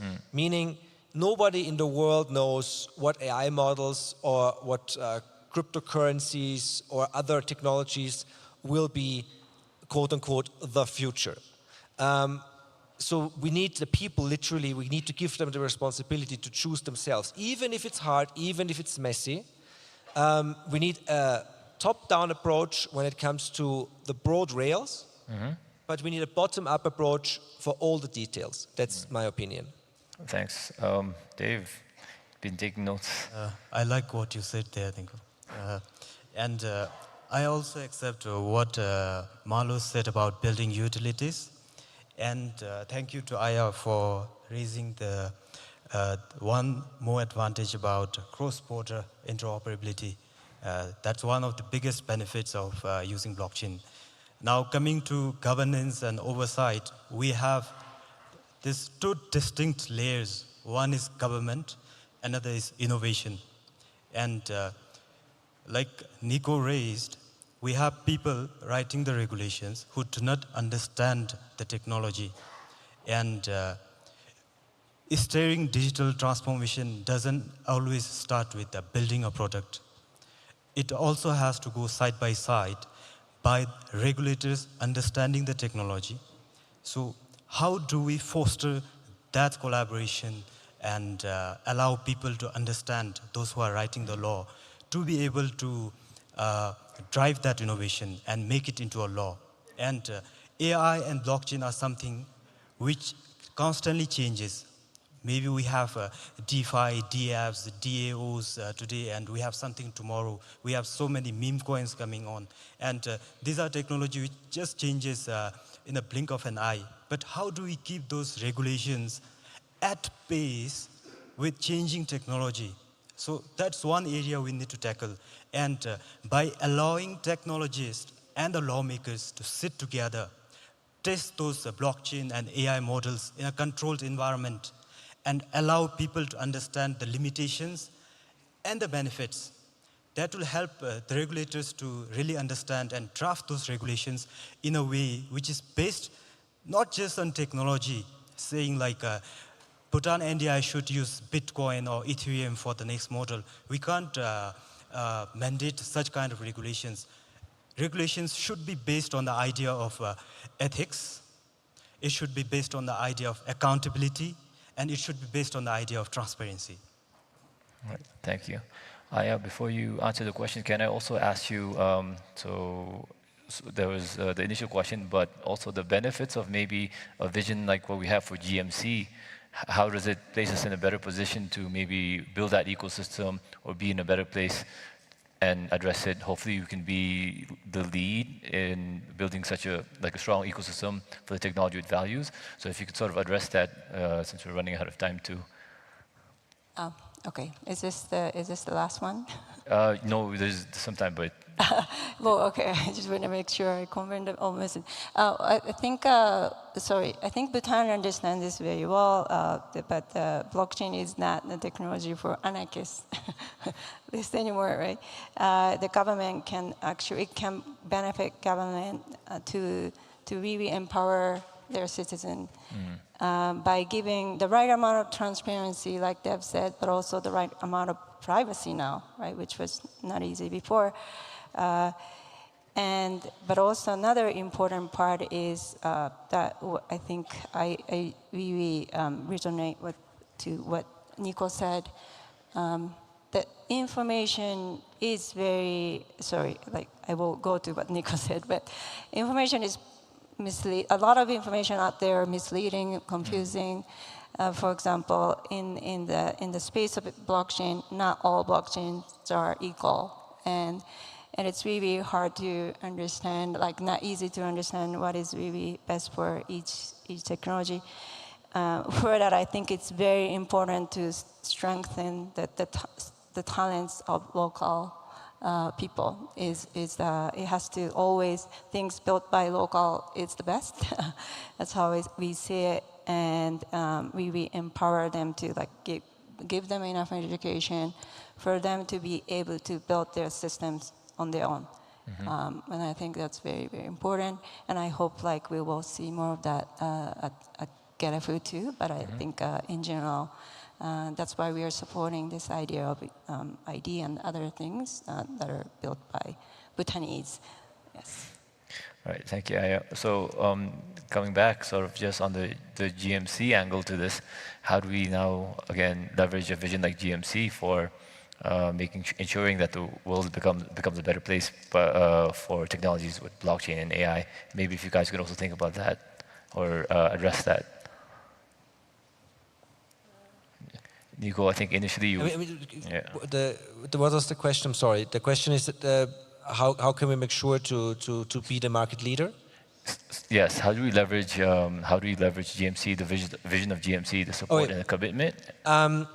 When you look deeply, especially in the Bitcoin community, superficially it's all about making money, and this is true to an extent.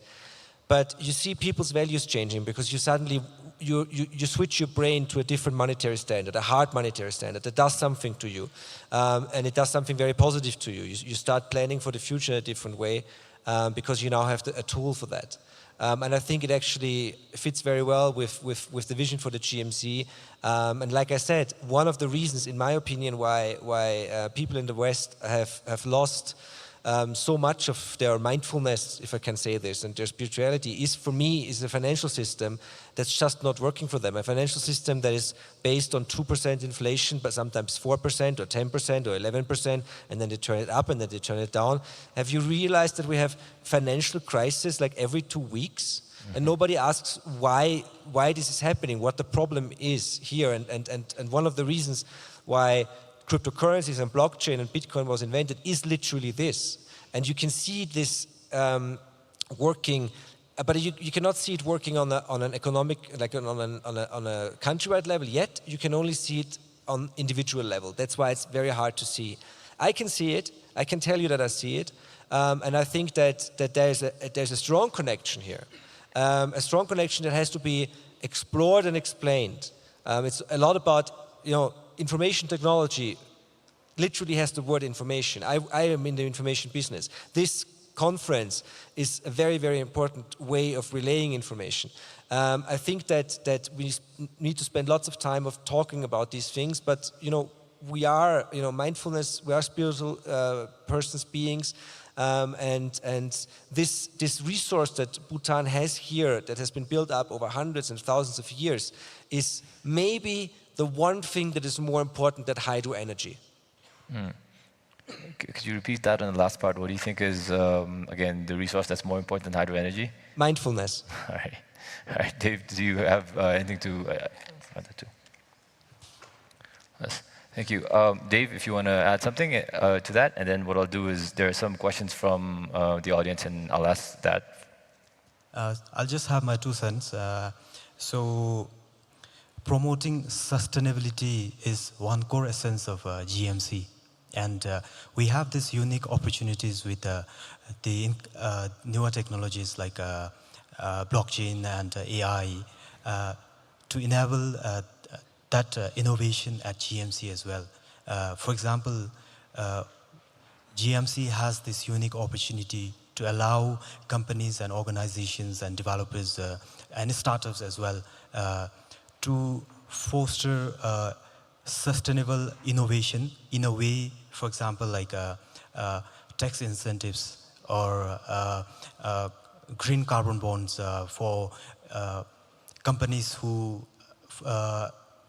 allow these technologies to foster in a very sustainable manner. And other companies will also follow the same suit after that. Thank you. So I'll just go from the questions from the audience. This one's kind of a very heavy one. Giving AI agents access to blockchain systems has the potential to create fully autonomous economic agents. Do you think there are existential risks involved in this? For the human race? Yeah, I think. Now, of course, it is possible. It is possible, yes. You can have a computer system that has its own basically its own savings account, yes. But I think if we learn anything, that things that are possible will be used. So we have to find ways of dealing with that and using them to our own advantage. We're not gonna just stop it. That's not possible. No, but that's why I'm a fan of the new regulation within Europe. Of course, we also need to invest and get these companies, but it is helpful to have some guidelines, and it doesn't stop with writing regulation. It's a continuous discussion. In the Netherlands, we have 30, maybe even more, labs in the Netherlands, where people are working together on the societal aspects, the legal aspects, how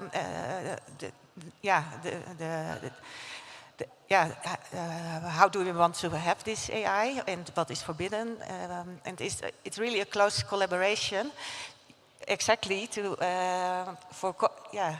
get AI which we want to have. But it's not per se a bad idea, the autonomous bots, and we also already see some of these examples in gaming, for example, and there it does function. Just one sentence. If we think of a future where one computer model talks to the other computer model and does something for me, and it needs the resources from another AI, they're not going to use dollars or euros. They're going to use Bitcoin. And I think this is an important, view into the future. In my opinion, it's going to be Bitcoin. Maybe it's going to be something else. That's just my opinion. I just thank you. Just when you talked about again Bitcoin and cryptocurrencies, one question that came up is, what's the future of cryptocurrencies against fiat currency? The U.S. dollar being the world's reserve currency. Can I do this very quickly? Yeah. Yes. I think that the world will dollarize on crypto rails through stable coins, and this is already happening. So the dollar is not in any danger right now. There will be governments who will try to keep control over their monetary systems by introducing digital national digital currencies, digital central bank currencies. So far, this has been a total failure, but maybe somebody will get it right at some point. And then after the dollarization, you have the dollar is like your transaction medium, and then you have your savings account, and that is Bitcoin. And the game theory is very, very simple. The sooner you adopt this, and this is why I'm so impressed with what Bhutan does, the sooner you adopt this, the better it is for you. All right. Thanks. I'll move on to the next question. Maybe I could throw this one at Aya. How can Ethereum/blockchain promote environmental sustainability? How can blockchain promote environmental sustainability? More environmental sustainability. Yeah. Wow, I think we are. Well, I think one milestone the Ethereum has achieved when I shouldn't say we because of the one very important statement of Ethereum is it is not owned by the Ethereum Foundation. So when I say we as the community, as the ecosystem, achieved the transition from the proof of work to proof of stake. So Ethereum used to rely on very high energy consuming systems, computing power to secure the network. And then in 2022, we call it the merge, is the shift. The main upgrade was the shift to proof of stake, proof of work to proof of stake. It used to require mining machines, but now you can actually participate in securing network, like a regular person can do that using computer at home. So that reduced energy consumption more than 99%. So that is one thing. But there are a lot of decentralized systems being built for also in environmental solutions, such as supply chain systems to bring out more recycles, or doing energy P2P purchase and so on. But yeah, like we like to see more of those actual solutions built on blockchain. Right. One moment, I just remember for the previous question. There is decentralized environments with a crypto casino in it. And there were AI bots guiding you playing in that casino. And then the people started complaining that it wasn't kosher anymore. And so then they brought human people in again. So it's, even though it's doable, people don't always like it. And that's what we have to figure out with each other. All right, thank you. So if I got you right, what you're trying to say is, regardless of what the use cases are, there will be need for some human element involved. All right, thank you. Sorry, so just go back to the last question about promoting environmental sustainability. And out of curiosity, Aya or Dave, what is, this is a personal question of mine, in the past year or so, what is the coolest use case for blockchain to promote environmental sustainability? I'd really be interested to know if there's some like wild idea that's coming out of the community that looks really promising. Any use case that's really interesting for blockchain that that you're personally interested in? I'll definitely say identity, because I work there. Could I just add, because it's important, because we talked about Bhutan being a big player in Bitcoin mining. Yeah. And Bhutan also wanting to do this sustainably. If you only use green energy, there is no problem. There's actually an advantage. That's what I said, it's fake news. The idea that the use of energy itself and the production of energy itself is bad for the environment is just wrong. Human development needs energy. We need more energy. much more energy, also for AI and for all the other computer things that are coming down the line in the next 50 years. Bhutan wants to 30x its hydro energy production, 10x its hydro energy production. This is only possible with a system where you can export the energy to, not a country, but a system. And Bitcoin mining is that system. The other cryptocurrencies that are not on that energy system do not provide that. And also the energy is a security feature as well. We use it for money. Money is very important, so it needs to be unhackable. And Bitcoin cannot be hacked because of the energy that is necessary to run it. All right. Thank you very much, everyone. That's all the time we have. If any of you wants to connect with any of our speakers, we'll be around the venue having conversations. There's also a cultural exhibit all the way outside. I myself will be betting a yak down there, so please join us. All right. Thank you very much, everyone.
Hello again. I can hear the question on all of your minds. How can Bhutan leverage big data analytics? That's right. Well, we're here to answer that question over the next 50 minutes with an absolutely incredible panel. I'm delighted to introduce them. Professor of Business at Columbia Business School, Sandra Matsurf, co-founder and chief strategy officer at Planet Labs, Robbie Shingler, and the entrepreneur and technologist, Hisham Anwar. However, that does not do justice to these people. So what I'm going to ask you to do is each just give us a little bit more background about yourselves, because you have such incredible backgrounds, but also I want you to link it to what attracted you to big data analytics, starting with you, Sandra. Well, thank you so much for being here. I know that it's post-lunch, and I remember sitting there yesterday trying to stay awake, so thank you so much for joining. So my background is in psychology and computer science. So I was trained as a psychologist, interested in human behavior, the way that people interact with one another, what makes us uniquely ourselves, maybe distinguishes us from other people, but not necessarily from a traditional, we're giving you a survey or a questionnaire to respond to, but more from a computational data lens. So this idea that we use technology to look into space, right? We have telescopes to study the universe. We have microscopes to study the cells in our body. And for me, big data is really this lens into human behavior that allows us to see what is it that people do on a day-to-day basis. And I think what we've learned over the past really almost decade now is that the data that we generate, anything from the stuff that you intentionally put out there, your social media, but all the way to some of the sensors that are in your smartphone that capture where you go, what you do, like credit card swipes. Those are all data traces that are incredibly intimate. So it's not just these puzzle pieces, but really say a lot about your mind and your psychology. Pick up on that point in a moment. Hisham? I'm Hisham. I'm a serial entrepreneur. I've been a technologist for about 25 years in Silicon Valley. We can't hear the microphones at the moment. I think it's off. No, I think it would all... The microphones? Is that better? Yeah, it was off. Sorry about that. I'm Hisham. I'm a serial entrepreneur. I've been in technology for about 25 years in the Valley. Been focused cross-sector, worked in banking and in gaming. At some point in my career, I wanted to do something more impactful, started an educational analytics company back in 2012, which was recently, about 3 years ago, acquired by Google. Worked there as an executive, and most recently I've been spending my time teaching entrepreneurship at MIT, as well as making angel investments, and it's been a real honor and pleasure to be here with all of you. Robbie. And so good to be here. This is my second time in Bhutan. And as Sandra was saying, data is everywhere. We're collecting it through so many different sensors. And I come at this collecting data about the Earth from space. So the telescopes that look out, these are telescopes that look down. It's a huge, huge data challenge. We collect about 30 to 40 petabytes, we have about 150 petabyte archive, 30 to 40 terabytes of raw data every single day. Really what has happened over the last 4 or 5 years with respect to AI technologies that are really being open sourced has then allowed for researchers to find correlations between things that we can't see as humans. So this is really an amazing opportunity for us to better steward the planet, which is what I'm focused on. But it also is a great opportunity for us to actually understand our relational dynamics between humans. And that, I think, is one of the opportunities that we have here in Bhutan in thinking through how to best leverage big data and analytics. Sandra, you talked about it being a lens into human behavior. So how do you think data relates to people's lives across the world and in Bhutan? I think anywhere, right? So I remember when we started looking into this, I think all of us were surprised just how much we can learn about people by looking at their data. So we now know that we can predict your personality traits, your intelligence, your mental health, all by looking at the data that you generate, which seemed surprising in the beginning. But then once you think about it, it's essentially like looking at what is it that you do day to day, what are the routines that you have, who do you meet, what do you engage in, what are the activities, and so all of this combined is like really this puzzle piece of who you are. And the important thing for me has always been to essentially show people both how intimate their data is, but also how simple some of these relationships are, right? I think oftentimes when you talk about AI and you talk about machine learning, people think about this as like a black box and you don't really know what's going on.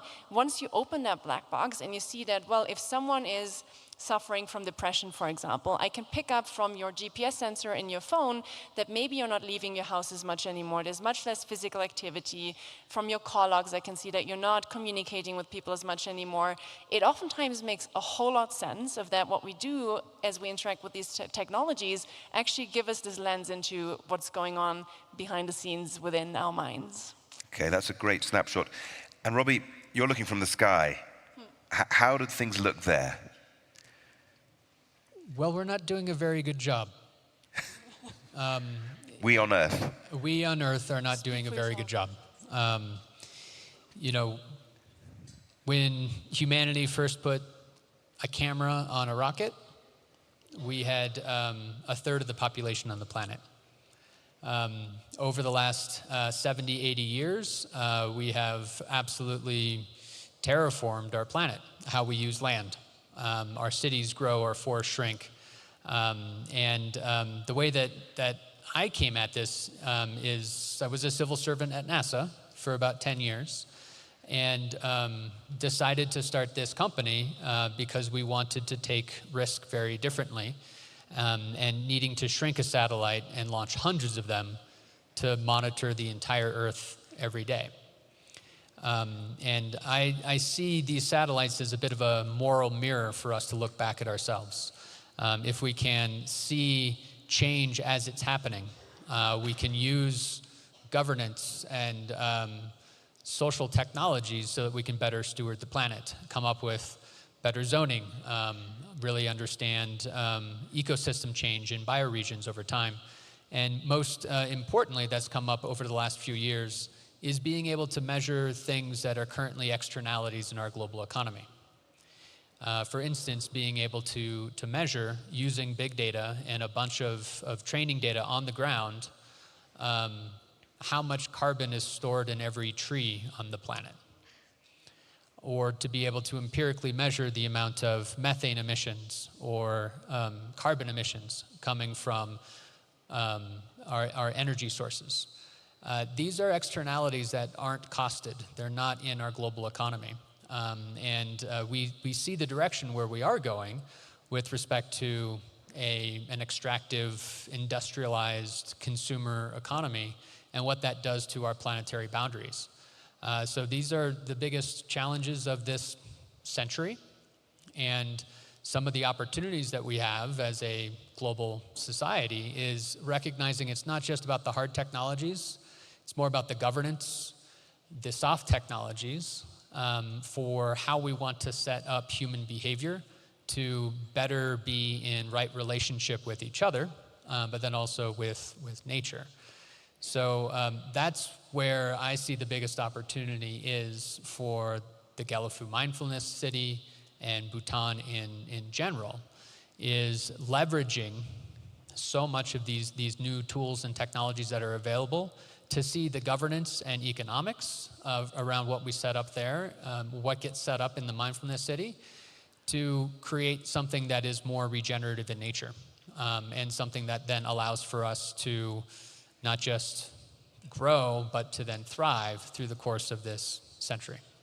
We have countries, legacy systems, and then you have a sandbox, like the one you just mentioned. So with this opportunity, what have we learned from the past?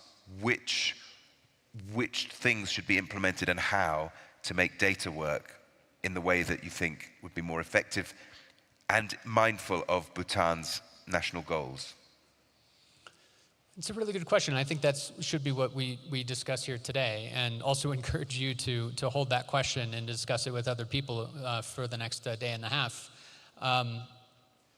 Outside of data, I would just say technology. So right now, this is just kind of analytics is the new-ish technology of today. But if we think about the technology of the first web, or like Web 1, the first, the internet, things coming online, that was about digitizing workflow. And there was a panel earlier today with an expert that understands Estonia, and what they did with their e-government initiatives is really quite extraordinary to follow that story over the last 20 years. And how that was actually, not only did it make the government more efficient and effective and earn trust with the citizens, but the way that the government asked for those services to become available created economic opportunities for companies and startups in Estonia to build those services for the government.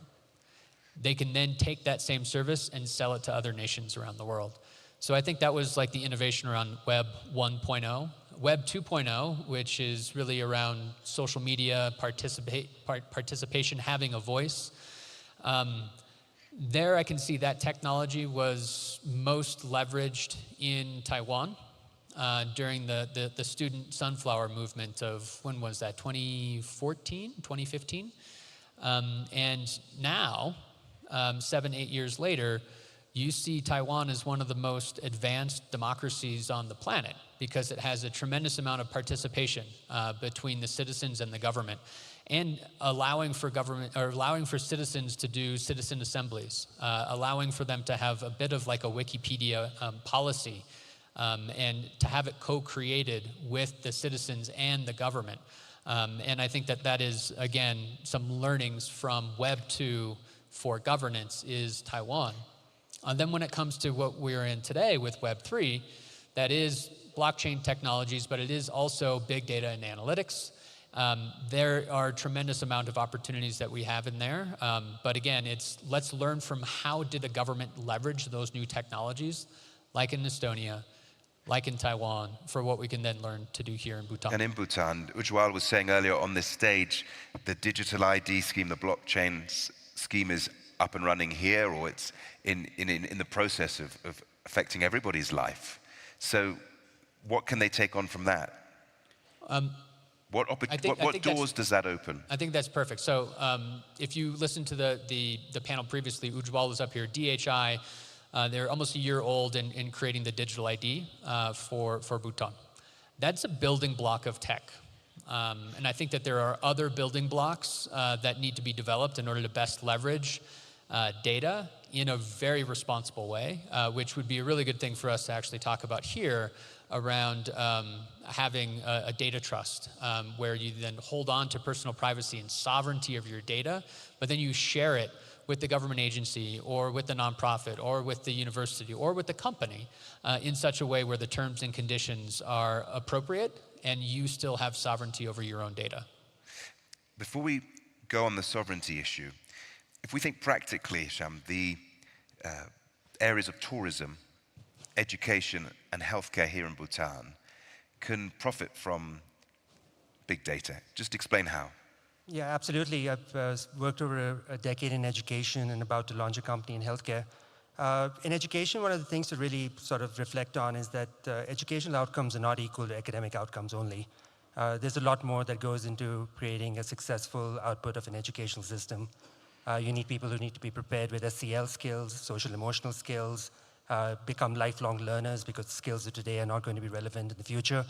And it's important to equip them with all of these necessary things so that when they go out into the real world, they can truly leverage the power of education that's been given to them.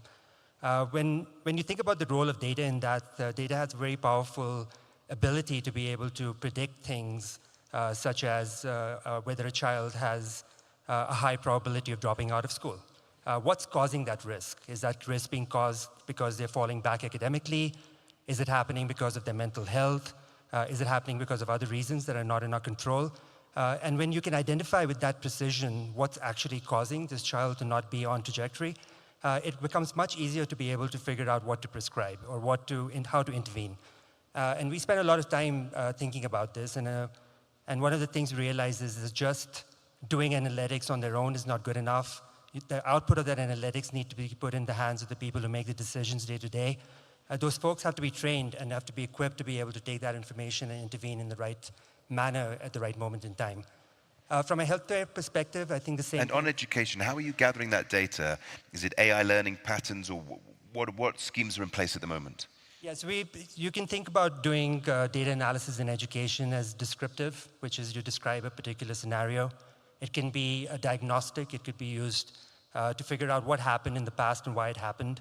It can be used to do predictions on what might happen in the future.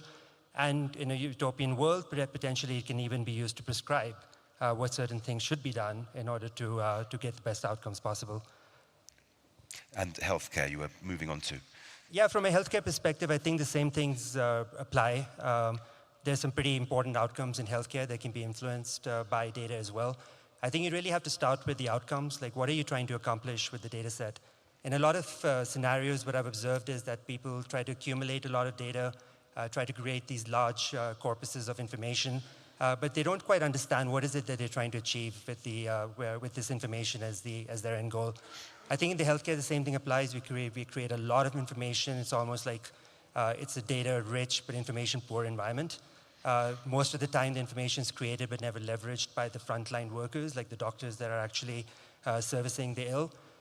There's an opportunity here for us to be able to collect information that can then be leveraged downstream, both from a practitioner perspective, both from an educational perspective to make people more educated about how to manage their own health in an effective manner, and potentially even inform policy making and governance type topics that might sort of have an impact on larger populations of people. I think one of the things that Bhutan has, which is very, very exciting, is that in a lot of these mature markets like North America, the bigger issues are that of legacy. You've got these large systems, there's gaps in interoperability, it's very hard to accumulate all this information. There's a lot of bureaucracy that gets in the way. Given the fact that Bhutan gets to start with a blank slate, I think there's really an opportunity to find alignment with the core things that matter to this country. Things like sustainability or cultural norms and other things that might be important. So I think the ability to be able to start from scratch, not have legacy to deal with, and be able to be very deliberate as to how these data systems should be designed and what outcomes it should influence is pretty exciting. Cassandra, the very sensitive nature of the data that Hicham was outlining brings all sorts of data privacy issues to the fore. I mean, how do you navigate those waters? I mean, super interesting, because whatever both of you said made me think of so many things. And the one saying that came to mind that I've heard from a tech philosopher is essentially saying that technology is neither good nor bad, but it's also not neutral.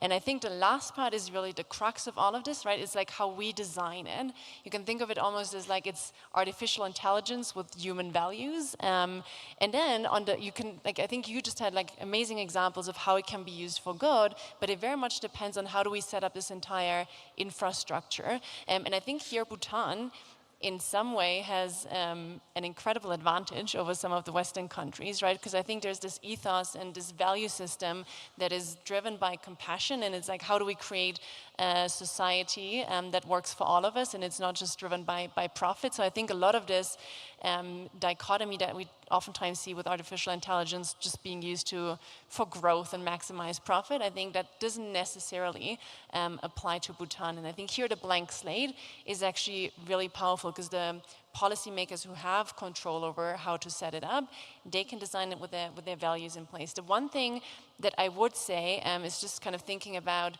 what can we learn from the mistakes that I think we've made potentially in the West with countries who've done this for a long time, is there's oftentimes this notion, which seems very appealing in the beginning, of transparency and control, right? So if you think about data privacy, the European data protection regulations, and the same in California, for example, they say, well, if only we tell people what happens with their data and we give them control to move it, to use it in the way that they want, everything is going to work out because now they're in charge.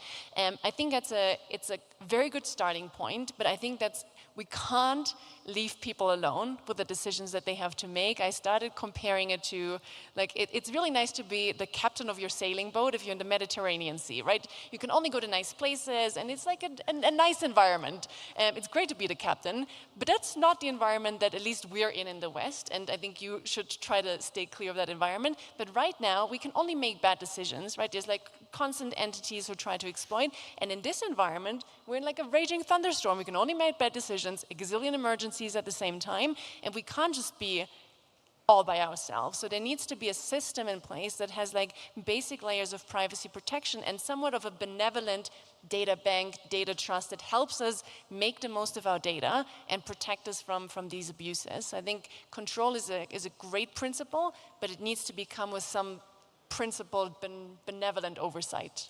Just a sec.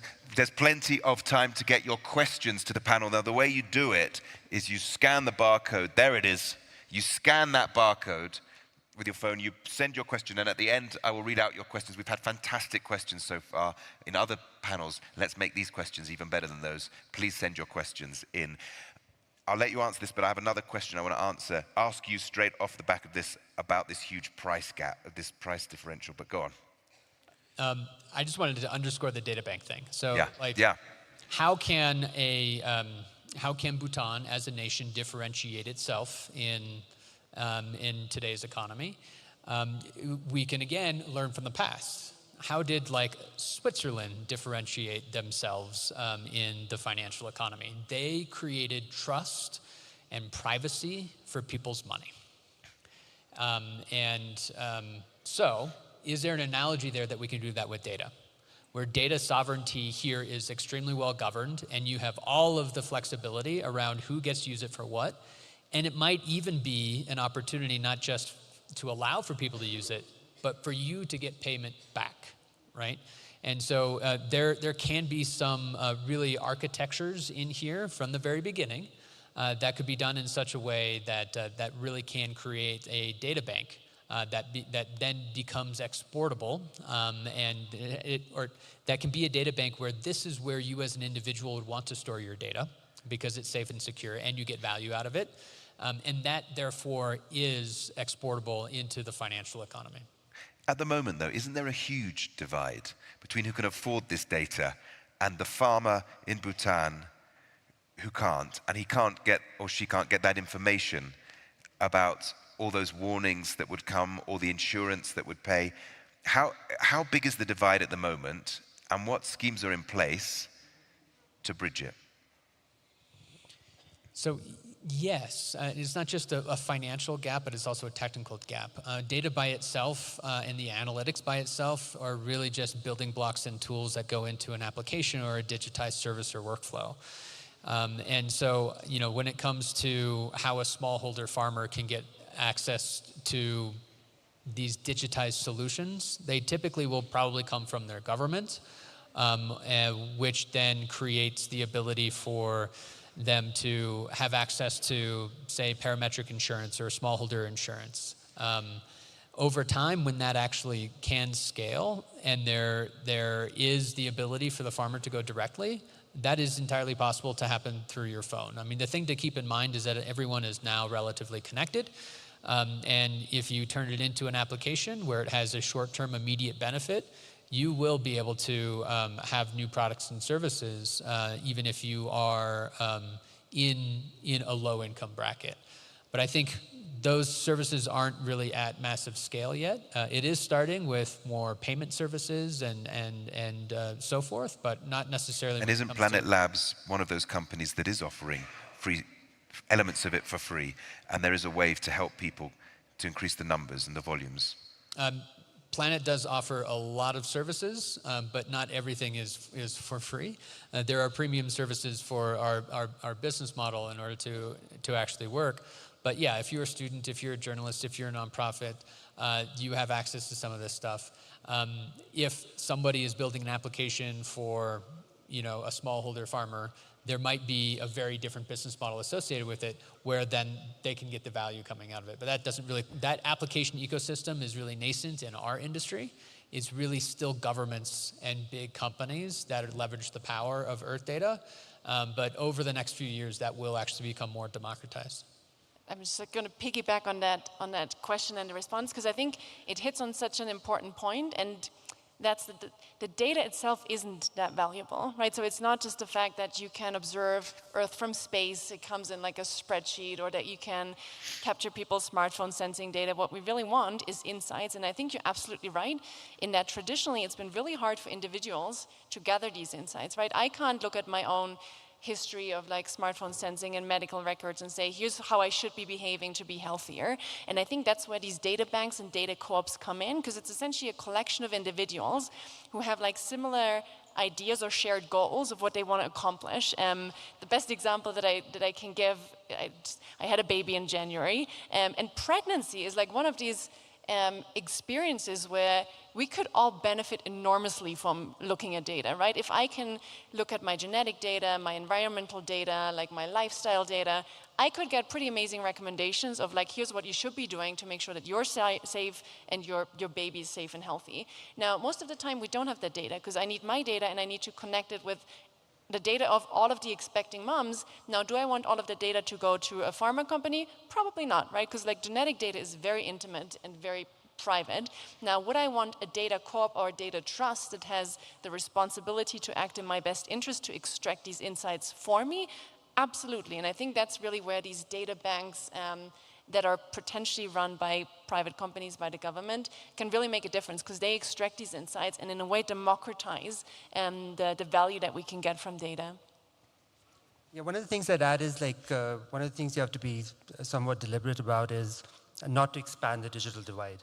When you have users that are in your urban environments and your rural environments, it's very important to look at equity with some level of seriousness, because what can easily happen is that you could create something of great utility, but only a subset of the population can actually benefit from it. And to the point of like creating interfaces and educating people on how to use the information for the greater good, I think that's the design of an overall program that is going to be successful, because this is not about just creating a data warehouse. It's not about just creating great policy.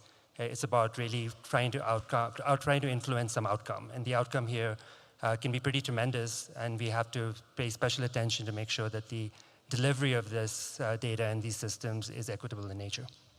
Hisham, many of the speakers, the guests here, are tourists. And also we've been discussing in many of the sessions mindfulness as a brand and one area of growth that could distinguish Bhutan. So just take us through tourism as a case study of how big data could be used now and in the future if it was something that Bhutan wanted to grow? Yeah, I think there are lots of things that can be sort of extracted out of the people who visit Bhutan today.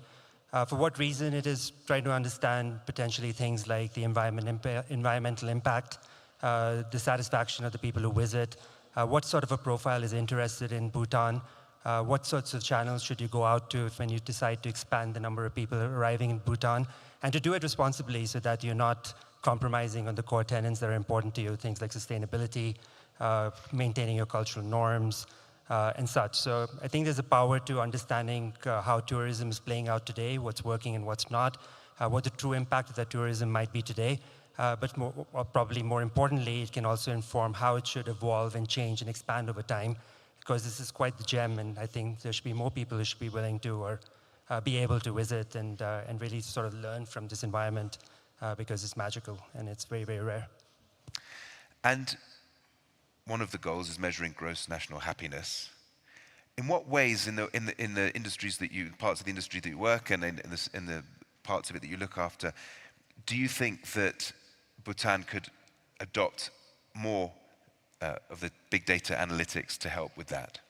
I think it's such an interesting question from a psychology point of view, right? Because the way that I think the gross national happiness index is measured is you ask people. So like once a year, you send out surveys and people report on their life satisfaction, affect, how well they sleep, whether they're embedded in their community. And that's amazing, right? Because you get a subjective reading of how people feel. But it's also to some extent limited because it happens once a year.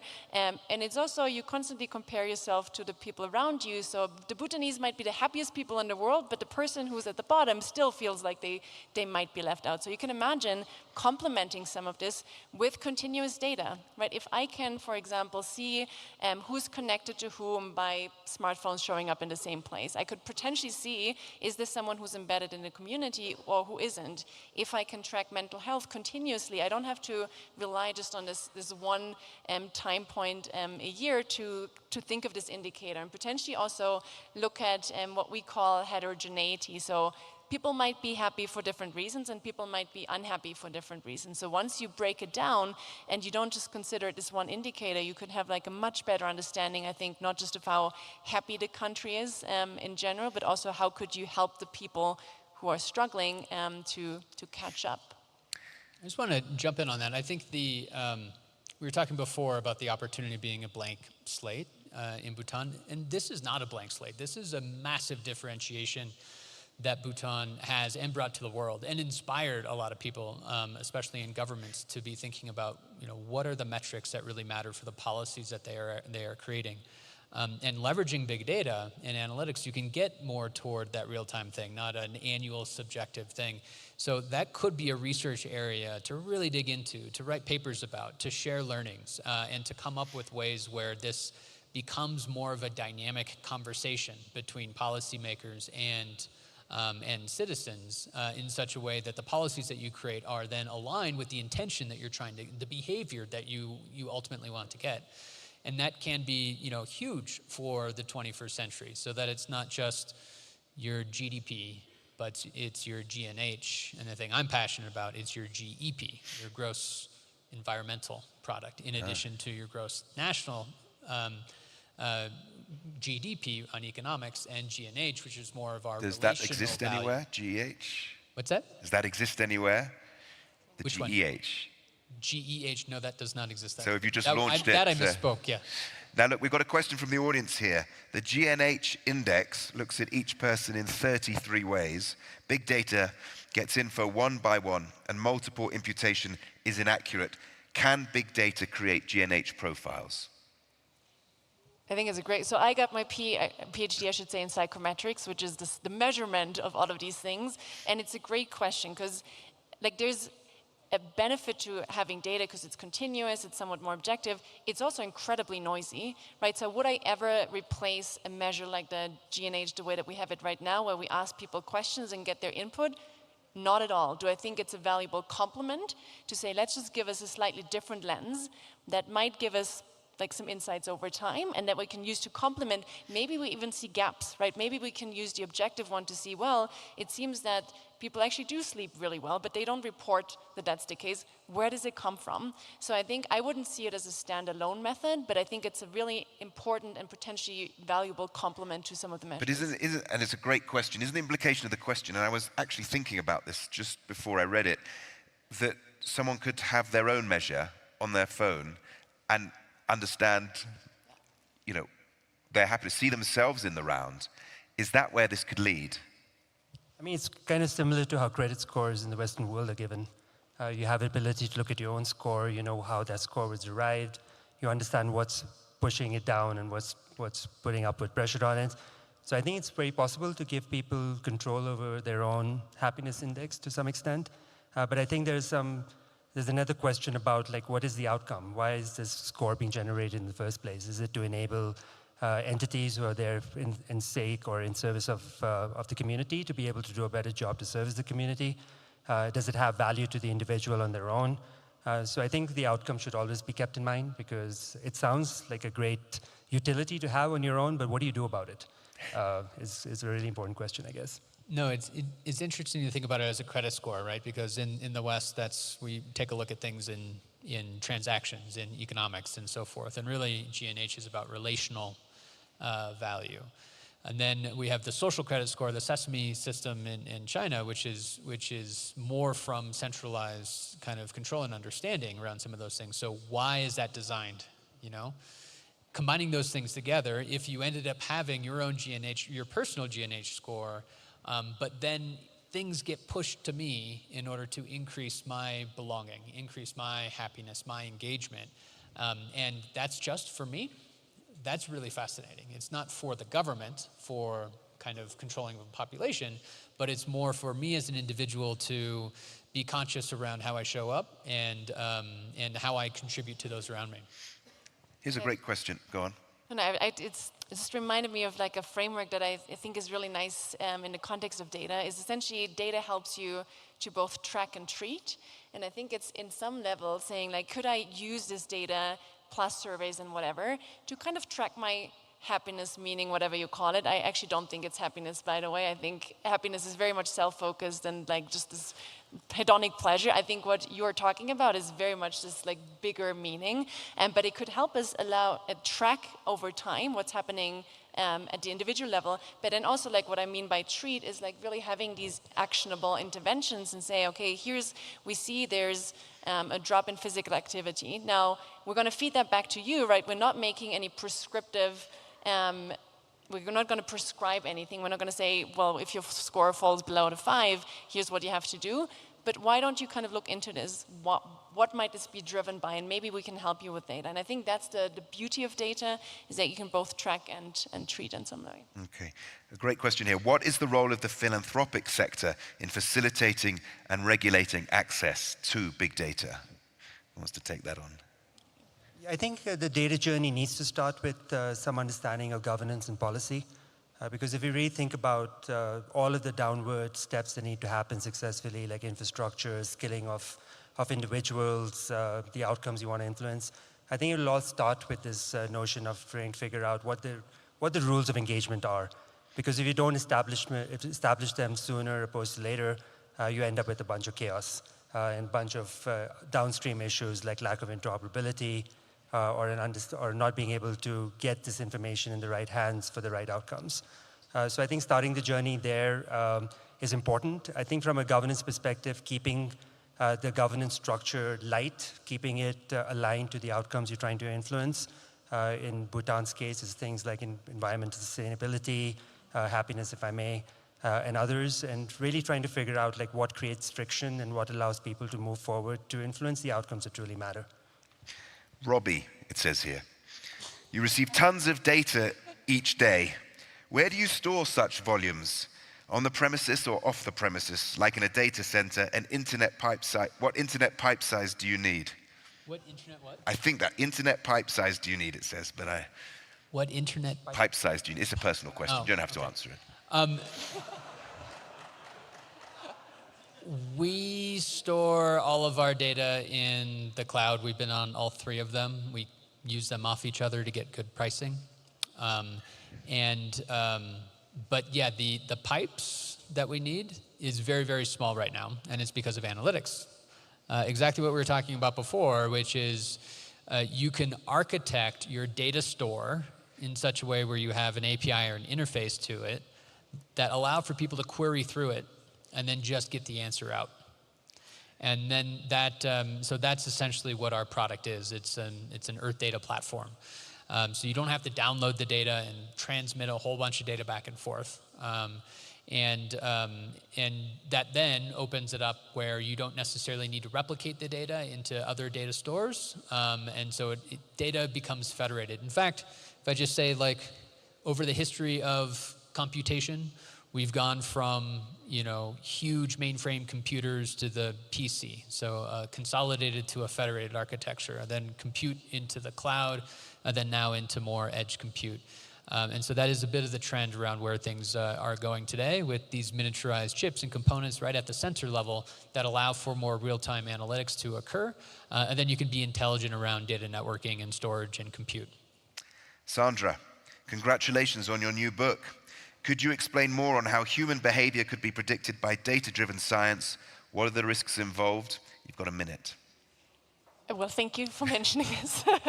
A minute. I think the risks involved is essentially the moment that someone can use your data to peek into your psychology and predict your motivations, needs, preferences, fears, whatever it is, they gain a lot of power over you, right? So think about this in an analog example. I compare it to growing up in a village. My neighbors knew everything about me. That was on one hand horrible, because they were just pulling strings behind my back, trying to push me in a certain direction that I didn't want to go in.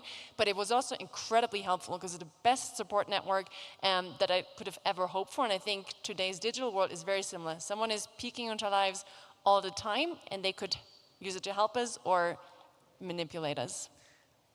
How can educational institutions like private ECCD and formal schools in Bhutan prepare the workforce for a future that increasingly relies on big data analytics? I think that's a really good question. I think it's something that's probably lacking even in mature markets like the US.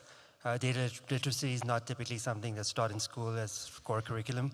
So I think the opportunity to be able to add to the core curriculum some of the basics that need to be understood by the general population, and also being able to have more of an elective structure where people can go deeper. And starting as early as possible. I think you'd be surprised how much the human mind and how much agility it has when it's very young as 5 years old. And being able to expose people to data, being able to expose people to responsible use of data, a lot of these things can be foundational in our educational system and are probably lacking even in some of the most mature systems globally. Before we thank these big data brains, I want to take this opportunity to tell you that in the coffee break that's about to come up, people are welcome to enjoy the cultural exhibit and delicious food at the stalls right as they exit the Prajna Hall. There are free rides, photo opportunities with real yaks, as well as pop-up markets. But I want you to first put your hands together. A big thank you for all of those fascinating thoughts from Sandra, Hisham, and Robbie. Thank you.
welcome back. Good afternoon. Hope you've had a good break. And I hope you've had the opportunity to explore just down the steps outside the cultural stalls. They're absolutely fantastic. You can see all kinds of handmade items from Bhutanese artisans. So if you haven't had a chance today, I really urge you to go down and check it out. Everything's for sale and they're all kind of differently priced things, but there's lots of art and clothing and it's really beautiful. Anyway, I'm very pleased to be here for this session, Realising Dreams, Overcoming Many Odds. I'm sure lots of us can relate to that, but we have three fantastic panelists here who are going to tell us a bit about their life stories and the challenges that they faced. Max Vadukal, who is a renowned photographer. Welcome to you. Good to have you with us. Two Michelin star chef, Shin Takaki. Welcome to you, Shin. Great to have you with us. And Master Chef finalist, Santosh Shah. Welcome to you, Santosh. Great to have you with us. So for those of us who don't know about you, please start by telling us a little bit about what you do and a bit about your story. Max, to you first. Tap, tap. Okay. Hello, everybody. Thank you for coming. I'll be short. My name is Max Vadukal, but my real name is Maradukant Shantilal Vadukal. Now, that's a Gujarati name, and it's a mouthful, so please call me Max. I was born in Kenya, Nairobi, in 1961. I lived there for 9 years, and then magically I appeared in Finchley in the UK. Which is just down the road from me, we've just discovered. Yeah, she's down the block. But no bags, no money, no jobs for anybody. My parents had not a penny, 5 people living in one room. Life has to start. I end up in school, and the first thing that happens is, Maradukant Shantilal Vadukal's too big. You're gonna be Max. So from the age of 9, I became Max. I left school at 16, didn't pass any exams. School's the most boring thing I could possibly do. But photography was the thing, and that's all I cared for. I looked for work everywhere across London, 500 phone calls on rotary dial.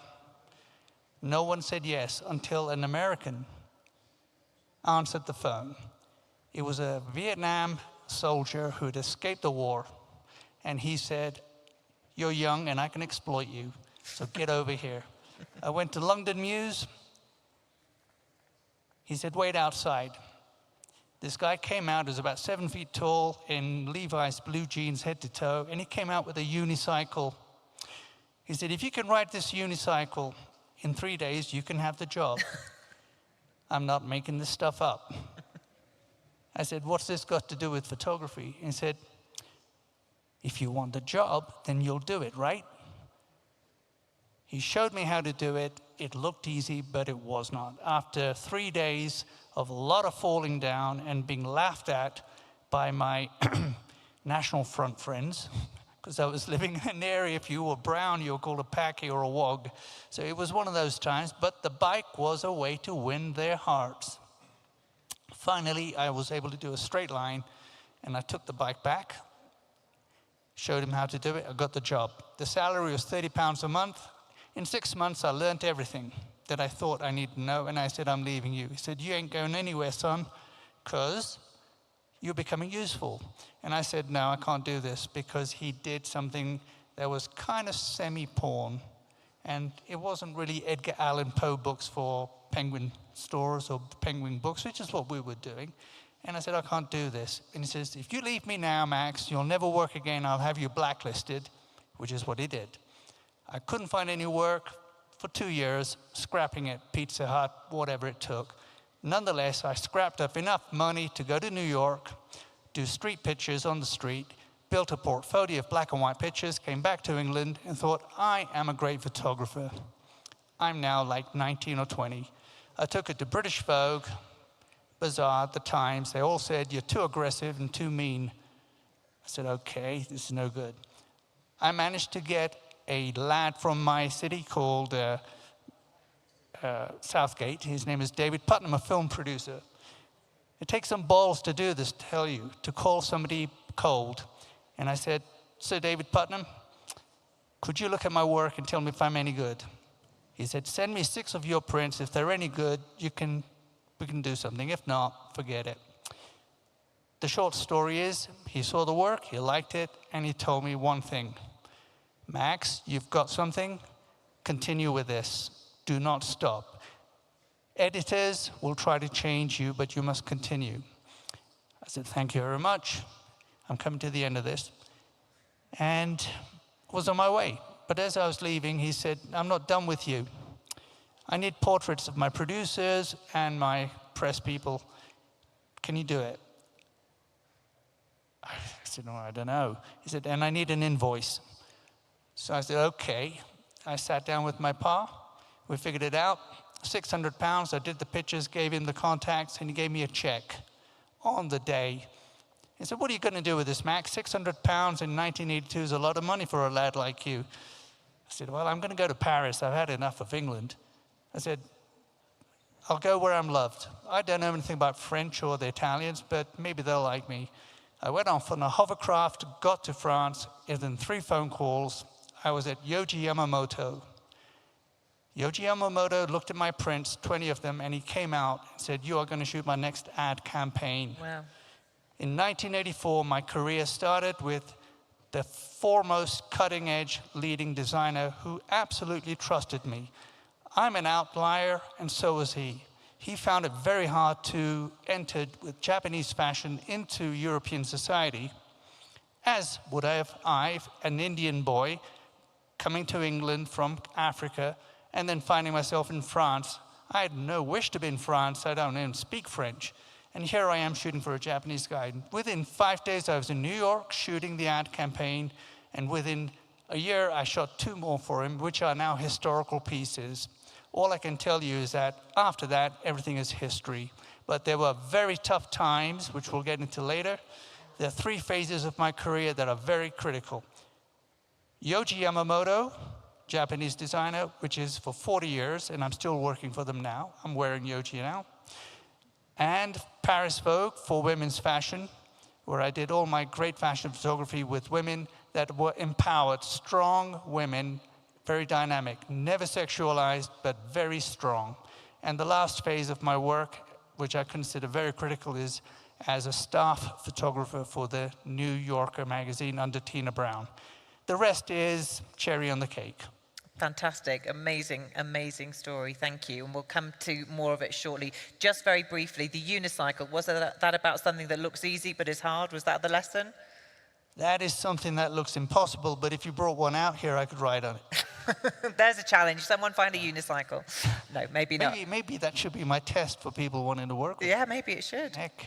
Thank you so much. Santosh, tell us a little bit about your journey, where you started and how you discovered your love for cooking. Namaste, everyone.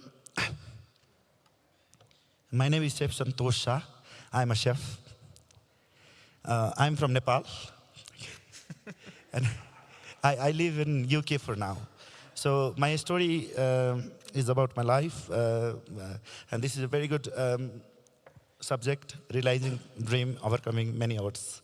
So when I was young, like 14, 13 years old, I failed in high school. And I'm from very poor backgrounds. So poor means, some people say they cannot gift their daughter birthday gift Mercedes. They say also I'm poor. But I'm not that kind of poor. I am poor means we don't have a food to eat next day. That kind of poor. So when I was 14 years old, I left Nepal and went to India for earning money. I start in a hotel job as a kitchen porter, dishwashing, and also called dishwashing kitchen porter. And then in Australia, I find the new word called kitchen hand, I think, yeah. Kitchen hand, I think so. And after working as a kitchen porter, I decided to, from there I got my passion about the chef, because I can not lie, before the hotel means in Nepal, where I was belong from, there was like a small hotel, like where you can buy just a small food, and seeing the 5-star hotel is very different from Nepal to India. So I decided I want to be a chef, like some guy working in a kitchen. And then I started education. I finished my diploma. My salary was 900 rupees, like $5-6 per month. And then that salary, from 1 month, my family can survive 5 to 6 months. That's sustainable, man. It is. Yeah. It was. But now it's quite expensive, Nepal, so you cannot survive in one salary to 6 months. So after that, working 10 years in India, in a 7 years working in India, I become an executive chef in 5-star hotel. And then I went to UK, and then I decided to compete in a master chef to do a Nepali food, promote Nepali food. So I work with Indian cuisine almost 20 years. And then after that, from Nepal, master chef, I start cooking Nepali food, and now I can call Nepali chef, not the Indian chef anymore. So after that master chef, I write a book. I have a cookbook called Ayla. It was a best-selling book in 2021 by Penguin DK. And I did one TV show in Nepal. I have 4 restaurants in Nepal. And a restaurant, I write myself social entrepreneur. So the restaurant, I never wanted to be businessman. I never wanted to be businessman.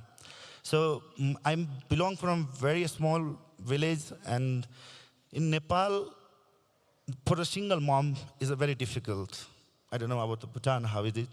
And India also. So if you get divorced with your husband, it's very difficult to get married and survive in your family. Very, very, very difficult.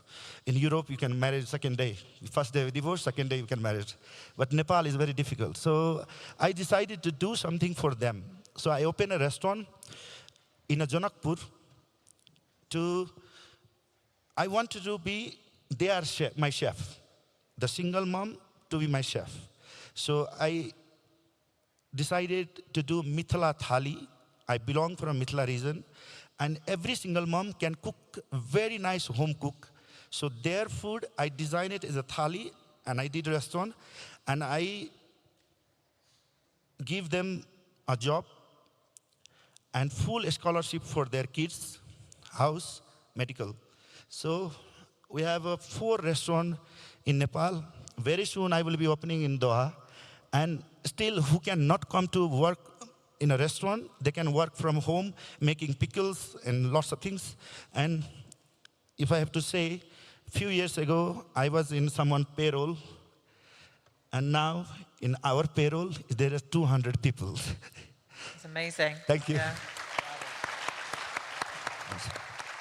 Thank you. And also, I got awarded from Nepal President. And my biography movie coming on a OTT platform, so please watch. It's amazing. Thank you. That's fantastic. Unfortunately, though, we have a bit of a wait. Netflix in 2 years, is that right, Santosh? Yeah, in OTT platform. Okay, it will be worth the wait, I'm sure. Yeah. Shin, thank you for being so patient and waiting for us to finish. Please tell us a little bit about your life story, your beginnings, and what inspired you to be a chef. Okay. Actually, first of all, I'd like to say it's a great pleasure to be here, because this is my first time to be in Bhutan. I spent only a few days here, but I feel so comfortable because this is the Buddhist countries. So not because of my style of hair, but actually my grandfather was a monk. Okay. So since our children, our temple and the monk is very familiar to our families. So that's why since I came here, and why I didn't understand why I could feel so comfortable. Maybe because of the monks. Yeah, maybe. And actually, I'm a chef, as you know that. My restaurant named Zenia in Kanazawa, Japan. It's nearby the Kyoto. It is about less than 2 hours by train. And my restaurant was opened in 1970 by my parents. So I'm a second generation. But when I was in college, my father passed away suddenly. But until then, I have no idea to be a chef. But that was exactly my family business, so that's why there's no choice that I decided to be a chef. So after I finished the college, I moved to Kyoto from Tokyo, then started working in the restaurant named Kicho, that the best kaiseki restaurant in Japan. The kaiseki is a kind of traditional Japanese cuisine and based on tea ceremony. So I spent 2 years over there to learn that kind of things, then go back to my restaurant. And after spent 10 years, then I could be an executive chef. Then I could have an opportunity to prepare the dinner in New York City for the hosted by the Japanese ambassador. So since then, I started go out of Japan. So now, last few years, exclude the pandemic, I travel around 25 to 27 times in a year. Then prepare the dinner in Cape Town, New York, and Texas, Singapore, a lot of locations, but not Bhutan yet. Then why I'm traveling a lot is we have some reason. Because I spent 1 year in US in 1986 as an exchange student, spent 1 year. At the time, if we go to a supermarket, we couldn't see any of Japanese ingredients over there. I was staying in upstate of New York. And then some of my classmates was laughing because they are saying that the Japanese people eat raw fish. And they were saying, always saying, oh, you are just like a sea lion. But fortunately, at that time, I didn't understand English, so that's why I don't know why they are laughing. So when I look back around the middle of 1990s, now in Japan, we do have a lot of tourists from overseas, but at that time, not so much. So that is why more than 99% of our customers are Japanese. But at that time, I felt a kind of limit of Japanese cuisine because we have only the customers who is Japanese. And also, the Japanese population of Japan getting slowly and smaller and smaller. So that's why we should go out. Not only to find out customers, but also to find out the chefs. Because shortage of Japanese young people, now it's so difficult to find out the people who want to work in the restaurant, especially in the kitchen. So, and on the other hand, if I look out around in Japan, so many Italian restaurants and so many French, Chinese restaurants. But it's almost impossible to find a French chef, chef from France, chef from Italy, all Japanese. They learned a lot from a foreign chef. I think this kind of way to thinking about Japanese cuisine is that we have to do that in my generation. So that's why this is a kind of business, and also sometimes it's not business. I think this is my duty to show up in a foreign country as a Japanese chef to using a local ingredients and prepare the best taste of Japanese cuisine and make them happy. And if I could find out few of them interested in having an interest to be a Japanese chef, kaiseki chef, that would be my great pleasure. So last few years, because of pandemic, I couldn't do that. But after that, I opened a restaurant in Singapore last year. Then now still, I'm working that purpose. Okay, thank you. All remarkable stories. You've all achieved such greatness in your own fields. But as we know, for where there is any success, there is always a low point. There is always a degree of failure or disappointment or some point where you're having to dig deep and be resilient wherever there is a success story. Max, do you have a moment that you can kind of pinpoint or think about as being one where you really had to find the strength to keep pushing through when you thought, am I really going to make it? I mean, you spoke about the success that you had at a relatively young age. Did that continue? Was there a trajectory or were there definite low points where you thought, well, perhaps this isn't going to be able to continue, I'm not going to be able to continue in this field? Well, firstly, what appears to the public to be glamorous or comfortable is not true. What I'm describing, any of us here, what's behind the door is extremely hard to do. I would say the highest cost that I've paid is not seeing my parents for 20 years. The highest cost I paid for the singular action of making sure that my photography was going to shine was not seeing my father every 6 months, but maybe every 2 years, maybe 3 years. Why was it so hard to see them? Because I had to exile myself every time. In England, I couldn't go back because the British had made it very clear, Max Vadukul is undesirable in England, he's an aggressive photographer. I had to go to Italy. I was sleeping on park benches. I was sleeping on park benches in Paris before getting some breaks. In America, it was the same. When I came to New York, it was like, sleep on a park bench, pretend that you can be an assistant, steal a pizza slice here and there, rough days. And my kids still don't believe I did all this stuff until they met my printer in New York, Charlie Griffin. And when they asked him, he said, yeah, your dad used to sleep on park benches and had a very tough life. But it all appears like nothing has been done behind it. The cost is very, very high. The other thing is that as a photographer back in, let's say, the 80s, to start, you're not getting paid anything. You're only going to do what you want to do. And my medium was black and white. I chose black and white as my medium, and the commercial forces out there, like Vogue magazine, American Vogue especially, which was like a holy grail, were really adamant that they would grab a photographer such as myself because you were considered edgy. But actually the point was that they didn't really care. They would offer you millions when all you want to do is talk about layouts and black and white and the kind of model you want and the location and I want my pictures to last forever. Many months of no money, many months of not getting paid until I figured out that I wouldn't shoot unless I had got paid on the day. One of the things that I learned from shooting for Yoji when I first did it was the first time I did an ad job and first time I ever got paid, was that they would pay you cash. So imagine this for a second. There's a top model, hair and makeup, maybe it could be an actress, it doesn't matter.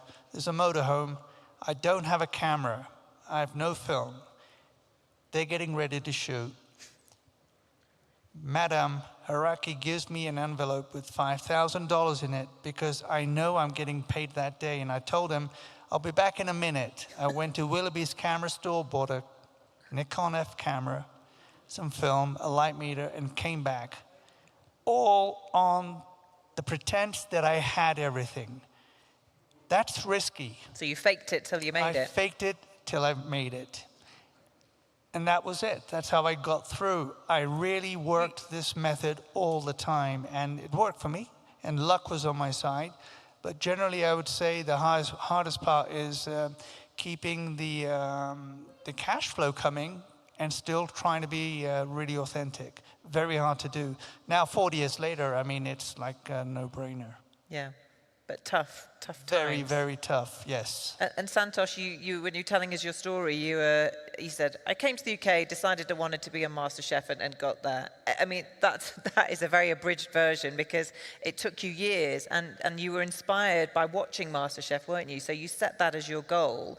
But how did you decide, there's lots of chefs who must watch that program and yet think, yeah, I want to be on it. But how did you actually, what was that journey like of actually applying, deciding what kind of food to make, which was Nepali, and then becoming a finalist, and that really set you apart? Yeah, so when I was planning for a MasterChef, and every time I was watching the show, and before I was cooking Indian food, so I wanted to go with the Indian food in a MasterChef, and I see, I never seen any Indian chef won MasterChef in a UK with Indian food. Maximum they reach out with the semi-final. And mostly is my colleagues, I see them. And I decided to go with something else. And then I decided to go with the Nepali food. And I took Nepali food there. So I prepared Nepali food.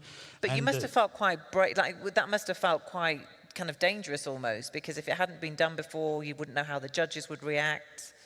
Yeah, so I had a lots of practice. I was giving testing to my colleagues, my seniors, and I always work with the celebrity chefs. So I always cook for them and giving them, and they'll give an honest opinion. So I take it that food. And 2022, I was a runner-up, and then 2021, I was a winner of MasterChef. It's amazing. Yeah, so yeah. Really, and what was that moment like? Yeah, it was very emotional for me, and I won with the vegan thali. So I cook a vegan food, and I won with a vegan feast. Yeah. Yeah. So. Did you, when you're in that moment and they say you're the winner, just describe that for us. Describe what goes through your mind. And I just had in my mind. I never thought I will be winner. And I just wanted to promote Nepali food and Nepali ingredients. So I was cooking every episode Nepali twist, modern Nepali cuisine with sometimes very weird spices, very weird ingredients. Like one time I cook chicken feather, burnt chicken feather, marinated chicken. Okay. Yeah, so that kind of food. One time I cook lamb brain, you know. So many. Very unusual. Yeah, unusual. And Yeah. every single episode had at least 5 ingredients, 5 things, unusual things, and that's make me different than others, and that make me winner of MasterChef. Sorry, you cooked with feathers. Yeah, feathers. And so let me ask you, was that, did customers like it, or what do they like? Yeah, so when I was cooking a feather, and that round was a very blind round, who will coming for a tasting, we don't know. And Jay Ranner, one of the most critics, very, very famous critics, if he writes something about any restaurant about bad things, restaurant will close from the next day. That is strong. Yeah, yeah. And when I went in a room, you can see in the YouTube, and when I went in a room, I see him in the front of me, and I say, I'm gone. You know, like, but his feedback was very, very good, and that was make me very happy. One question, which bird? Of chicken feather. Yeah, chicken feather, yeah. That damn chicken feather, wow. Can you do that for us? Yes, yes, I will. So Nepal is very traditional in world culture. So I always cook cultural food from Nepal, mountain ingredients from Nepal, high altitude ingredients from Nepal. So I did that one, so thank you. Chicken. Were there any moments when you were on this journey where it just felt really tough? Because it is really demanding. None of us can imagine that pressure in the kitchen. I'm sure most of us have seen those kind of cooking programs, and you just think, you know, you're sweating just watching it, thinking, you know, you're under this time constraint. You have to make some magnificent meal that has to impress everybody. You need to stand out. Were there any kind of panicky moments where you thought, this is not going to happen? I had lots of practice. So practice make you perfect. And I had lots of practice. At least before going in a studio, I was cooking that dish at home almost 50 times, 100 times. So you did it and did it and did it. For me, it was very, very comfortable. Oh, and in mind, I had a very calm things that I don't think I will be winner. If I go semi-final, final, or runner-up, I will be the luckiest person in the world. And then that make me very easy to go. Yeah, that's amazing. And it's so true, practice makes perfect. And it's something that, you know, I tell my kids now as well when they're doing something that actually, if you practice it, A, you won't feel so nervous, which is what you did, and B, you'll nail it. Just a reminder, guys, we have got time for questions at the end, so please do use the QR code to put your questions in, and then we can put them to our wonderful guests. Shin, let's talk about your 2 Michelin stars. I don't think any of us can imagine what's involved in trying to even get 1 Michelin star. So maybe you can tell us a bit about that process and how tough it is, and whether you ever thought, you know, actually it's too tough, it's too much pressure. It was 2008. I was invited by the the event from Germany. It was Bremen. And I think more than 20 chefs from all over the world invited. Then I have I contact with organizer and start contacting, and they ask me to send a photo and the bio and everything. And finally, what they sent to me is a kind of website links of a website. Then I try to find out my face. So difficult to find it. Smaller than stamps. And why other chef, maybe less than 10 chefs, their photo was much bigger because they have a Michelin star. At that time, I had no star. So that's why my photo was very small, so difficult to find it. And so many people ask me how difficult to get Michelin stars. I still don't know how to get it.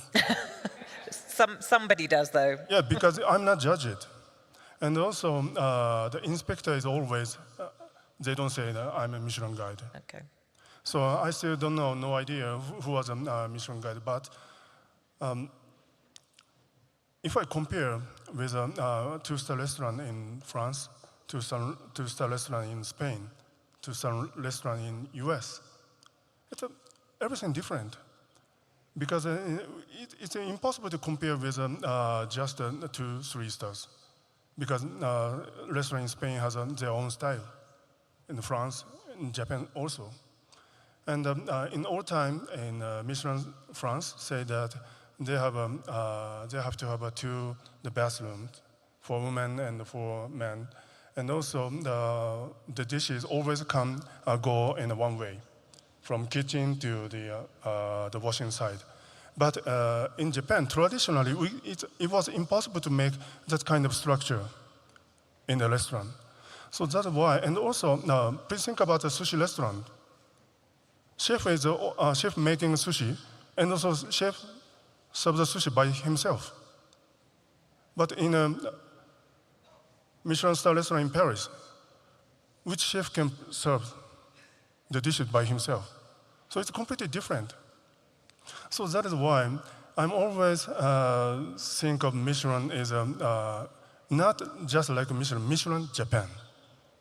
So about Michelin Japan, sometimes Michelin is a very, a kind of monster.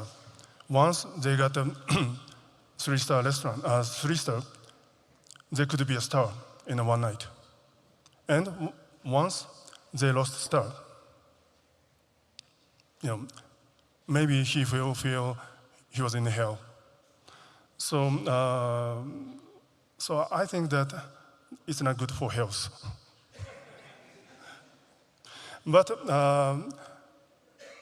the one you asked me why I could get a star is maybe the guest, including inspector, enjoyed our restaurant so much. Not only the food, not only the something on the plate, but also experience.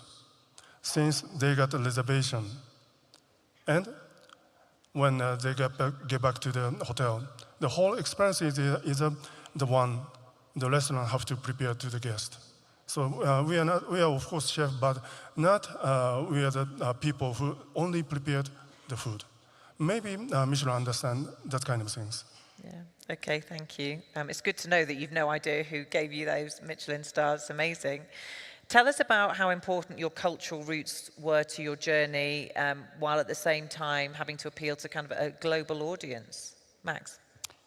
Very good question. My worldview, I think, is definitely painted with different colors from somebody who is, let's say my wife is sitting there, she's Italian, born in Italy, made in Italy. Everything about her is Italian. There's nothing I can say. I mean, she's got a flag. But being from Kenya with a mother, arranged marriage at 6 years old, wow. Shipped from India at 18 to Kenya, and my father was born in Kenya because that was part of the labor force that the British Empire at that time had. So by the time you go to the 60s, that was part of my life. Kikuyu, Maasai, Gujarati, Hindi, Swahili. Nairobi appears to be the world of Peter Beard, a very famous art photographer. But it wasn't like that for me. It was really poor. I mean, electricity was for 1 hour a day. television didn't exist, really. And the day there was a television, we heard about a color television. The entire village in Machakos, which was the former capital of British colonial East Africa, it was a scam.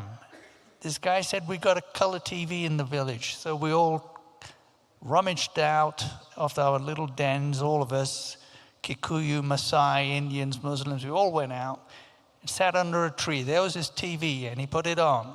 And lo and behold, it was color, Felix the Cat in color.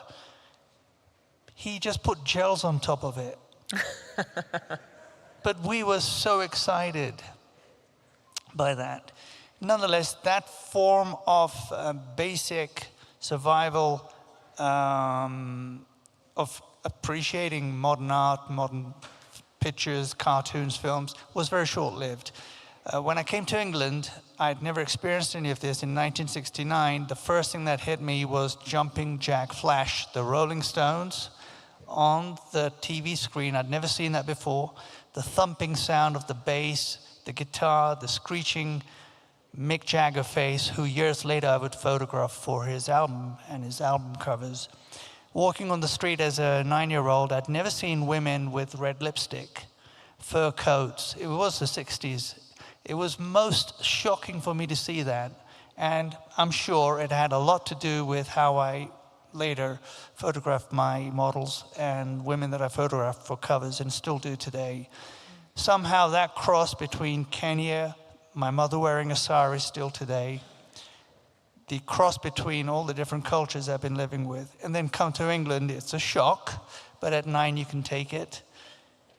When I've been able to synthesize all of that, it really got refined when I met my wife Nicoletta, who actually was working at Italian Vogue. Now, Italian Vogue is the top magazine in the world at this point in 1985, the most important magazine.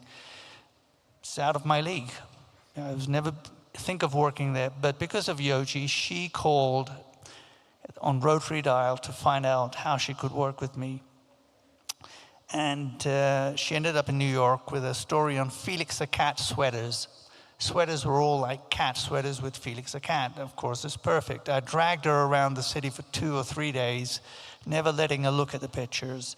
The story was mega successful.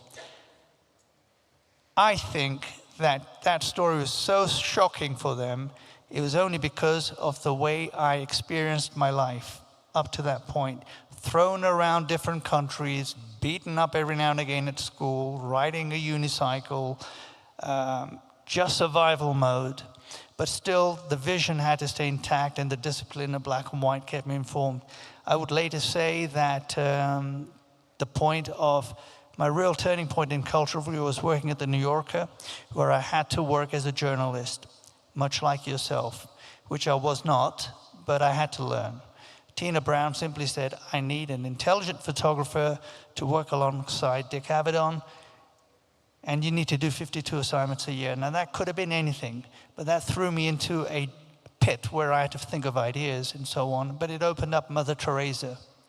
To go to India to shoot Mother Teresa with $15,000 in cash and then have a monkey steal it and then tell them I lost the money to a monkey.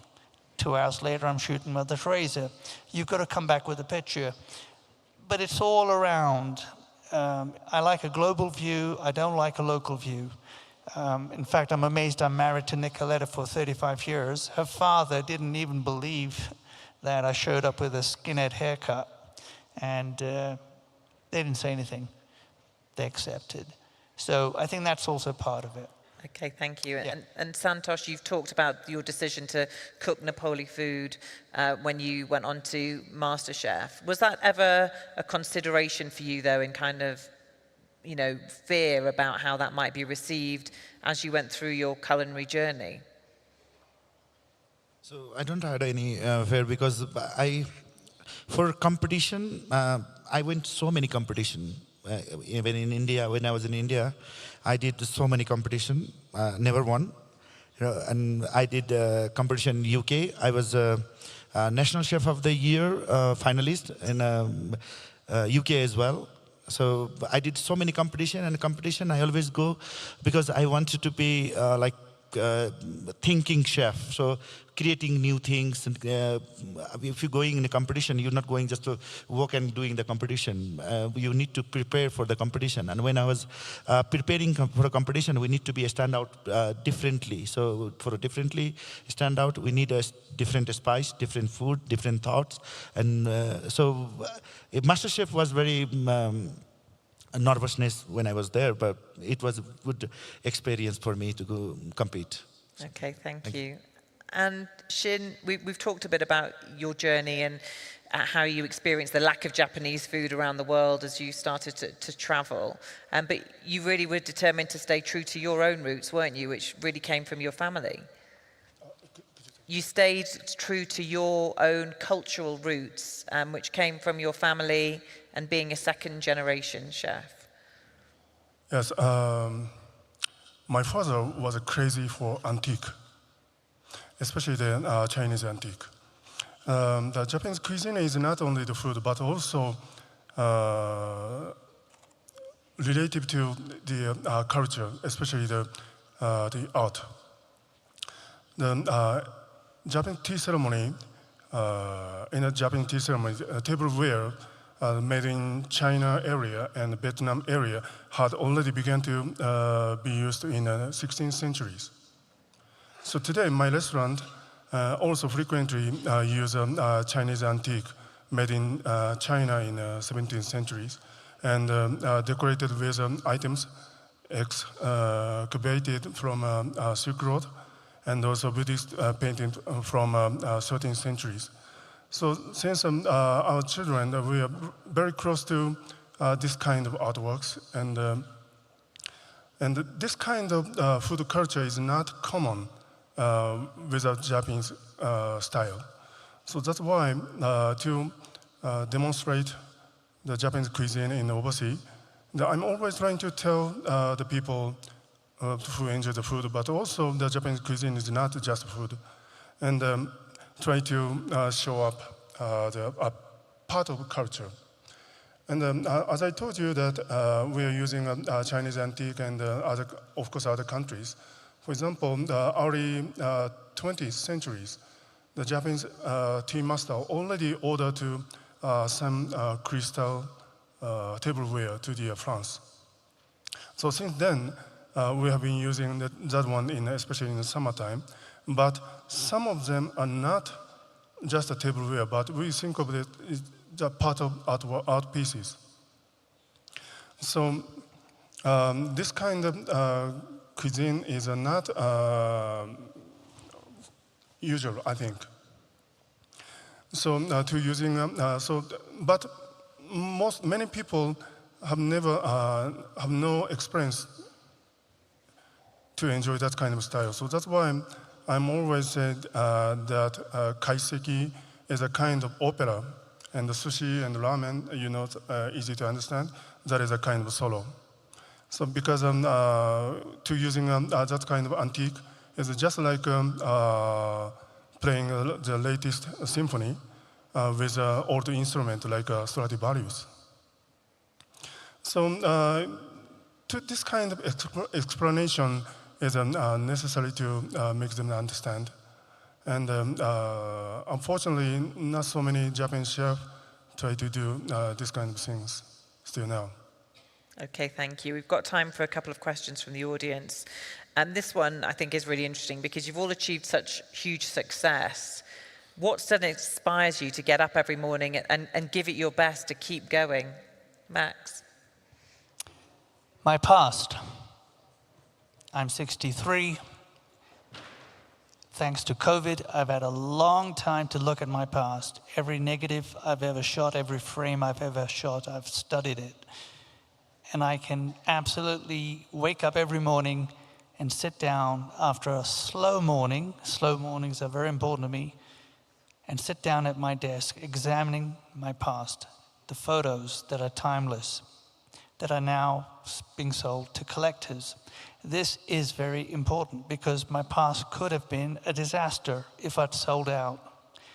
I'm glad that I'm not in a position to do that I didn't sell out, and that I was poor for many years.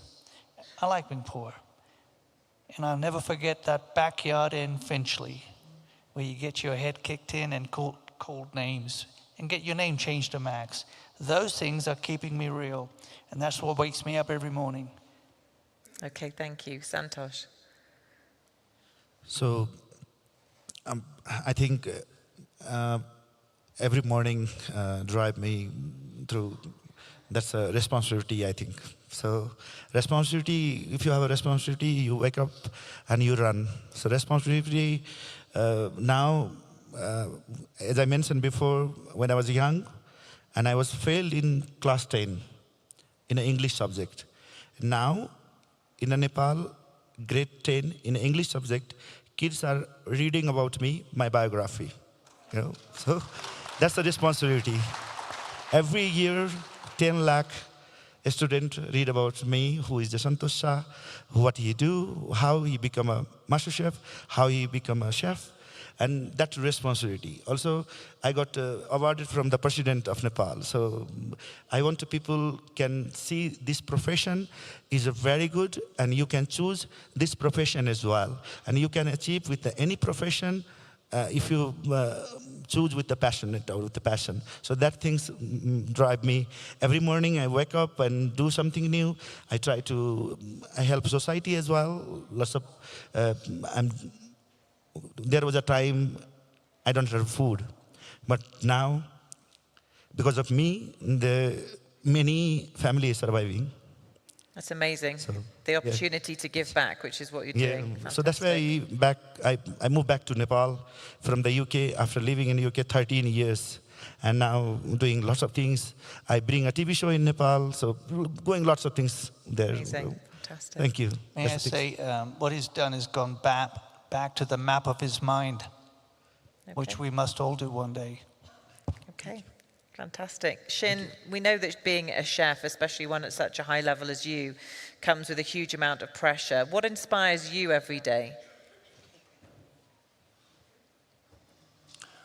Well, usually I wake up around 5 o'clock in the morning. Now my younger brother is in charge of the executive chef, so he's going to the market and the seaport every morning to pick up and selected ingredients by himself.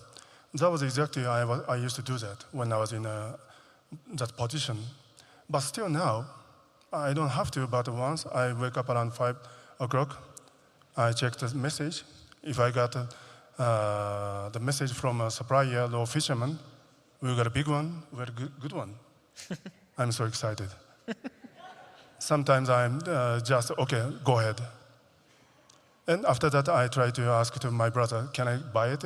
But it was already, I bought it. Yeah. Well, this kind of, the mentality is a kind of chef. So of course, I'm not working 24 hours as a chef, but because I'm the owner of the company and also I have some status with the government. But to realize, oh, I'm still chef, is that kind of moment every morning. Thank you so much. To still have such passion for your work, I suppose, is key for all of you, and it's really inspirational to hear from all three of you. Thank you so much for telling us your stories. Thank you. Thank you so much.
Good evening, everyone, and welcome to the second day of Bhutan Innovation Forum. We are pleased to have you join us today, panel discussions on AI innovations in biomedical science. My name is Kentai Yong, and I'm the Associate Dean at the Faculty of Engineering at University of Sydney, and as well as a professor at the School of Biomedical Engineering. So today, we are honored to have three distinguished speakers with us. Professor Famir Haider from the Yale Universities, Professor Marina Garasino from University of Chicago, and lastly, Professor Frederick Pensler from Brown Universities.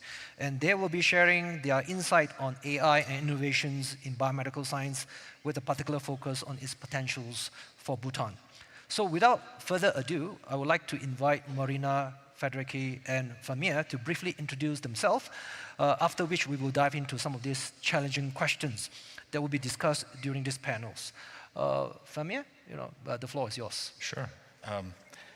Good afternoon. I'd like to begin with appreciation towards His Majesty, the King, for this kind invitation.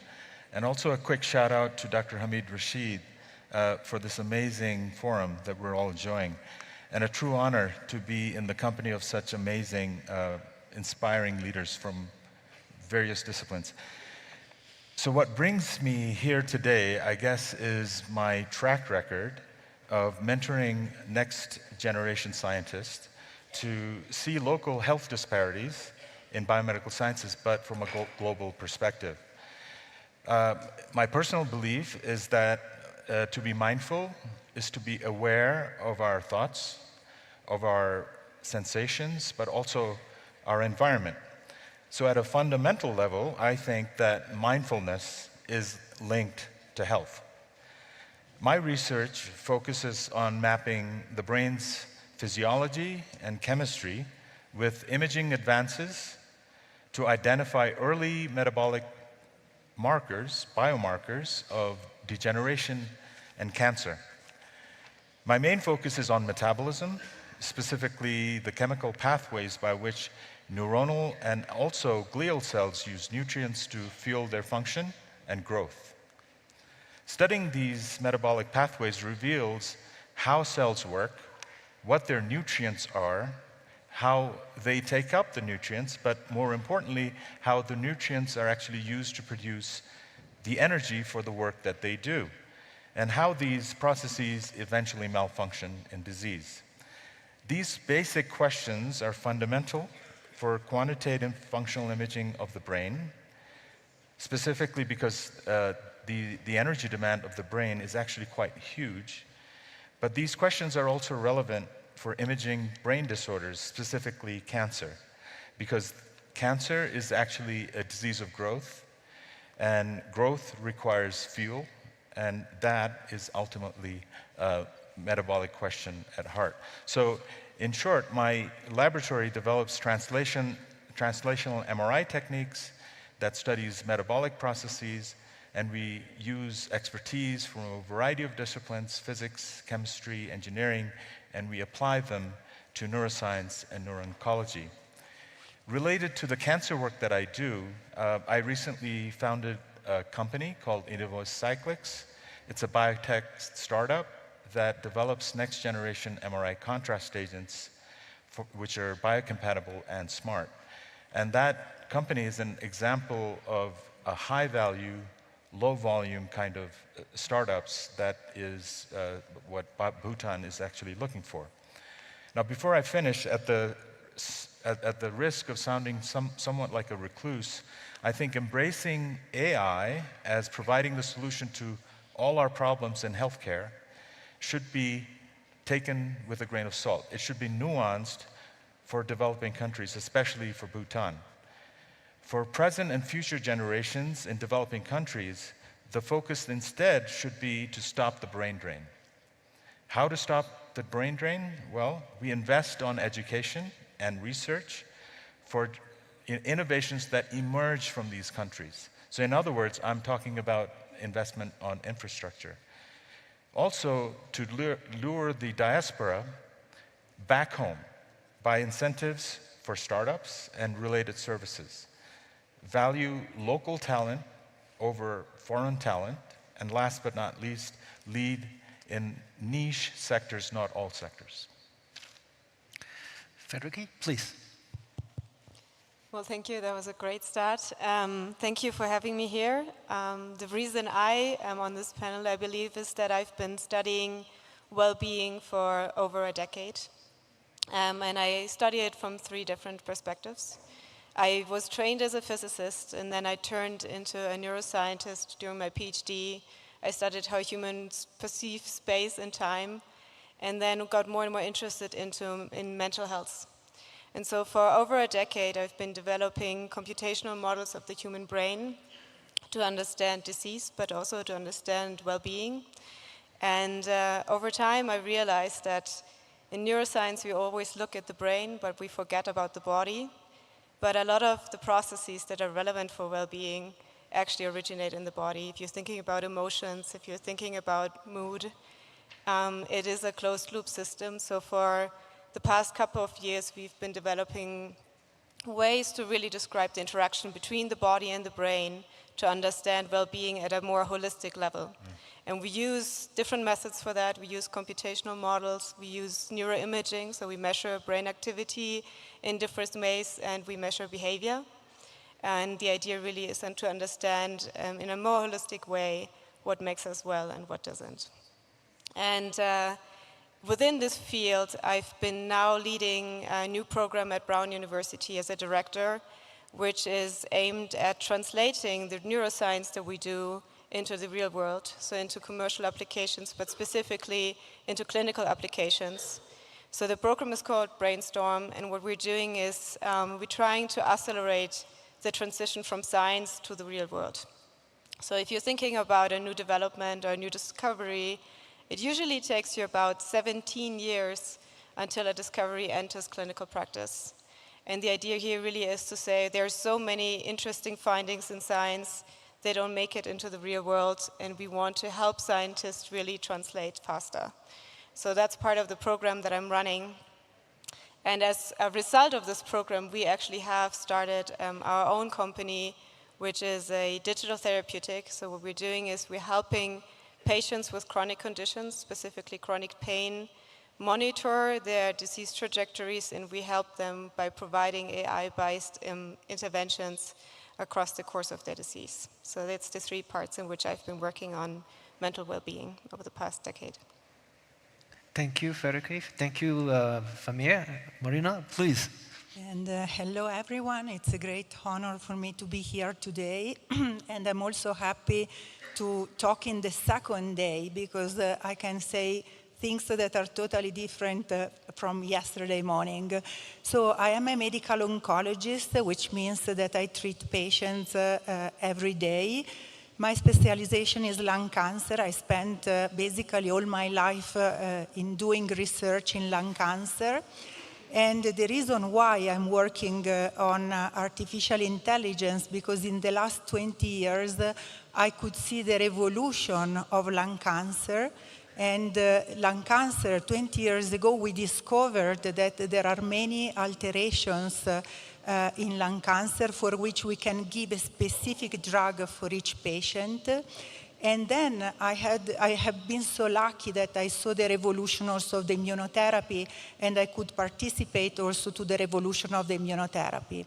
Just to give you an easy idea, so for patients who never smoked, we find a lot of alterations in the lung cancer, and for those patients who smoked, the immunotherapy is a major breakthrough, and they won also the Nobel Prize 5 years ago.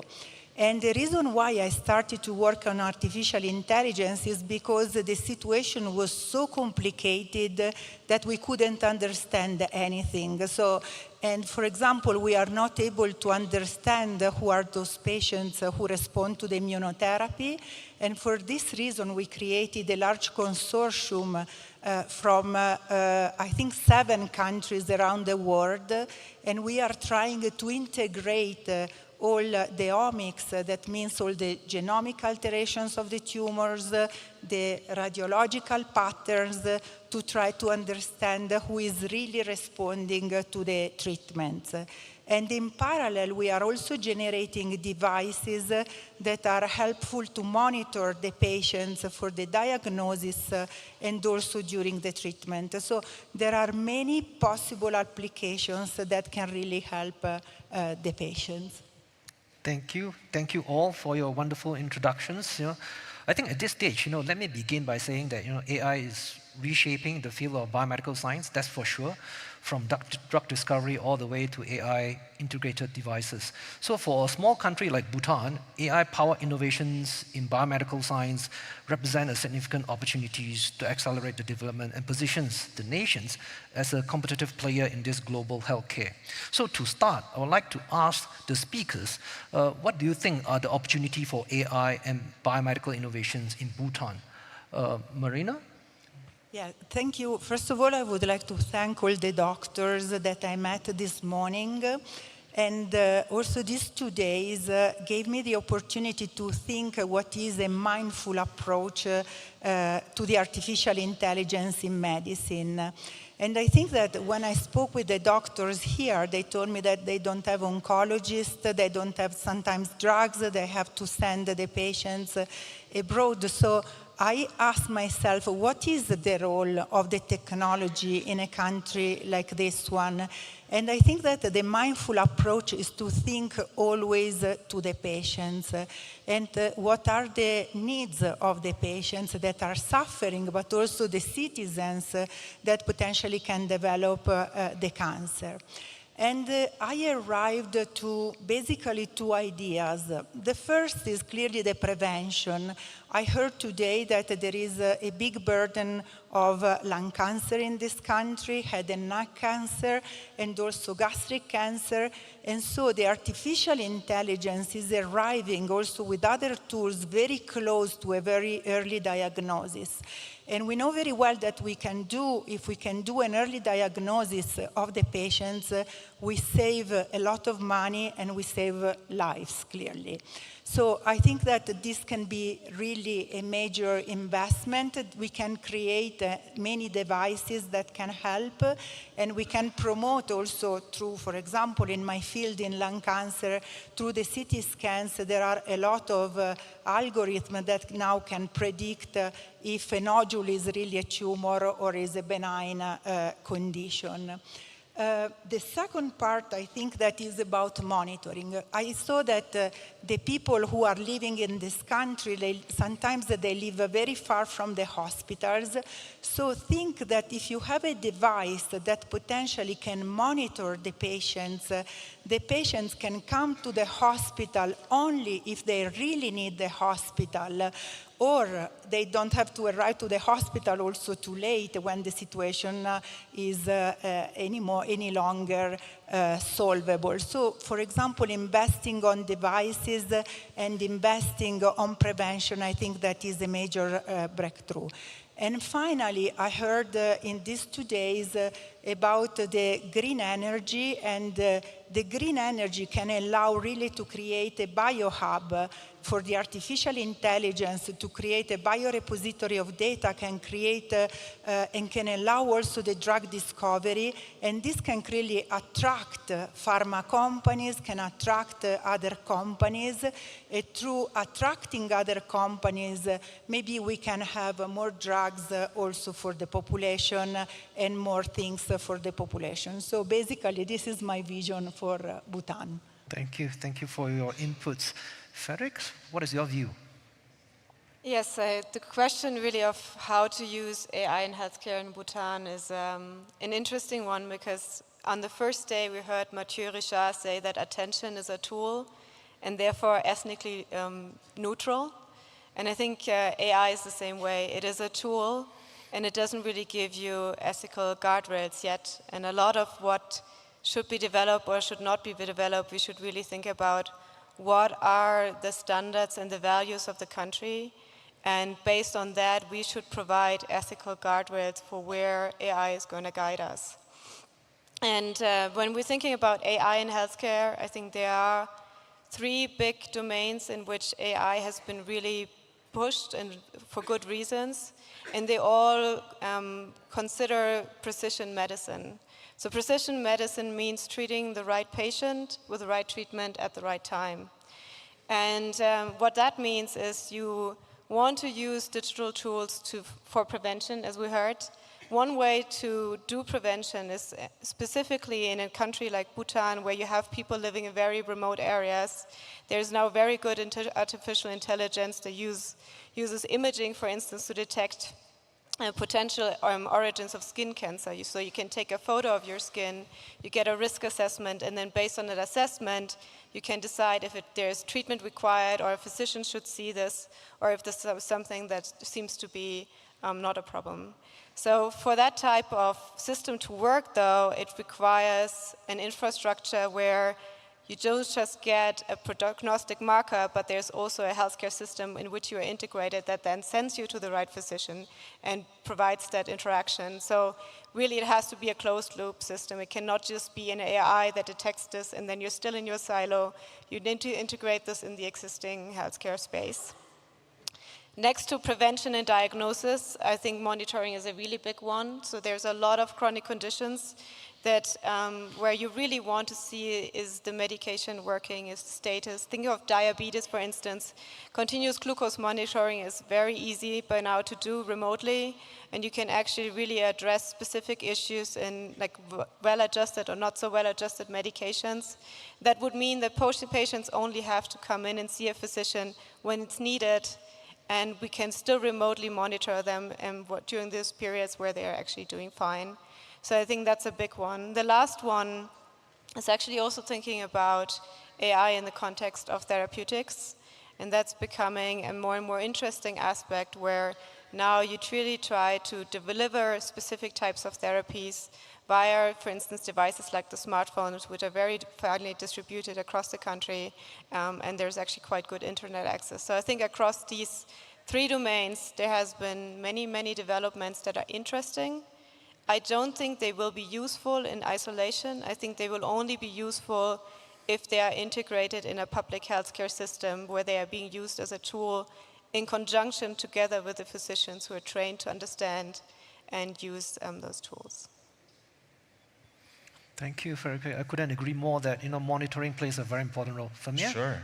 Actually, both of these speakers spoke eloquently about how AI and biomedical science go hand in hand. But with regard to a healthcare system that is effective for its own population, I think I'd like to repeat what's been mentioned is the necessity of the infrastructure. And by infrastructure, I actually mean hardware. The actual hardware that will produce the data locally, which and then can be incorporated by the AI tools that would be used to treat the right patient at the right time.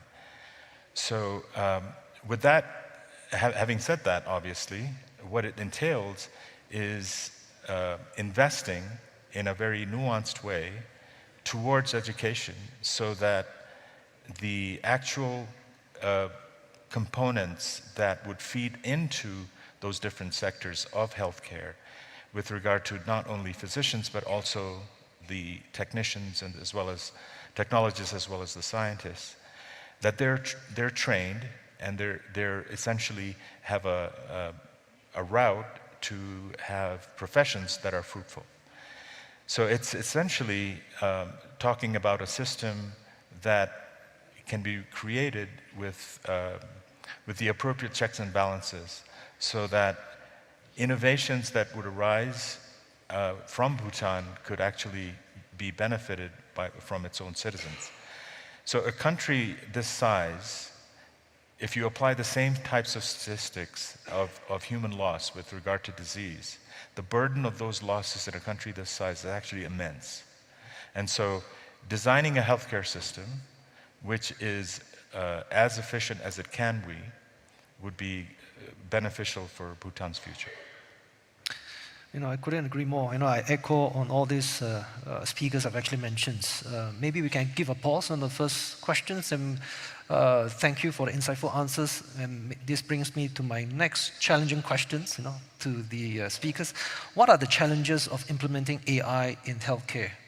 Marina, could you share your perspective? Yeah, first of all, I think that the big challenge is to work with physicists and with engineers. So for a doctor that is seeing the patient every morning is not so easy to understand their language. So it takes time to build multidisciplinary boards where the people can start understanding the same language, and also for the people who are not the doctors understanding what are the unmet needs of the patients. So building this kind of teams, I think that is a challenge, but can really help to give the direction to the future.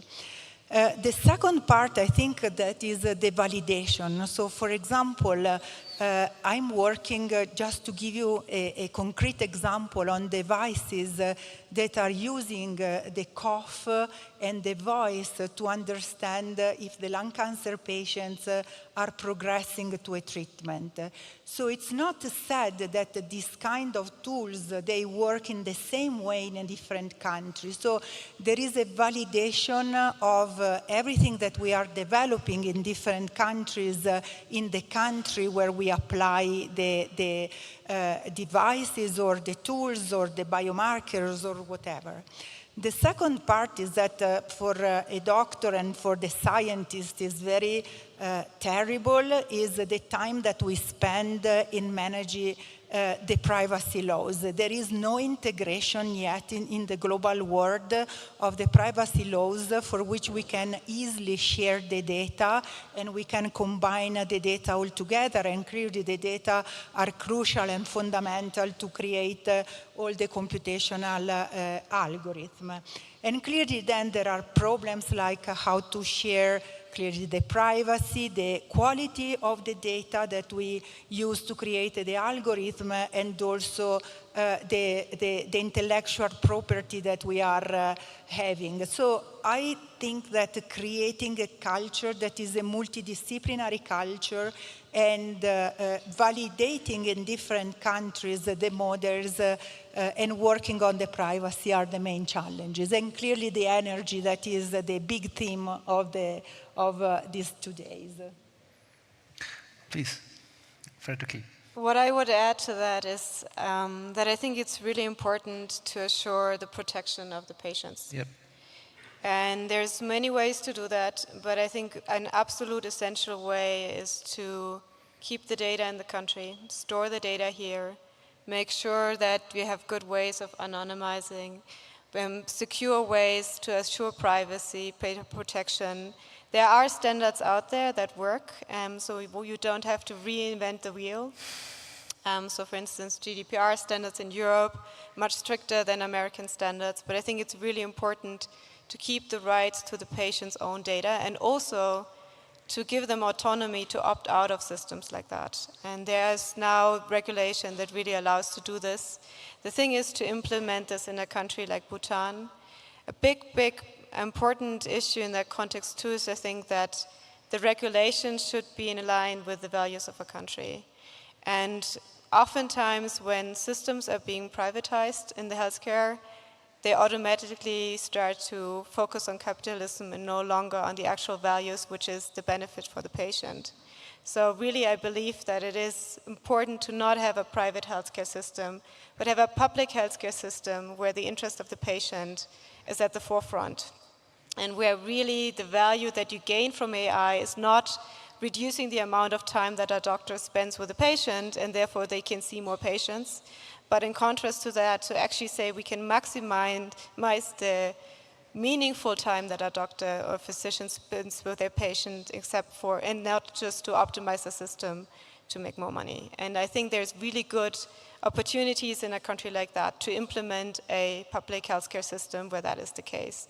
And really, there's many bad examples out there in the Western world where that's no longer the case. And when you could look at this and see, we don't want to go in that direction.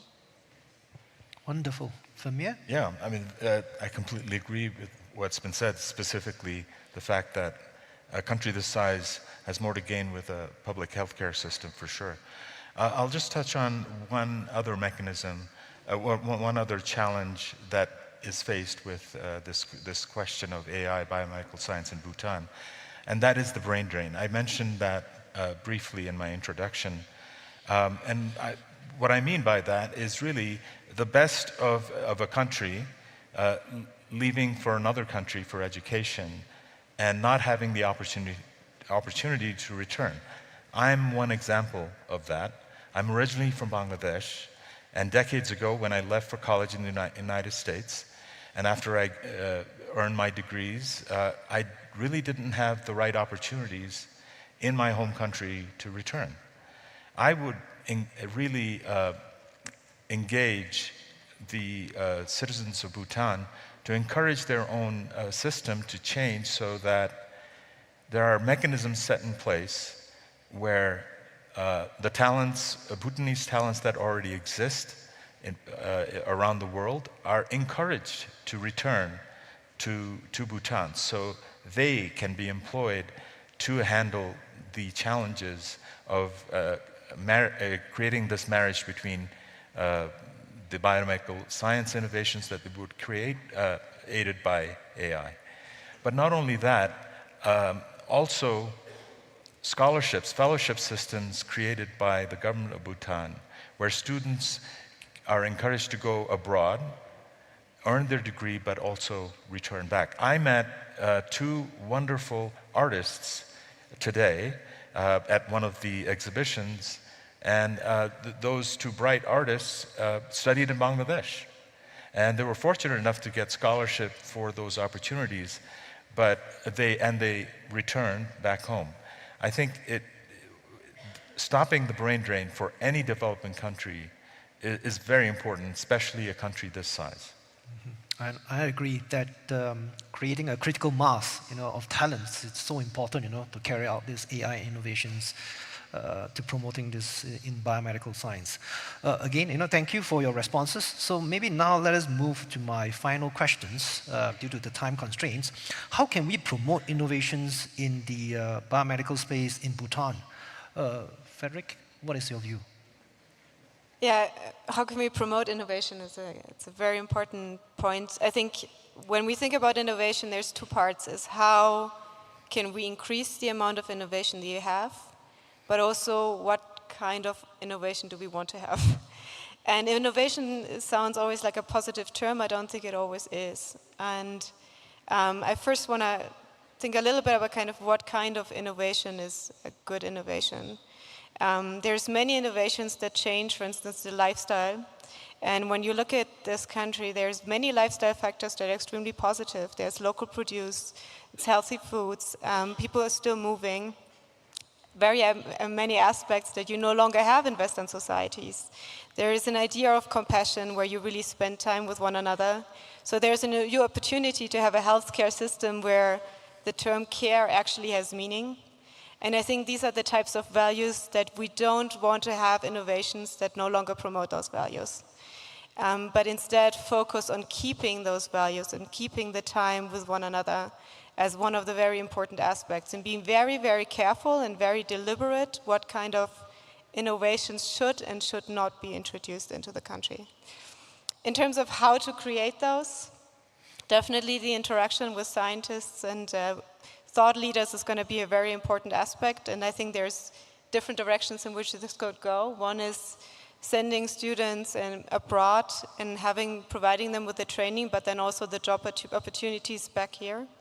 The other one is also to introduce people into the country and have them train and interact with individuals in the country itself. So I'm a professor. Every 3 years we could leave the university for half a year, every 7 years even for a year, and do a sabbatical, and you could do that all around the world. There are programs that allow professionals like us to come. I think there's a lot of interest in really interacting and exchanging ideas and working together. So similar to how you have like an artist in residency program, you could think of having similar systems for professors in residency to really have this interaction in person with individuals and share the training. Marina? Yeah, I think that something that I heard multiple times in the last couple of days is the word co-creation. I truly believe that we can't put something that is already done maybe in Chicago, in a different country. I think that we should stick with the unmet need of the patients and try to find the solutions for the patients. In that way, you can promote health and you can promote also something that is important for the population. The second thing is that, and maybe we didn't talk too much about before, is that there is a huge potential of drug discovery with the artificial intelligence. And to do that, you need big computers, which means a lot of energy to use them.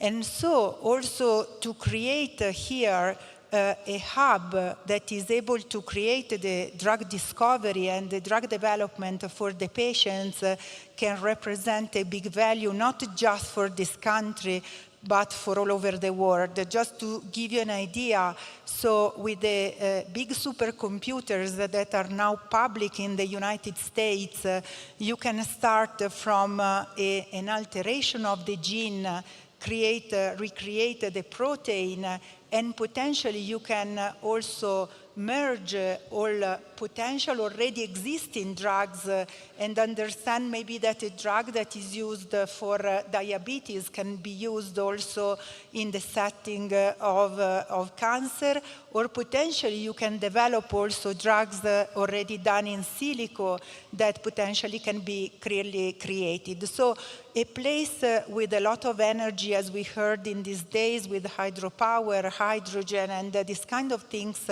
can become a global hub for drug discovery, not for just this country, but for all over the world. And this can allow this population to have drugs to treat cancer. I think that this can be really important. Yeah, very insightful. Famir, would you like to add anything? I'll just keep it real brief. So I believe that innovation happens when you bring people of very different backgrounds together. It's spontaneous. You can't really predict when it would happen. But given the right incentives, bringing people together of different backgrounds does work. It's been shown reproducibly in many different places. But one key ingredient is trust. And what is unanimous among many of the speakers I've heard in the last 2 days, what's exceptional about Bhutan is the fact there's tremendous amount of trust. So that ingredient in place, I would invoke that GMC not just consider replicating or mimicking Silicon Valley, for example, but rather going beyond, which is to have local talents, the best talents that Bhutan has, but bringing people of different backgrounds together into that valley, and name it what you want, but have true innovation that's Bhutan origin, and history will be made. Thank you. Thank you so much, for all this, wonderful and insight, on this answer itself. At this stage itself, there are some questions, from the audience, and I think that there are quite a bit of it. So, my apologies that I have to pick a few that's actually related to our distinguished speakers over here within their expertise. Maybe the first questions, for Marina, which is actually quite relevant to you. Will there ever be a time when AI can totally take over the work of a doctor? I hope so, so I can be retired. So I think that not now. I think that there is still a lot of things that must be done. But we have a very good example, like the one that she was mentioning, that, for example, if you use the iPhone to see a spot in your arm, there is a trial that showed that the artificial intelligence is much better than 14 doctors among the world. So sometimes, we can find things that are also better than what we do. So clearly, I'm a professor of medicine, and is key the education. What will be the education of the doctors in the future? And I think that here maybe the mindfulness is coming very strong, because we will be always in front of a patient, always in front of a human being who is suffering. So I don't think that the doctors, unfortunately, will disappear. Good answer. Samir, would you like to add on? Or? Well, I would say that never happens, because the human touch will be lost. The unfair comparison of an AI diagnosing a lesion versus a couple of physicians missing that is that AI enables many different brains, essentially, to view the same data. So the human touch is important, I think, in every human interaction. Mm-hmm. Anything to add, Farid? No? Oh, good. All right. My next question is actually for you, by the way. Very relevant. So has there been any significant research in neuroscience exploring the relationship between blood type and brain functions or cognitive processes? So the last one was blood type? Yes, the blood relationship type. between blood type. And cognitive processes. This is a loaded Very, question. specific question. I know. They must have Googled your Let background. me broaden it a little bit. I think there is a lot of research on body-brain interactions. So how the gut interacts with the brain, how the heart interacts with the brain. And the example that I always give for people to understand that easily is, if you're thinking about depression, you think of a disorder of the mind often. But when you think of the symptoms of depression, many of them manifest in the body. Changes in sleep, changes in appetite, changes in movement patterns. And the reason is that we're not just a brain and we're not just a body. We are one system that interacts and works with one another.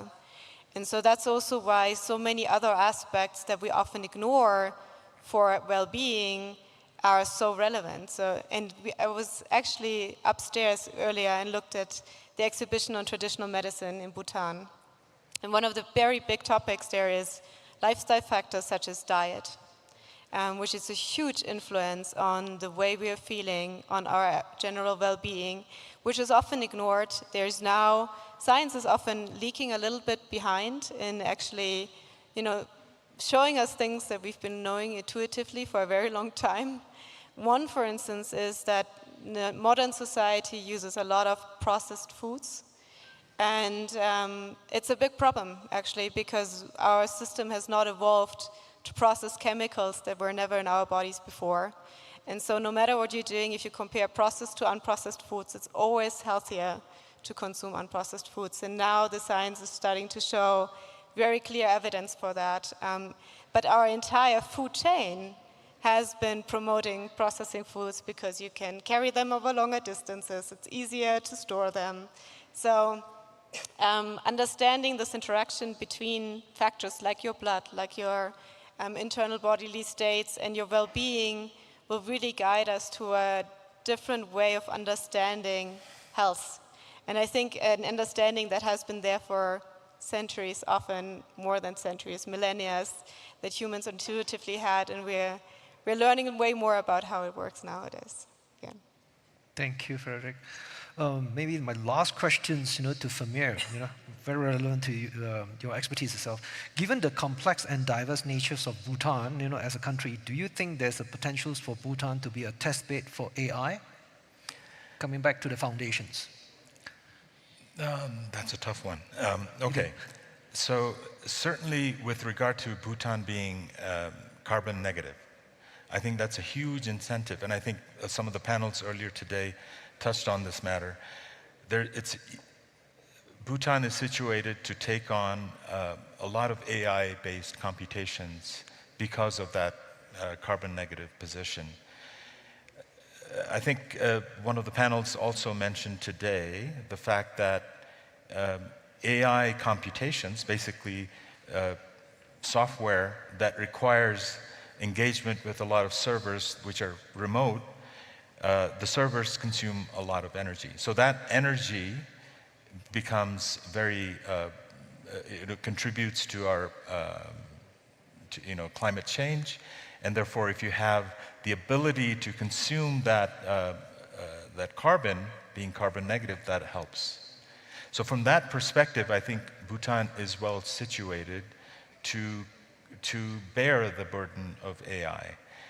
But I would caution that kind of tendency and that kind of thought, because AI is essentially a tool. That tool aids the innovation coming from biomedical science. So I would argue that put the cart before the horse. So the actual cart is the AI that is following the biomedical innovation, which is the horse. So I would encourage to think hand in hand with investment in AI, but also invest on infrastructure that would create the biomedical science innovation to support the AI. I couldn't agree more. Marina, would you like to add any? I fully agree. Okay. Any? Well, I think that with that, maybe we can actually go for one last question in regards to GMCs itself. Very interesting questions. For GMC, do we start by upgrading the current hospitals to cater to the transitions, or by inviting prominent international private hospitals with premium services? Marina, do you have any takes on this? So I worked for the majority of my life in Italy, where there is a public system, and I'm working now in the United States, where there is a private system. So I can recognize that there are benefits of both. What is interesting of the private system is that allows to have drugs very early, but clearly is a big burden of money for the patients, and not all the patients can afford the treatments. On the other hand, in Europe, we have the treatments maybe a year later, but everything is paid by the public system. So I am a truly believer of a public system, but I think that to have a private component in the public system, I think can be an added value. So I would say that maybe, I would not say private and public. I think that there can be a good integration, but I think that we should allow all the people to have a good care and to have drugs, to have a good prevention, and not just people that can afford the care. I see. Please, Frederick. Maybe just to add to that, I fully agree with you. I think in GMC you could have an opportunity to provide spaces for holistic care or healing, where you really spend longer periods of time in a healthy environment, living a healthy lifestyle, but also having the space in nature. There's many, many components to well-being, and medications are one, and they're useful and necessary in some circumstances, but not in all. And it's important to triage and find out who needs really specialized care and who really needs, a more standard version of care that could actually provide it in a space like that. And looking at all of these components, I think, is nicely in line with how medicine has been practiced in this country for many, many years. And there's an opportunity to integrate modern medicine with traditional medicines. And I think it should be approached in this way, to not lose the part of the culture that has been a big contributor to the well-being here. Yep. Anything the only thing I'll add to that is affordability. It's crucial that whatever healthcare system Bhutan chooses, it's affordable for its own citizens. With that said, I do think that the public system may be preferable, and it may be more equitable as well. But wouldn't it be amazing if GMC, not just GMC, but throughout Bhutan, by the time GMC is a reality, that a Bhutanese patient is no longer having to travel abroad for the treatment, but they can have that treatment locally. But again, to have that kind of service within your own nation, the investment, again, on infrastructure, investment on the people to provide, use that infrastructure would be the long-term goal. Thank you. Maybe I can come back to Marina, just a very brief, not comments from me. So based on your view itself, does it need to go through different stages, in terms of this private hospitals, the premium service itself? Maybe can you actually elaborate a little bit more, You say stages Yep. from public to Yeah, private? exactly, yep. Okay. Well, so maybe this is a question for an economist and not for to a doctor. So I think that what we see, we are seeing now is that, for example, we are planning a new cancer center in Chicago, that the number of beds in the hospital for the future will be less than what we were used to have, because many things will be prevented and maybe through devices, as I said multiple times before. So the beds will be just for acute, very acute situations. So I think that there will be a lot of medicine that through the artificial intelligence and devices will stay at home. So we see, for example, also companies that are now delivering drugs subcutaneously that were before given IV, and they are moving treatments to the houses of the patients and not any longer to the hospitals. So I think that the transition is not just a transition from the public to the private, but is a transition from an hospital-centric approach to a more an approach in the houses of the patients. And so maybe there is, while we are doing this transition, there will be room for both the possibilities. Great responses. Thank you. Thank you all for your valuable feedback. And due to the time constraints, I think that we will have to wrap up here. And even though there are many more questions, we'd like to discuss, but feel free to engage our distinguished speakers over here. Make sure that you connect with them, and more collaboration can actually be created. And I would like to sincerely thank the speakers, for their insightful contributions, and our audience, for their participations. And I wish all a pleasant stay in Bhutan, and let us stay connected. Thank you. Thank you, everyone.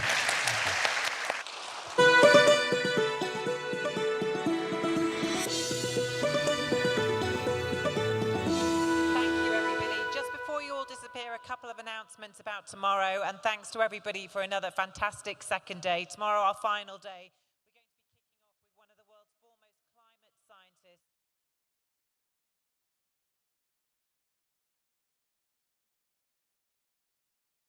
Sanejung ting sumbigi nalo te taka tono tani neyundi zoshinale te shumigi neyundi nalo enagi gapchibira chashunigi nosachi yugo yanchin ta kokab jemichi sunigi nosachi yugo kadebra yola. Lasla da digi thaka da hebdalula da ngaregi da totudi teten bemula sanejung